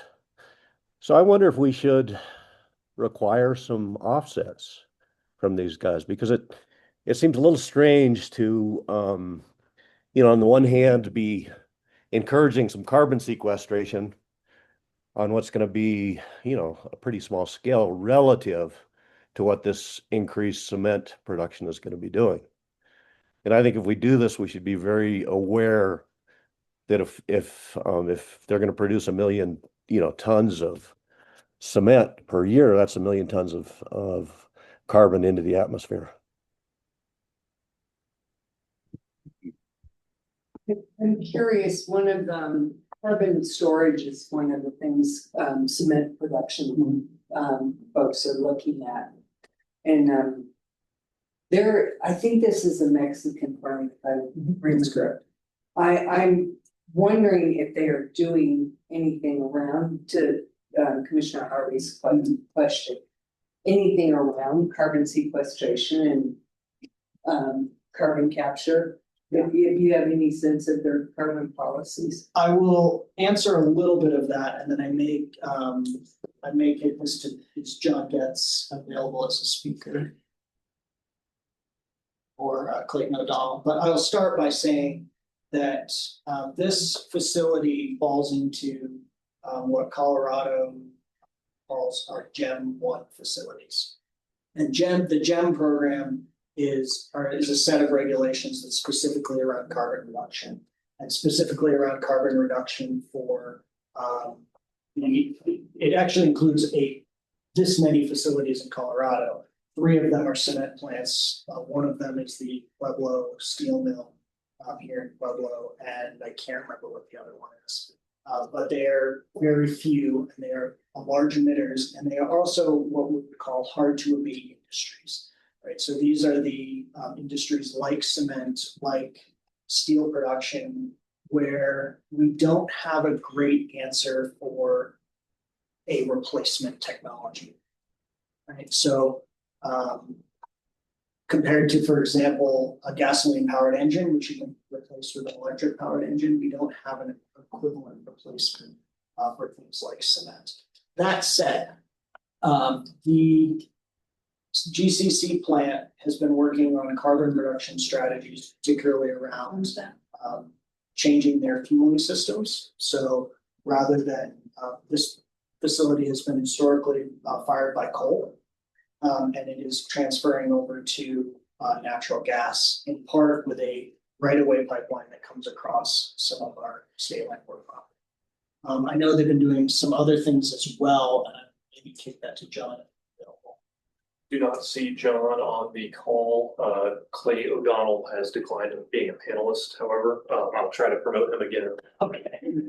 I know he's got something going on, so maybe let him be. I'll give him the opportunity. If he declines again, we will.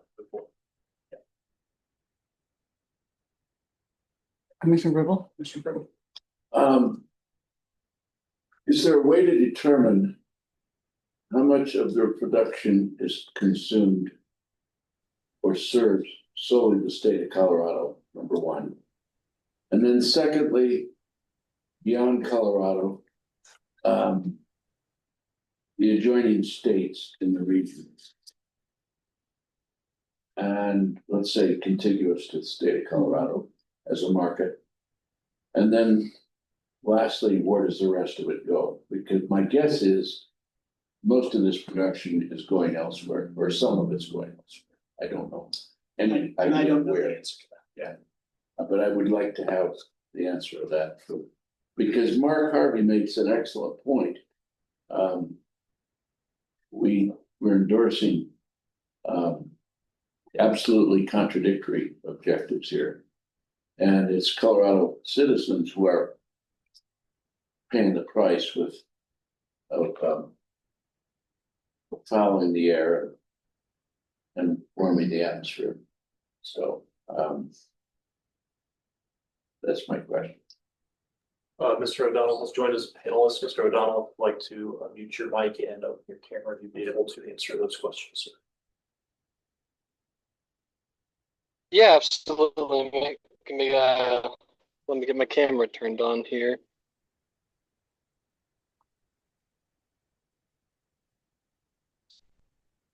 Let's see.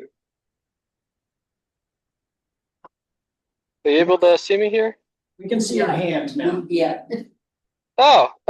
There we Wrong are. way then.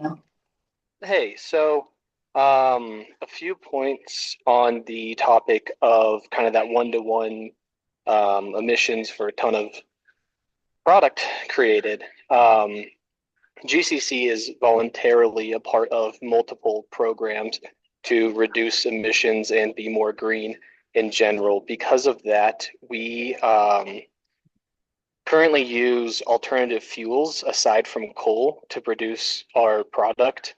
Currently, we're in the low 20% of alternative fuels used, with goals to hit, I believe, 32 or 33% alternative fuels by 2030, if I'm correct on that. And we've also are nearing completion of a large natural gas pipeline project to fully replace the use of coal in the future. We're going to get that implemented in the next year or two and start using more and more natural gas as a replacement for coal to reduce our emissions.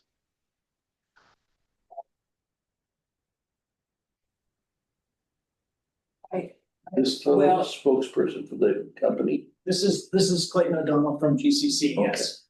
Hi, yes, I'm the mine engineer and quarry manager for GCC Pueblo. Well, I have a question because AI brought up a couple things. I don't know if this is true, that the Pueblo plant is part of a regional hub that the Department of Energy in 23 awarded $32 million to develop a sequestration hub in southern Colorado, and including with the School of Mines and Carbon America, the feasibility of a carbon capture site. So I don't know if you know anything about that. I can speak. Yeah, I can. Yeah, please. Okay. Unless you want to go, Clayton.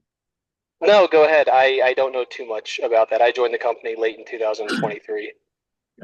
So this, what you found is associated with the Carbon America's EOS project, which includes land the lease includes land on our Chico Basin property that you guys referenced.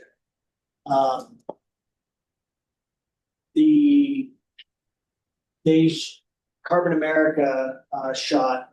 So the vision for that project was one where multiple industrial emitters would be able to sequester carbon in a what they call a hub project, where the sequestration project ends up as the sort of center of the wheel, taking emissions off of multiple sources. The Carbon America did a seismic survey on a large portion of Chico Basin last year, I believe, and had some very positive results. Where that project sits now, given the current political climate and there's particularly federal attitudes toward carbon reduction projects, remains unclear. In 24, the Pueblo plant was ranked among the top 25% in the country of energy efficiency and performance. I think one of the problems, though, is the carbon emissions, only 50% of that comes from the fuel required to do the process. The other 50% comes from, they call it calcination. I'm no expert, but even if you use the most efficient fuels, you've still got that 50% carbon emissions from calcination. So it seems to me that we're, I get the fact that there's no great replacement for cement and concrete these days, but it seems to me, it's still, use all the natural gas you like, it's still going to be a huge carbon emitter. I don't disagree. The company has a carbon neutral goal to reach a carbon neutrality by 2050. I was just trying to figure out. Yeah. It's a huge multinational company. Yes. Yeah. And most of them do have carbon goals. I'm curious what it was. I don't disagree with you, Mark, but I don't know that we can mandate that they buy carbon credits or what have you. Maybe we can. We haven't done that previous. You're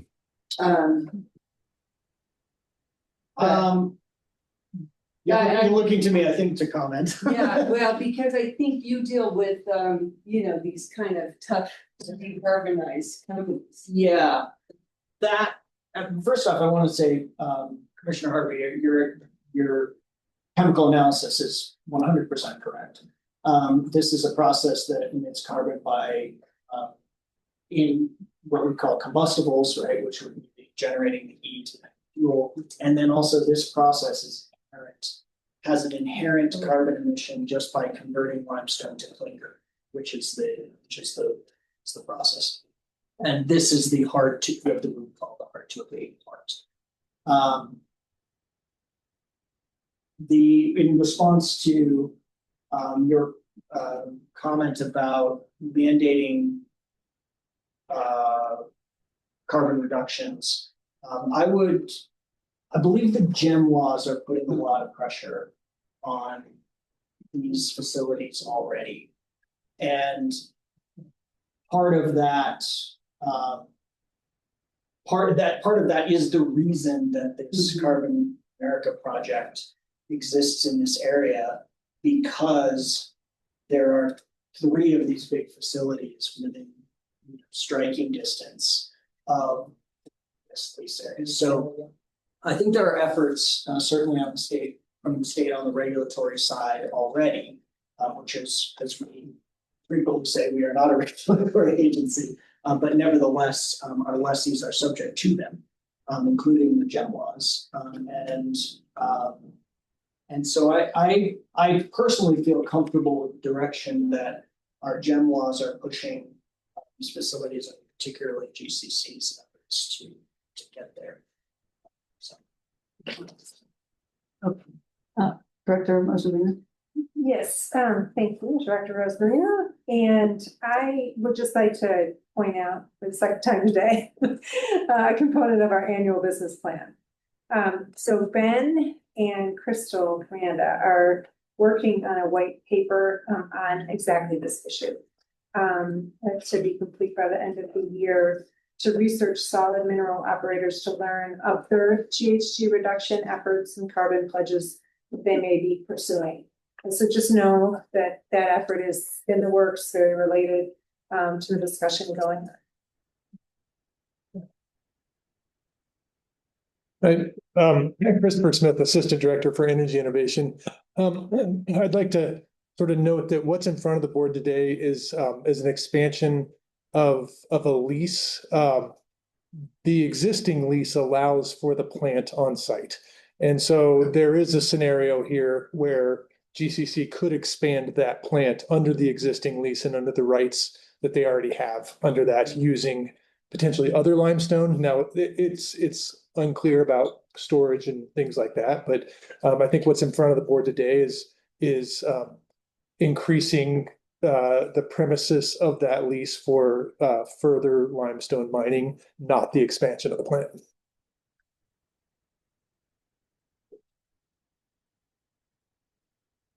Are there any other board comments or questions? I just have a comment, and my organization works on climate issues. And I think there is something to be said for working with companies that are at least trying to do the right thing and supporting them and their efforts. Because the reality is, if companies aren't on board in doing this, we're in a world of hurt. And I think this organization, I'm reflecting particularly on oil and gas, we have weeded out a lot of bad operators from our portfolio and have done a really good job of monitoring that. And I think we should continue to do that. And this has been a good lessee for us. And I support where their company's trying to go. I'm very supportive of the governor's goals with regard to climate. And we're not a regulatory body, but we have those at the state that are monitoring this, and they seem to be working in the right direction. Any further comments, Commissioner Harvey? Well, I'm just wondering if we can have this company invest in the last company that made their presentation. I'm kind of serious, or I guess we can't require them, but I would sure like to have some pretty strong language about how we'd like to see some offsets. And even if it's not statute, to let them know that part of our whole agenda is obviously being good stewards of the land, and we keep looking at the land and how the land looks, which is great, but we're also meant to be stewards of the atmosphere. And so if the board wants to go through with this expansion, maybe it's just a staff letter saying we really hope you work towards offsets. I'm gonna push back on stewards of the atmosphere, because I don't even know how to define that candidly. And I don't mind having that conversation, but I don't know that that's exactly our role. I support offsets, but there might be better technologies they can invest in with those dollars that would make a bigger difference. And I don't know that that's for us to decide. The goal is carbon reduction. If they have a company goal by 2050, that's an aggressive goal for a company of this size with a very hard to decarbonize industry. So they have to get from here to there, and how they use those dollars is fine. Offsets are fine. And I support the previous conversation and companies that buy into that. But that's a passive strategy, in my opinion. Aggressive technologies are much more impactful.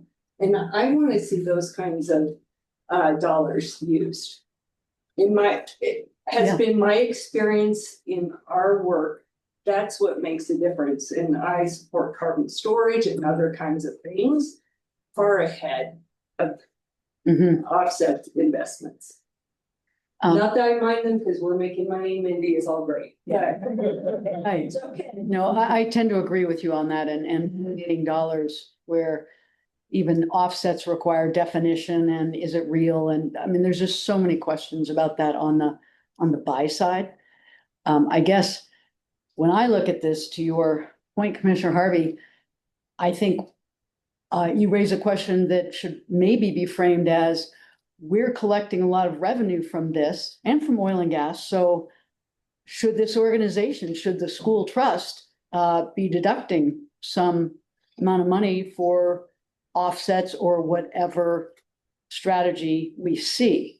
I agree with you. I don't think we're the arbiter. We're not that knowledgeable. We don't tell people what they can and can't do. We're participating in voluntary markets and opportunities. And so I'm not necessarily advocating for that, but I'm suggesting another way to look at what you're getting at would be to ask ourselves, you know, these are gross revenues. What are the net revenues? Yeah, and if we're fiduciaries for the future, you know, what is a few million tons of carbon emitted today going to cost a 7-year-old when he's, you know, 37, 40 years old in his or her future? We're fiduciaries for a trust that supports the future, a permanent fund. I mean, I don't want to argue semantics, but candidly, I'm frustrated when you don't support the permanent fund trust with a no vote on oil and gas. And I understand the moral dilemma you're facing. A lot of us care about the same issues you care about, but we vote yes. Because if we voted no, there would be no permanent fund. If we only relied on renewables and ag leases, it would diminish to nothing in a matter of a very few years. So it is a fair conversation to have, but part of it is a fiduciary responsibility. And I think that's where we just see things differently. But it doesn't diminish me and as an environmentalist and the work I do, et cetera, et cetera. So I just wanted to put that out there. If I vote yes for this, it is certainly not in any way reflective of my values around some of the issues you're concerned about.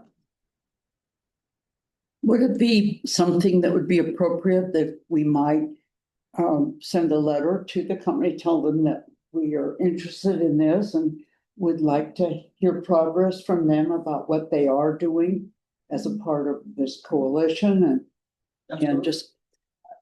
That would be a matter of actually general interest, no mandate, but just they clearly are in an industry with that big dilemma. I would be very interested in thinking or having them come give us a 10-minute presentation about, to just say what they're doing. Approach them, but I presume they would be very willing to come and talk about those efforts at this planet and beyond. Yeah, frankly, and they would also be, I think, very qualified to talk about the specific requirements that are put in place under the gen laws and the steps that they've taken in order to do those. Yeah, Commissioner Harvey, do you have other suggestions?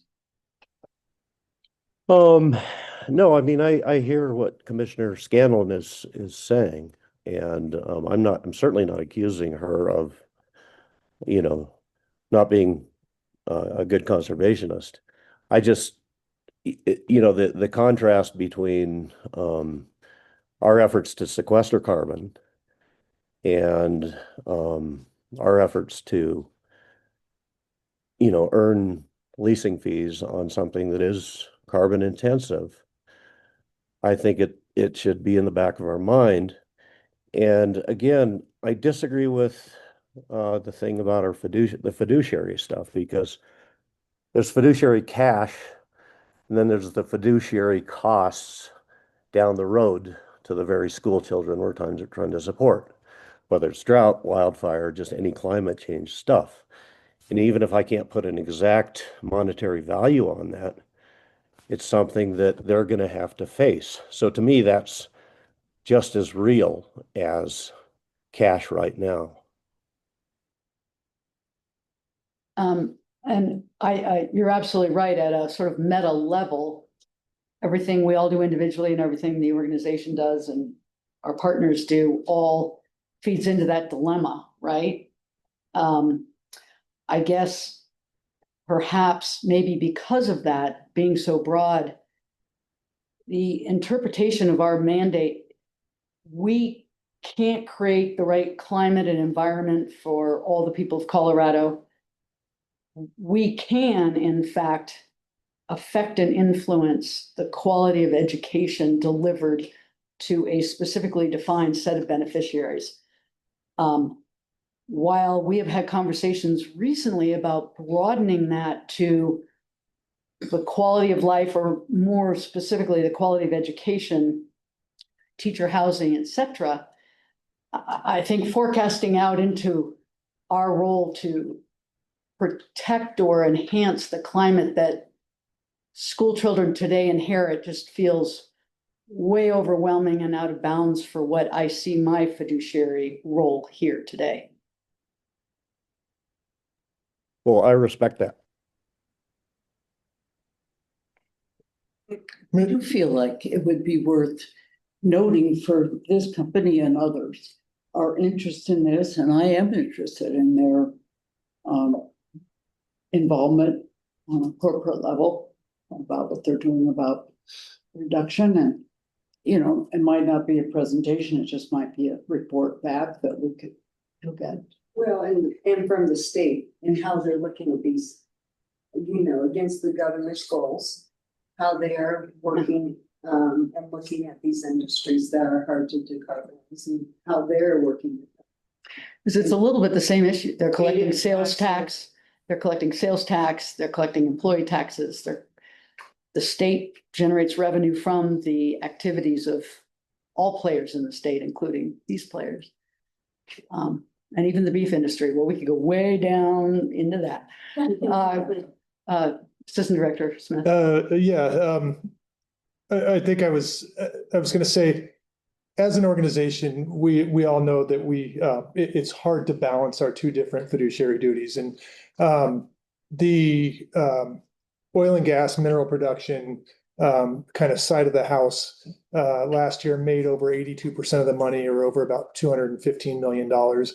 And we're very cognizant about where that's coming from. And so as a result, as Director Rosmarino mentioned, not only in solid minerals, but also in oil and gas, written into this year's business goals, we're looking to identify and strengthen and increase our relationship with the companies that are pursuing carbon neutral goals. We think that that's at least one way that we can try to meet our stewardship duties, as well as our stewardship duties, while also meeting our fiduciary duties to the school trust. But it is a difficult decision that you all have. It's a difficult problem that we work on to balance the amount of money that we're making from these lines of business with the stewardship goals. But I like that, the recognition and supporting companies and individuals, may I say, pastoralists and agriculturalists, who are investing in soil health, or companies that are taking these steps, that's the most direct way we can vote. Yeah. And we're also, as you all know, trying to increase our renewable energy portfolio, trying to get our our geologic carbon sequestration line of business going. We have 3 planning leases right now, a couple of them with Carbon America, to try to do an all of the above approach. Well, and oil and gas is not going to be here forever. Yeah. And so then what? You know, I can see a future set of commissioners looking at nuclear energy in this state. For sure. So this is an ongoing question for us and what the implications are. Director Rosemary? Thank you. Director Rosemary, for the record. So yes, I appreciate what Assistant Director Smith was saying, because I think we have to recognize we are really in a moment of transition in a big way. And the staff is looking very deeply at these issues that Commissioner Harvey raised and you all are discussing very thoughtfully. I want to also again point out HB 1332 is really challenging us to view better on stewardship. And so that's a process that's going to be going on for the next 2 years, nearly 2 years. And so we're going to be wrestling with these issues on an ongoing basis.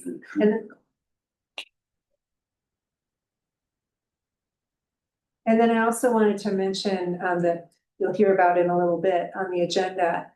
We're going to ask for funds to replace our current strategic plan.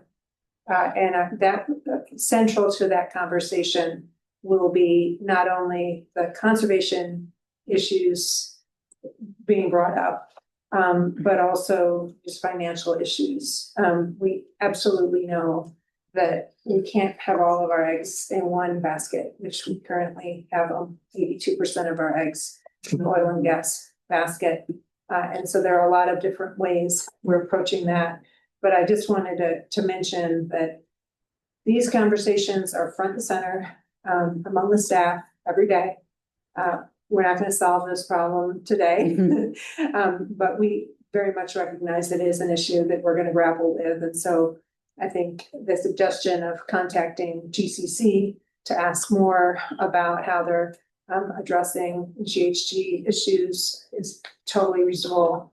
And I also think we need to figure out whether that means we're going to not vote on the measure today and what implications that might have. So maybe that's a point of clarification for Ben. So I think that's a good lead unless anyone has any other comments.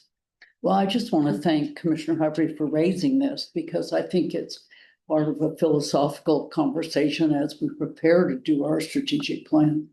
Yes, good point. All right, well, on this matter of limestone mining production lease, may I have a motion?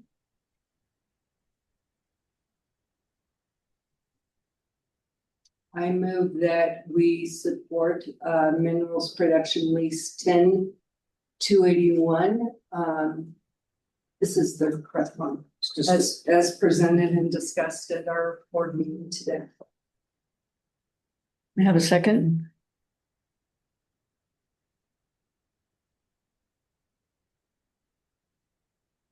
Is there a second? I'll second. Thank you, Commissioner Heath. Let's call a vote. Commissioner Scanlon? Aye. Commissioner Pribble? Aye. Commissioner Heath? Aye. Commissioner Harvey? Aye. And the chair votes yes. Motion carries 5-0. Thank you, commissioners. And Ben, I think you're up again. What? We get to see We're more. gonna see more of you, yes. Thank you, commissioners, and to follow up on the discussion, I will be reaching out to GCC and some of the state regulators that work on our state carbon policy, general laws, issues, and seeing what we can put together for you. Great. All right, moving on to the next one. This is a no surface occupancy agreement with Wilson Coors. All right. For the record, again, commissioners, this is Ben Teschner, your solid minerals manager, and I also manage our no surface occupancy agreements. This item is for a no surface occupancy agreement in Weld County, numbered 117679.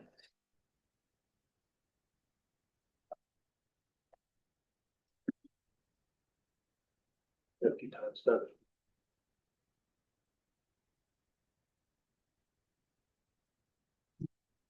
Let me try, I'm gonna stop sharing and share it again. That worked last time, so perhaps. Go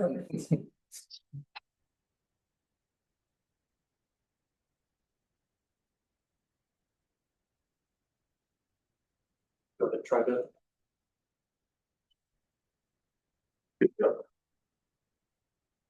Try clicking on it in the screen. I for- can't click. Try now. There it goes. There we go. Right. All right. This is an opportunity for the board to monetize mineral-only split estate.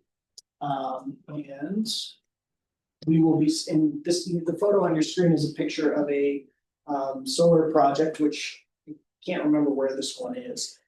But this would be to support a solar project on the surface owner's property. This lease would be located in south central Weld County. And so just a review on no surface occupancy agreements, because they're a little bit of a funny animal. We do these where we have split estate and the board owns the minerals only. The context for these is that under Colorado law, mineral estate is considered dominant.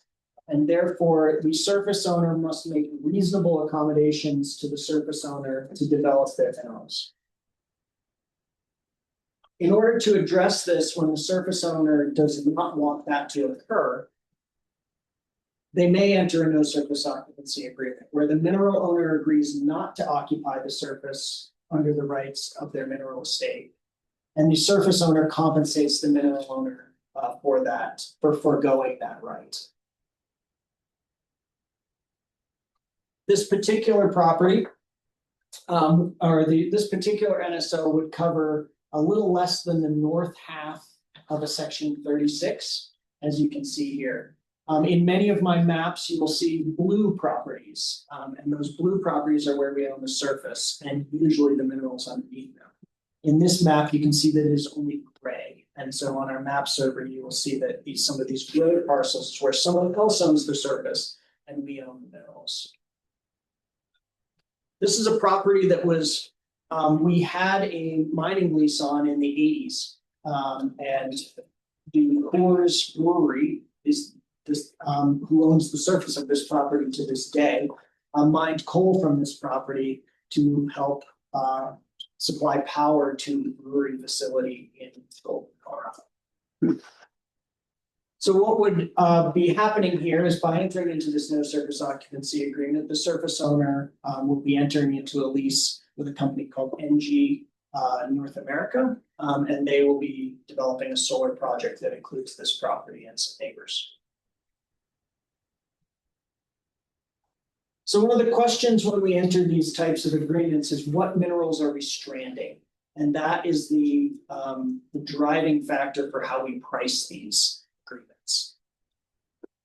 This property has an oil and gas lease already on it. So the NSO in front of you today would be subject to that oil and gas lease. That is as a lease with Noble Energy, and they are producing off of this property.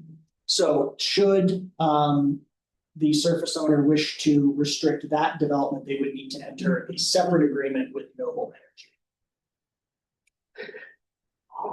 There's a proven coal resource on this property, and coal, although not a favored fuel at the moment, is certainly one that has been looked at for things like rare earth elements.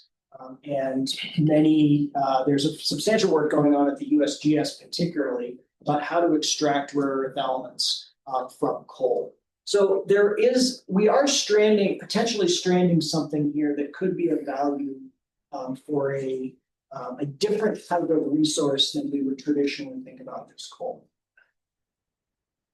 There's low sand and gravel mining potential on this property, and there's effectively no metals mining potential with the exception of that rare earths opportunity in the context of that coal. Because of that, the coal / rare earths resource, we priced this so a little bit beyond at a premium to its normal to our base price, let's put it that way. The base price for our NSOs is $5 per acre per year. And we applied a premium of $5 per acre per year to compensate the board for the potential loss of that rare earth opportunity in the future. As has been the custom of this board recently, the board has wanted to see a premium on years beyond year 20. So we have applied a 50% premium on those years beyond year 20. The result of that is that for 240 acres, we get a final price of $84,000, all paid up front for a 30-year no service occupancy agreement. So with that, staff is recommending the board approve of this 30-year NSO agreement with Molson Coors Beverage Company, who is the surface owner, covering the 240 acres of state land board mineral estate in Weld County, as described in your cover sheet, for a price of $84,000 paid up. And here's the board order and the board timing. Thank you, Ben. Anyone have any questions about this?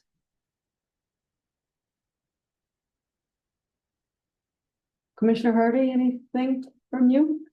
No? Nope, thanks. Alrighty. Good for Molson Coors. Perhaps you could check for public comment. Absolutely. Does anyone on here have any public comments to make? Please raise your hand.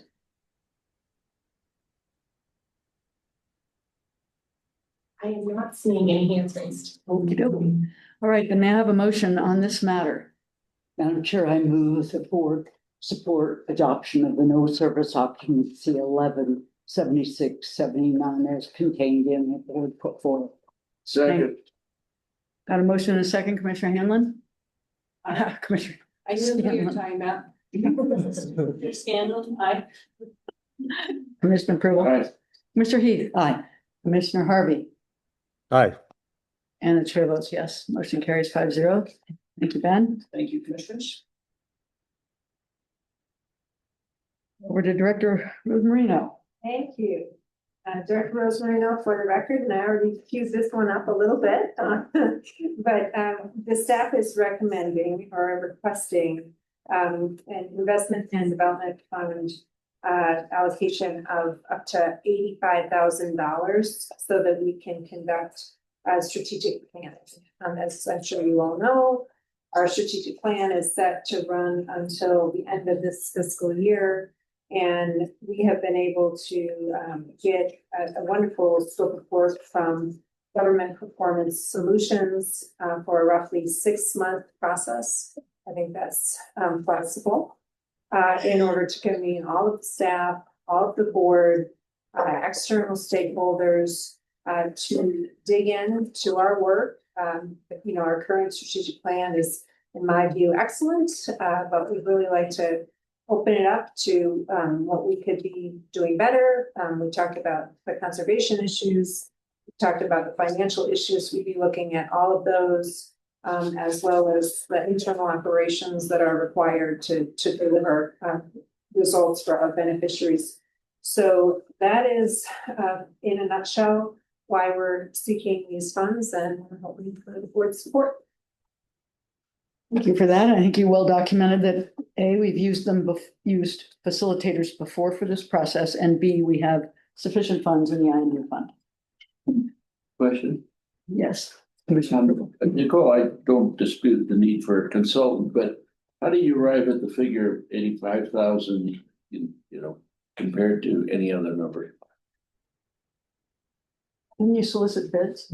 And yes, so Dr. Rosemarino, for the record, We have been talking, myself and Deputy Director Nick Massey, to a couple different firms who do this work. And we were most interested in the Government Performance Solutions, who provided a scope of work with itemized expenses. And we would like the discretion to negotiate those further. But in the board packet, just to provide a little more detail, what they outlined was a 4-phase plan to first mobilize resources to ensure the project management success. So really building the foundation to help guide us, engaging stakeholders to gather perspectives on priorities, issues, and opportunities, holding workshops and small group meetings, again, primarily among all staff on board, but also engaging external stakeholders. We've long talked about how important our partners are to our success day in and day out. These meetings would be used to create that strategic plan framework and the high-level roadmap of the planning process, and then mobilize support for the plan, refine the implementation, and really set ourselves up for success. So that $85,000, Commissioner Cribble, comes from a more detailed budget that has Did been you, provided to us. so you've already selected the vendor? Yes, I presume you looked at more than one vendor? we looked at 2. Pardon, sorry? We looked at 2. Two. And what distinguished this vendor from the other vendor? You know, I think we just felt like this vendor provided the more comprehensive and salient framework and budget for us. And I'll add to that, that I believe in, I was part of some conversations in January with Nick Massey, and maybe even before Bill Ryan left. There were two firms, I don't think it was either one of these, that had also put forth proposals for an estimated scope of work. They were quite a bit higher than this. And again, with the delays with the departure. So just to say that there's been several other firms that were sort of touched in this process as the staff was running up to the point of getting somebody engaged. Yes, that's right, for sure. Nick has done a lot of work on this. I would also mention that I have personally interacted with Government Performance Solutions and other similar processes. So I have personal knowledge of this firm, as did Deputy Director Massey. So we feel quite comfortable that this firm is the right choice. I would note on their website, they literally list almost every, if not every department of state government as clients, as well as many counties across Colorado. I like their process design. It is, we would have bid it higher, just to be candid. So it's a pretty good deal in terms of what they're doing.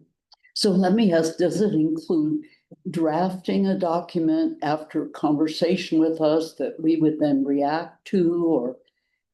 Yes, absolutely. That's worth a lot. Yeah.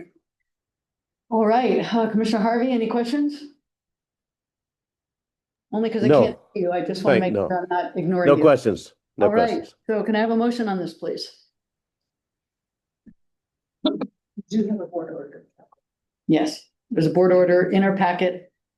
Would anybody please advance a motion? Here, I'll take the motion. Board order. Yes, it's the board order for I&D funds for audit for strategic planning. I'm looking at the right document. Yeah. I can do it for you. I'm sorry. Please do. I think I move that the board approve the use of $85,000 in I&D funds as presented to engage third-party strategic planning services. Second.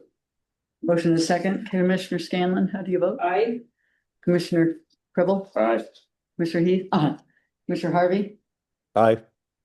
The chair votes yes. That makes 5-0. All right, and then we'll welcome Jared Smith and on grazing rates, final action. Be right back. Keep going. Up, right? Okay.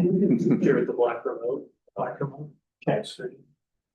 Right, good afternoon, commissioners. I'm Northwest District Manager Jared Smith. Here to discuss the State Land Board grazing rates process. Perfect. Works. Okay. As you all remember, I presented background information on this process last month at the board meeting, but just to do a very quick review. For the State Land Board, 96% of our surface holdings are leased for agriculture use.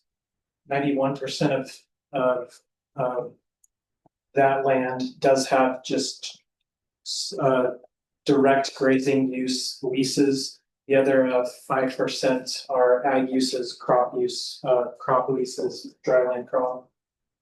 So out of these 2,000 grazing leases, the land board pulled in just under 16 million in revenue fiscal year 2024.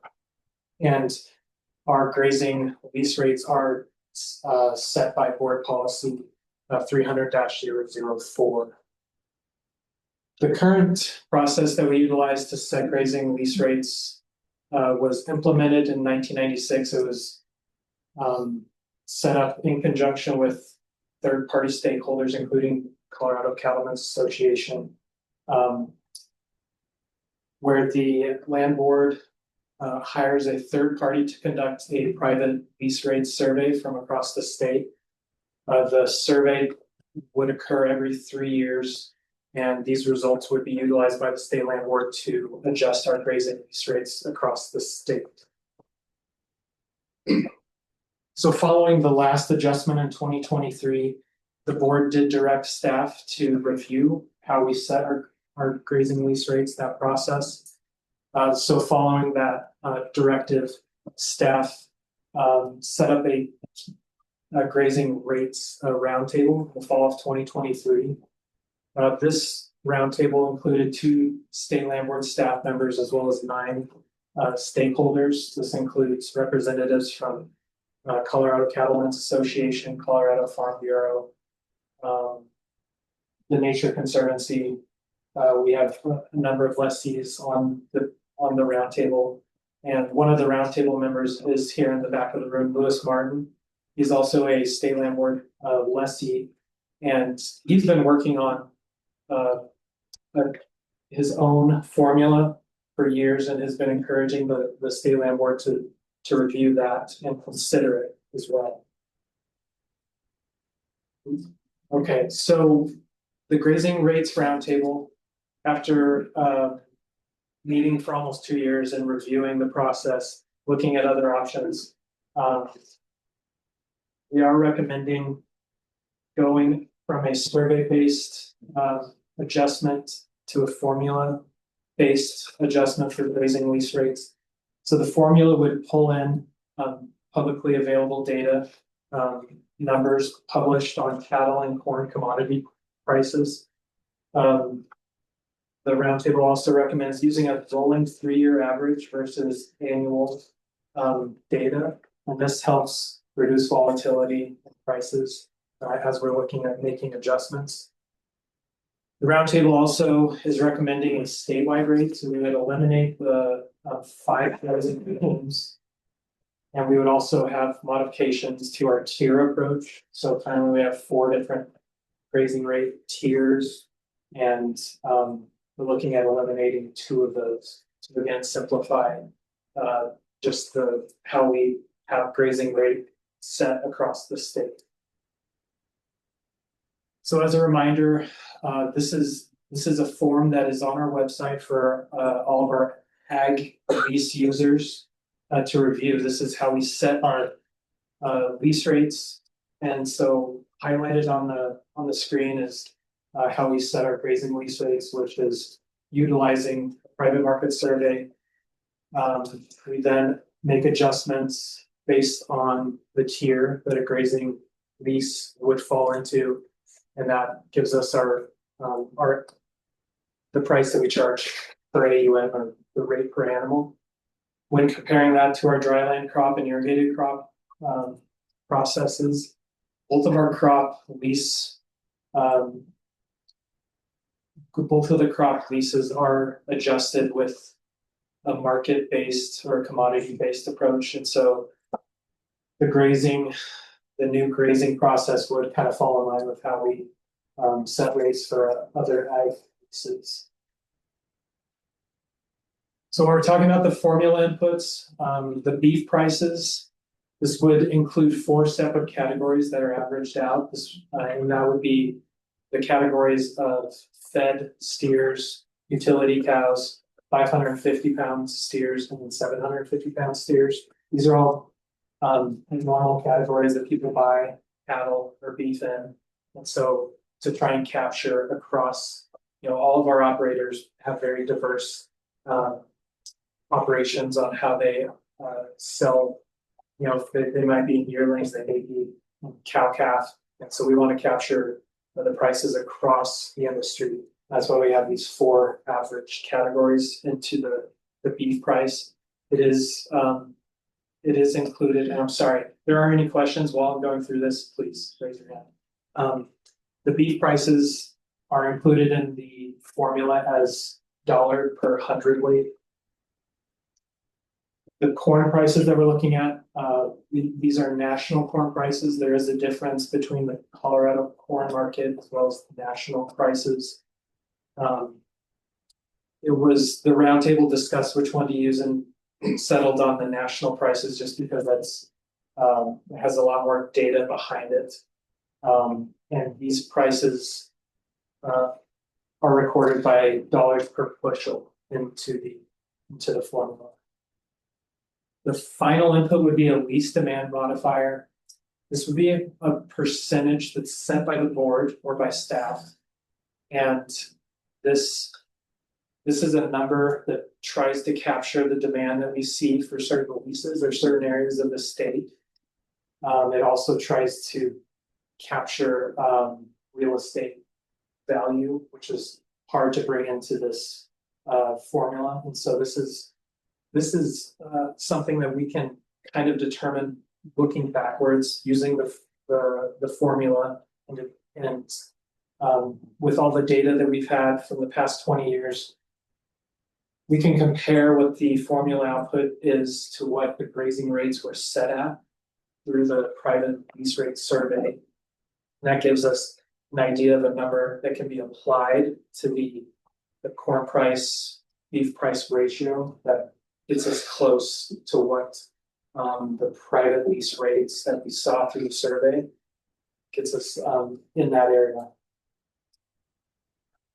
And again, I just want to remind everyone that the prices for the beef and the corn, this would be on a rolling 3-year average. Commissioner. Yeah, this is just a question about how this formula is affected in a market like we have today, where beef prices are all-time high and corn is way low. And that's what does that do to the formula? Yeah, and that's why we wanted to include inputs, as many inputs as possible without really diluting the formula, and that's the feed prices, cattle prices, because if, like, as you mentioned, feed prices are really high, corn prices are really low. Through the formula, we create a ratio with those 2 prices, and then with that 3-year rolling average, it does try to level out the volatility. So if we were setting next year's price just based on the prices we're seeing this year, we would see a really large spike in what we'd be charging. Now, I've read some coverage that I'm certainly no expert in this, but that cattle numbers across the country are considerably lower, which obviously is what's feeding the price. Does that lessen the demand for grazing acreage when we're nearing say a 10-year or 20-year low in cattle numbers in the feedlot or on the land? I will say I'm in the northwest corner of the state. I haven't seen a drop in demand for our leases. And I'm not familiar statewide. We're seeing fewer competitive bids. Rachel? Yes, for the record, Rachel Turner, Field Operations Team Lead. I think there are multiple factors that are going into some of those things that you might be seeing. One thing is people are actually retaining their heifers and their yearlings on the ranch rather than putting them out to market because the beef rates are so high. And so they're holding them back at home more to increase their bird size. That's one factor. There are a lot of other factors that are also in that.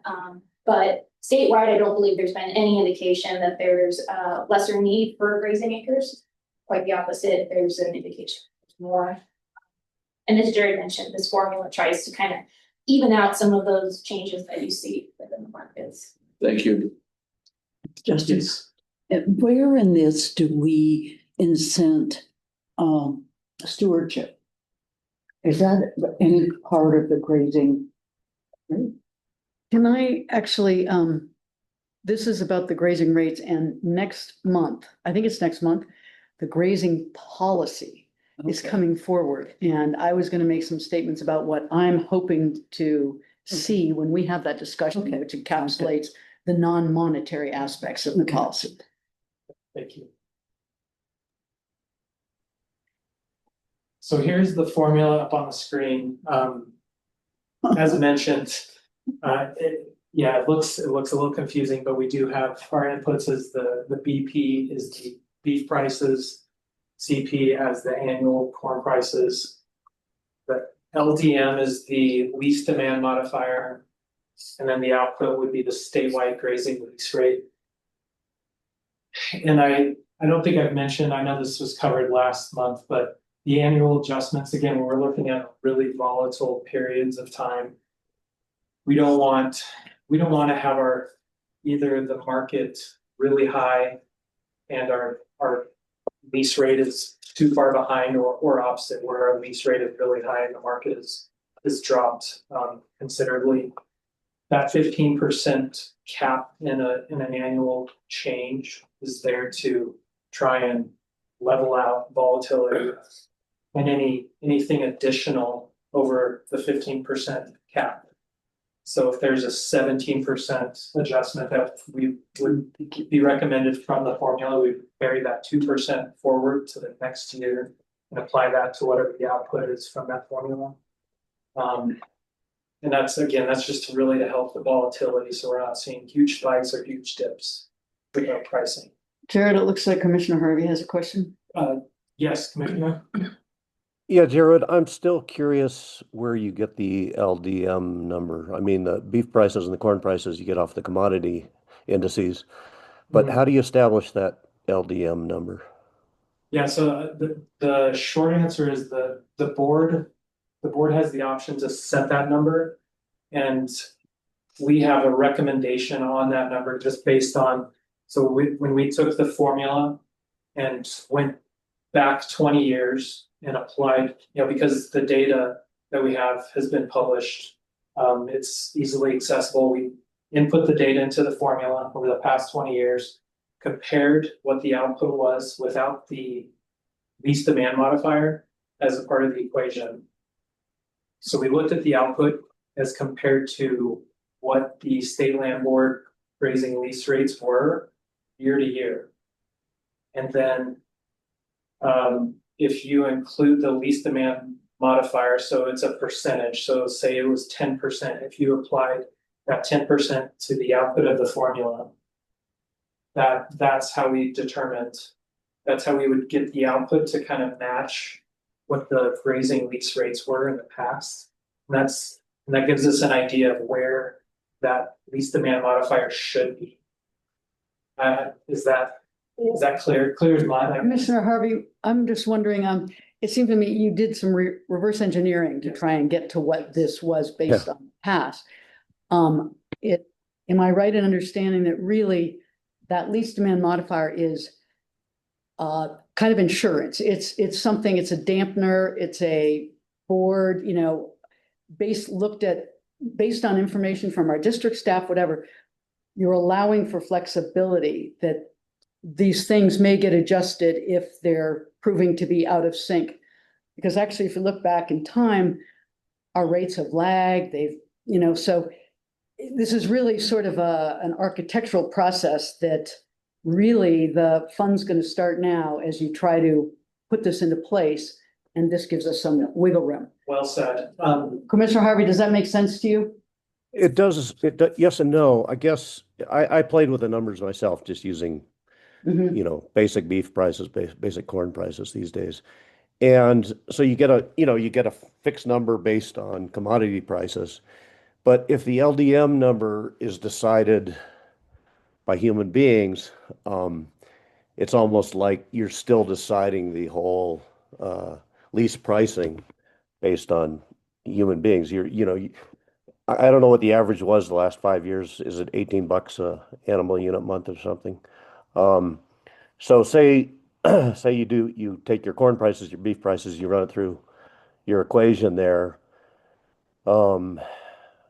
It still seems to me, unless I'm missing something, that it's a human decision as to what the ultimate price is, since LDM is not a constant. Correct me if I'm wrong. And I think, Louis, would you like to share some insights with us? Sure. Louis Martin, Leslie Brett Gray Ranch. And I kind of created this model about 12 years ago as I was trying to prepare for an RFP and find a way to objectively measure and calculate lease rates. And I found that there were three key factors that determine the value of a lease rate. Two of them are objective. That would be cattle prices. Second would be feed cost, with corn representing overall feed cost. And third is demand. There's less and less available land, so there's an increased demand. And so I looked at the private lease rates and what the state land board lease rates were over time, and developed a ratio, which would be, it ranged from like 10.5% to about 11.5% on an annual basis. And so in order to account for demand, we put that lease demand modifier in there that can be adjusted over time if we see demand and cattle prices getting out of whack. But I've tracked the prices for over 20 years, and it has ranged in that 10.5 to 11.5% over time. And so that's where we're setting the lease demand modifier in there. But that is the way that we can tweak it if we see things are getting out of alignment. And the idea, I'm sorry, can you, I missed something there. What is the 10.5 to 11.5? What did you apply that to? What you apply that percentage to? What number? To the 3-year rolling average. Okay.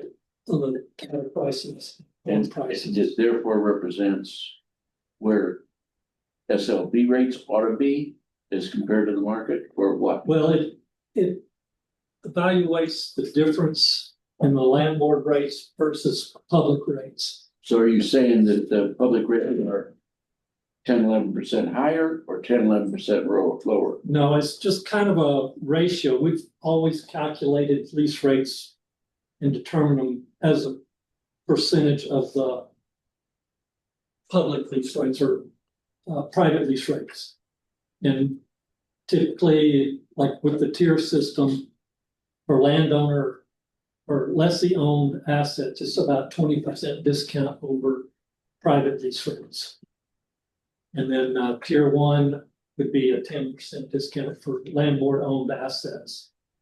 So the demand modifier takes that into account. And so if private lease rates continue to go up, that's kind of the ratio between what landlord rates have been and private lease rates have been. And so that's how you determine the final lease rate for the state landlord. Sir, I didn't catch your name, but I ran through the numbers.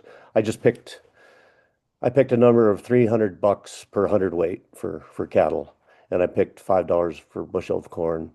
Did the numbers, and the objective math on that gives you about 300. So to get 300 down to what our current AUM rates are, I had to multiply that by 0.06. And so I guess I'm a little confused about the 10% and the 11%. Obviously, my numbers weren't scientific. They weren't based on a rolling average, but I don't think they're that far from the truth. You know, the cattle prices are probably higher. On average, it's probably closer to 350 per hundredweight. So I guess I still, sorry to be so dumb about this, but I still don't quite get the ultimate unit you get from this, and where you're saying 10 or 11%, and where, you know, my multiplier was 6%. So I think I'm missing something. What I'm saying is the average difference between the state land board lease rates over time over the last 20 years and the private lease rates over the last 20 years has been on average somewhere in that 10.5 to 11.5% of the adjusted cattle price, corn cattle price ratios. Mm-hmm. And I'd be happy to visit with you about it in the future, but it has been very consistent over time. Uh-huh. And have you guys run this equation historically, you know, over the last 10 years to see if it pencils out? I have tracked the prices and estimated value of lease rates using this calculator for the last 20 years. Mm-hmm. I look back, I created this in about 2012. I look back 10 years, and as we've moved forward since 2012, I have continued to track lease rates, and that modifiers is pretty consistent in that 10.5 to 11.5% range. Maybe, I think it would be really, you just did some math and I was gonna do some, but maybe, do you have math like today? Today, what would the rate be? I don't Prices. have, Do you, Jared? yeah, I don't have that as part of the presentation. Yeah, but what is the price of beef right now? It's That's very high. No, but what is it? Well, it depends on the weight of the animal. You know, the smaller animals cost more, but the average, it's probably about, I don't know, $380 a hundredweight or something, with the 500-pound steers and the 750-pound steers, if that's what you're using. Might be even higher, $400 a hundredweight. Google says 382 for select grade and 405 for choice grade. Oh, And so pretty when we're close. looking at this 4 categories of cattle, it does lower, you know. Okay, the so say utility, 350. The fed steers and the utility cows. So, corn price, $5 divided by 350, right? 1 plus 1 point. And it's 5 divided by 350, right? Well, one thing I might add that we utilize a beef price to corn ratio, because with the theory that if corn prices go up, yeah, the value of our grass goes up. Right. Corn prices are down low, the value of the grass is less value. And so it's an adjusted beef cattle price ratio taking into account for the corn. And that makes sense. It's a percent of the price. Right. I'm just trying to do the math to figure out, like, as of today, with your historical multiplier between public and private, which we've always used, what the rate today would be, and is it an annual rate or an AUM rate? It's on an AUM rate. It's an AUM rate. As an AUM number. Okay. And I've got it on my computer. I don't have the most recent prices, but I do have it on my computer. Okay. That 11% kind of sets it about what the current or most recent state land board rates were. Uh-huh. And it has tracked. Sometimes the calculator with high cattle prices, it'll be above the state land board rates. When prices go down, it'll be slightly below, but it's kind of it tracks very closely with state land board rates. I believe you when you say that. Elliot Hoyt, I think if I'm hearing, and I believe that one of the questions that will come next is when we talk about the statewide rate and the fact that we've been tracking different rates across the state. And if I remember correctly, the number that we were discussing in the grazing rates roundtable was that sometimes there's as much as a 5% delta between different rates around the state. So it doesn't surprise me to hear that Commissioner Harvey came up with a 6% and you're saying an 11%, because that's kind of within the delta range of the fluctuations for what that difference might be. And so, what I think we're proposing here is that the LDM would be a constant that is based on a long-term analysis of what the difference is. It's going to fluctuate as everything does, but the board will pick a number, say it's 11% based on this longer term.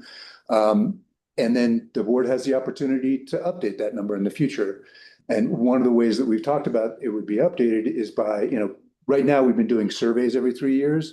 And one of the reasons we're not doing that is because we're not getting good response rates and so forth. So the idea of pegging it to the commodity, we feel is more secure. But if we pick a 5-year or a 10-year increment to say, we will revisit it, collect survey data, look at what's happening in the private markets, look at what that delta is.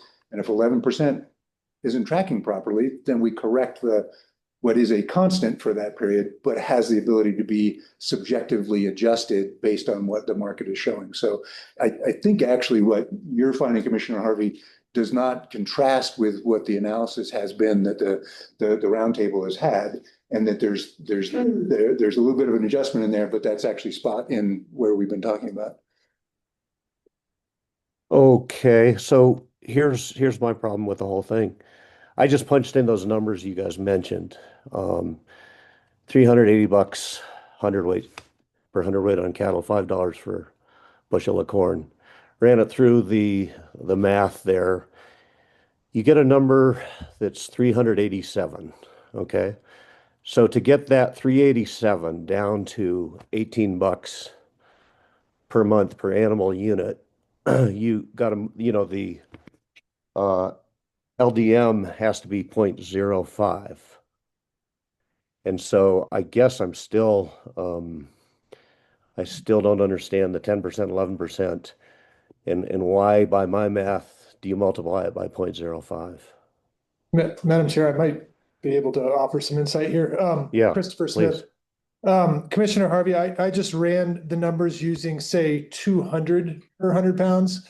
And if, to get to say $20 an AUM, you are at the 10.5 to 11%. And so the difference could be because of such high beef prices today. And that's why the LDM over a 3-year rolling average would be able to sort of, cut the top off that spike for the Okay. But I guess it's still a human decision what the LDM is. So in a way I don't want to belabor this too much, but in a way, since the objective numbers are going to be fixed, it's still a human decision what that LDM is. Yeah, and I would say it's an informed decision. And again, that's based on looking backwards at that relationship with the lease rate ratio. So it's not a number that's out of thin air. So clearly you've discussed this at the roundtable and it's met with support and everybody understands it. Are you suggesting then on an annual basis that starting out the LDM is going to be some number that represents history and would only be changed with notice to others? Or are you suggesting that every year when the rate is calculated, that the LDM changes? Well, I believe we would have the ability to tweak that. Have the ability, but the question is everybody's expectation that that's a fixed number, to Commissioner Harvey's point, or if somebody behind the curtain is changing that number every year? I think in our discussions, it would not change every year. We would look at private lease rates every 5 to 10 years. And if we feel like Okay. there's a distance between lease rates and private lease rates, we could adjust that demand modifier. And we've also talked about utilizing the NAS data for cash rents as that demand indicator. So Commissioner Harvey, that I think it's important that it's, as of the day this is announced, this LDM is a number based on historical analysis, and that number is not expected to change unless and until, 5 years from now, and then an announcement is made and the calculations are shown and whatever. Exactly. Okay. Okay. Okay. And to be clear, this was understood with the grazing rates roundtable that this is a new approach. And obviously, if there's something that needs to be, if it doesn't appear to be working as intended, then the board has the option to address that. Yeah. Okay. Yes. What would be the indicator, the canary in the cage? Well, To tell us that it's quote, not working as it's intended.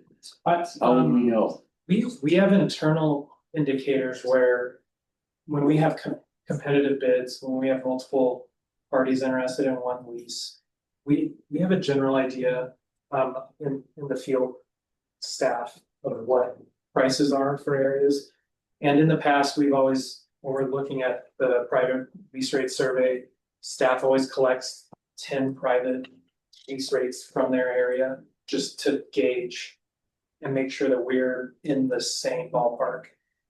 So we can continue to do that. And I guess that would be, I think, a first indication if our rates are wildly, or again, diverging from what we're seeing on the ground with private lease rates. Staff can continue to collect examples and just, again, to ensure that we're in the, following the market. All right. Well, I commend you for the outreach and the, solicitation of everyone's ideas and the hard work it took to get this far. And it's a good adventure, and we're experimenting, and it's much closer to the market reality that the producers deal with. So I'm looking forward to seeing how it works. And thanks for clarifying on that LDM, that it's not fixed every year. I think he has some more. There's more for the presentations. Oh. I didn't want to cut you off, so. And we're taking this, again, these changes kind of chunk by chunk. This was the formula versus survey. When we're talking about the tiers, again, we have 4 tier rates currently, where tier 1 is a 10% adjustment down of what the statewide grazing rate would be. That is to accommodate for improvement costs, and this is where the state land board owns all or most of the improvements on a lease. Tier 2 is our most common category, where lessees own most or all of their improvements on the lease. And this is a 20% adjustment down from that main rate. We have tier 3, which is the captive leases, where it's a parcel that's completely surrounded by one landowner or one grazing allotment, where we don't have the ability for competitive bids or a third party, someone other than the lessee, to put in for that. And then the tier 4 is tier 4 is the same as tier 1. It's that 10% adjustment down, but this is for our large scale properties where we do RFPs for. The roundtable again has recommended to just eliminate tier 2 or tier 3 and tier 4. Keep those first 2 tiers, which distinguish between owners of improvements. And again, simplify our grazing rates. So this again is our current grazing region breakdown, 5 different areas. And so that combined with our tier rates, as you remember, this is the form we have online. This is what lessees and staff have to go through to determine a lease rate. And so with this new approach, this form will be put in the records, the state records archives. So the benefit to this new approach, again, we want to be transparent in how we set the rates That's including, pulling in data that's published publicly by for beef and corn prices. We want to be fair to the lessees as well as adhering to our fiduciary responsibility. And we want to have consistency with how the rates are set. And this is important, just really based on the history of the surveys that we've sent out. Some years we have a lot of return on data. And the last time we did a survey, we barely had enough data to really base our numbers on. And so we want that consistency is important. So we don't have to worry about are people going to respond to our surveys. With outreach, I know I mentioned this last month, but we've attended Colorado Cattlemen's. They have 2 statewide meetings every year. We've attended both of those, kept them updated on this process. We presented this as well to the Agriculture Roundtable that the State Land Board hosts annually. We also have direct communication with stakeholders on this. When we're talking about the future outreach, say this is approved, we would update our website. We would send out notifications directly to all of our lessees across the state in the spring that outlines these changes that are coming. And then annually, beginning next year, July 1st is when the lease rate would be updated every year based on that 3-year rolling average, the formula that you all have reviewed. We also will provide updates to CCA, other stakeholder groups about, I think annual updates would work just based on where the formula, the output is giving us. And I think that's it. I think we exhausted this part. Yes. How did we decide that we would have a 10% differential from private rates? So that was, CSU did an analysis. I'm trying to remember if it was 2015 or 16, because there was, in the past, the land board has had different, what we call fair credit adjustments based on improvement costs. And so the latest iteration, that 10%, 20%, that's based on a study by CSU 2016 that determined what's appropriate for improvement costs. And there's a lot of different scenarios out in the market of how, if a lessee owns the improvements or a landowner does, and who's responsible So for the that. 10% is generally considered that the lessee owns the improvements. We're the landowner. So us as the landowner, if we own all or most of the improvements, that's kind of that 10% to accommodate for maintenance. And then the 20% is where the lessee would own the improvements and I can forward that information. I believe that was a board presentation. So we should have a cover sheet from back when that happened. I remember that board presentation, the last day before COVID. With a packed room. Well, Thank you. Yeah, you're welcome. Thank you, Liz, for being here. Any other questions, commissioners? Anybody online still hanging around? Folks listening along online, if you'd like to make a public comment on this agenda item, please use the raise hand function on Zoom. Not seeing any hands. May I have a motion, this matter?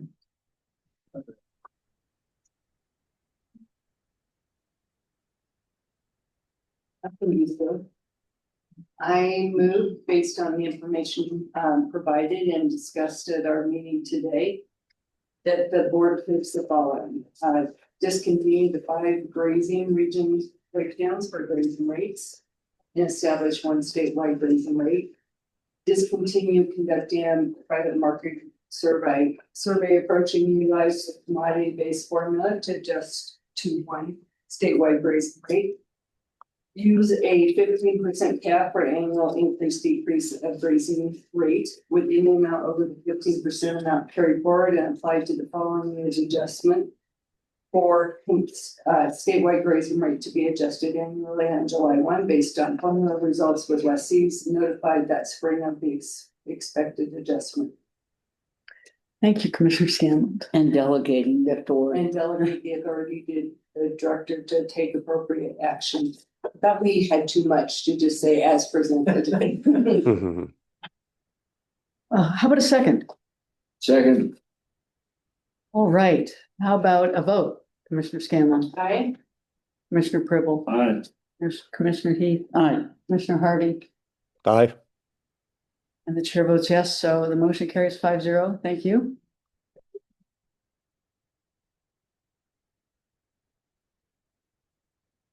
Right, Christopher Smith.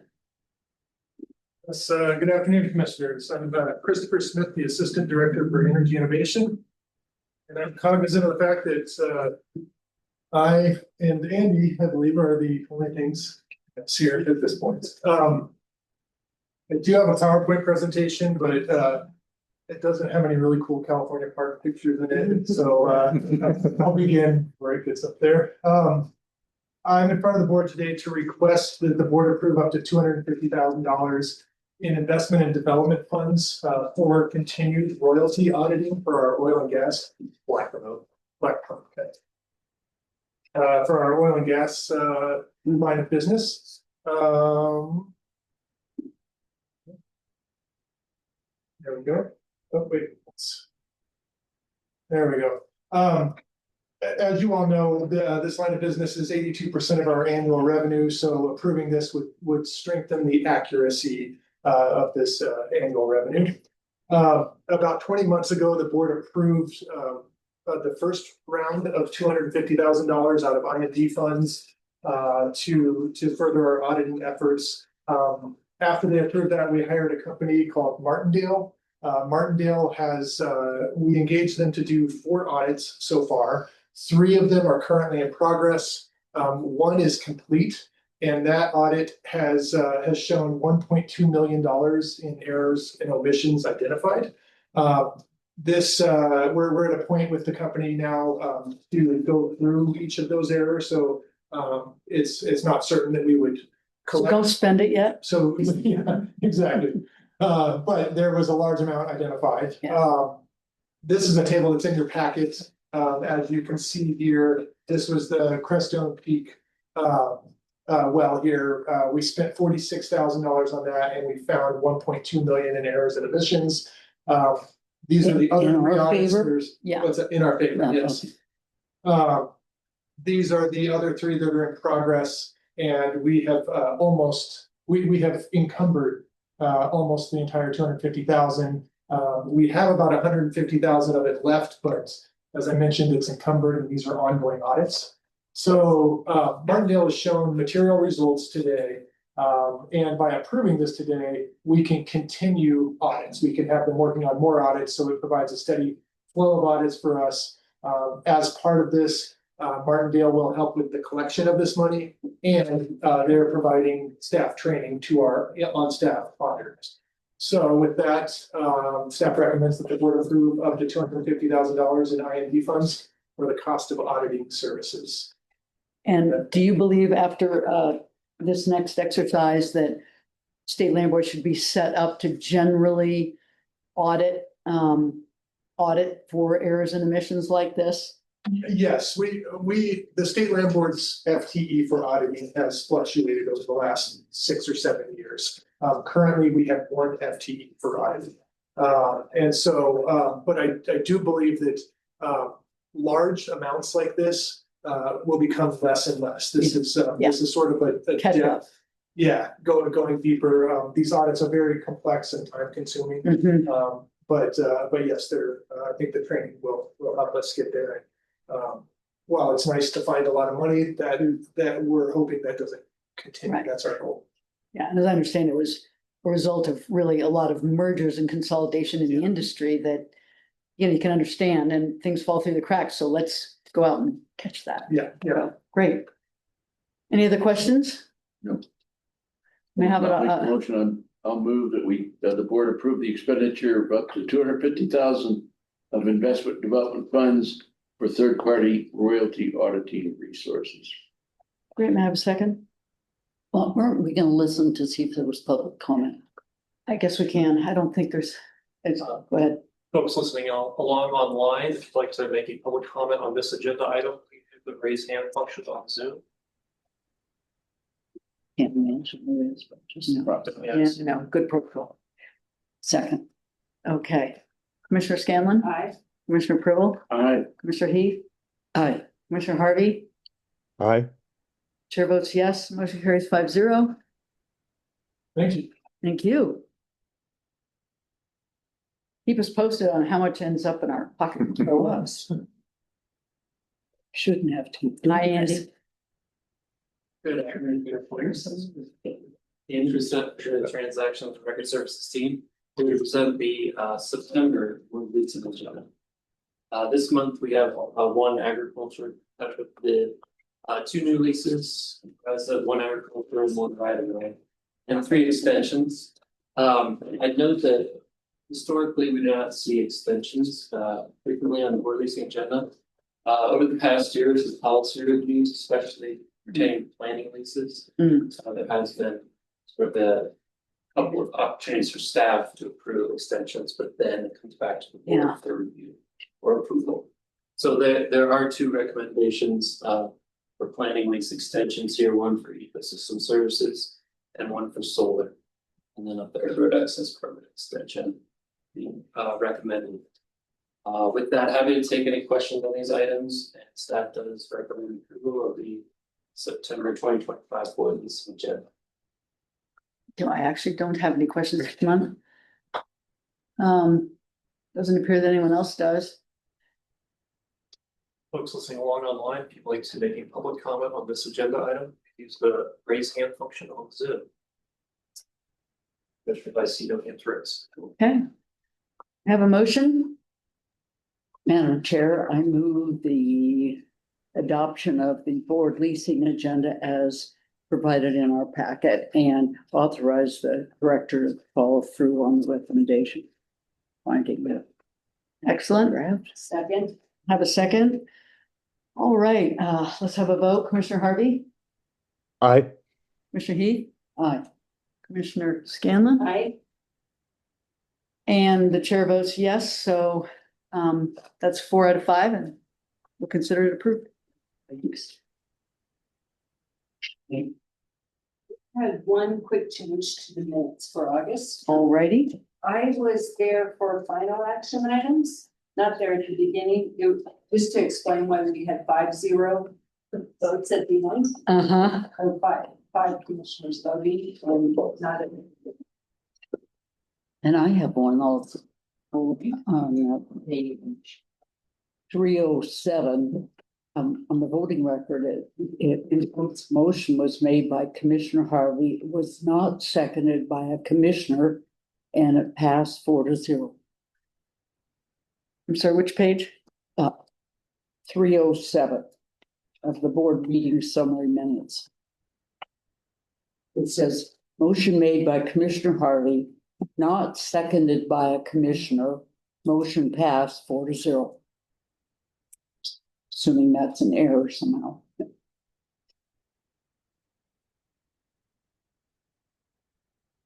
Yeah. You see it? Yeah, I do see it. And is Rachel here, is someone taking notes or? Elliot Hoyt, we will look into that. I don't remember that off the top of my head. I certainly had. It's like. Yeah, we'll go back and look at that one and see. What paragraph down? Second before. Paragraph 7. Confirm a vote on an item. I'll give it to you. Okay. We'll look that up. Director. Yes, so that same pattern occurred on page 308. And I know staff tried hard to hear for a second and we could not detect a second. So if you have a different recollection, the audio just was not very good. Alamosa recording. Oh, here's the other one, yeah. So someone had to second. Yeah, I do feel pretty confident that all motions were seconded, then we would have noticed and been aware of a motion being made without a second. And haven't listened to the recording. I certainly wouldn't recall who made the second. But you can't do a vote without a second. Yeah, I'm confident that we did not Confident we did. skip over that step. No, me too. I just think it needs to be Yeah. corrected in the record. Yeah, it does. Good point. Okay, thank you for catching that. Are there any other matters that need to be addressed? Discussed? Hope you feel better, Commissioner Harvey. Thank you. Thank We you. look forward to seeing you in person. Yeah, I look forward to it too. Great, and thank you, everybody, for your participation, and that concludes our meeting. Right on time. Thank you. Somehow. So, yes. All right.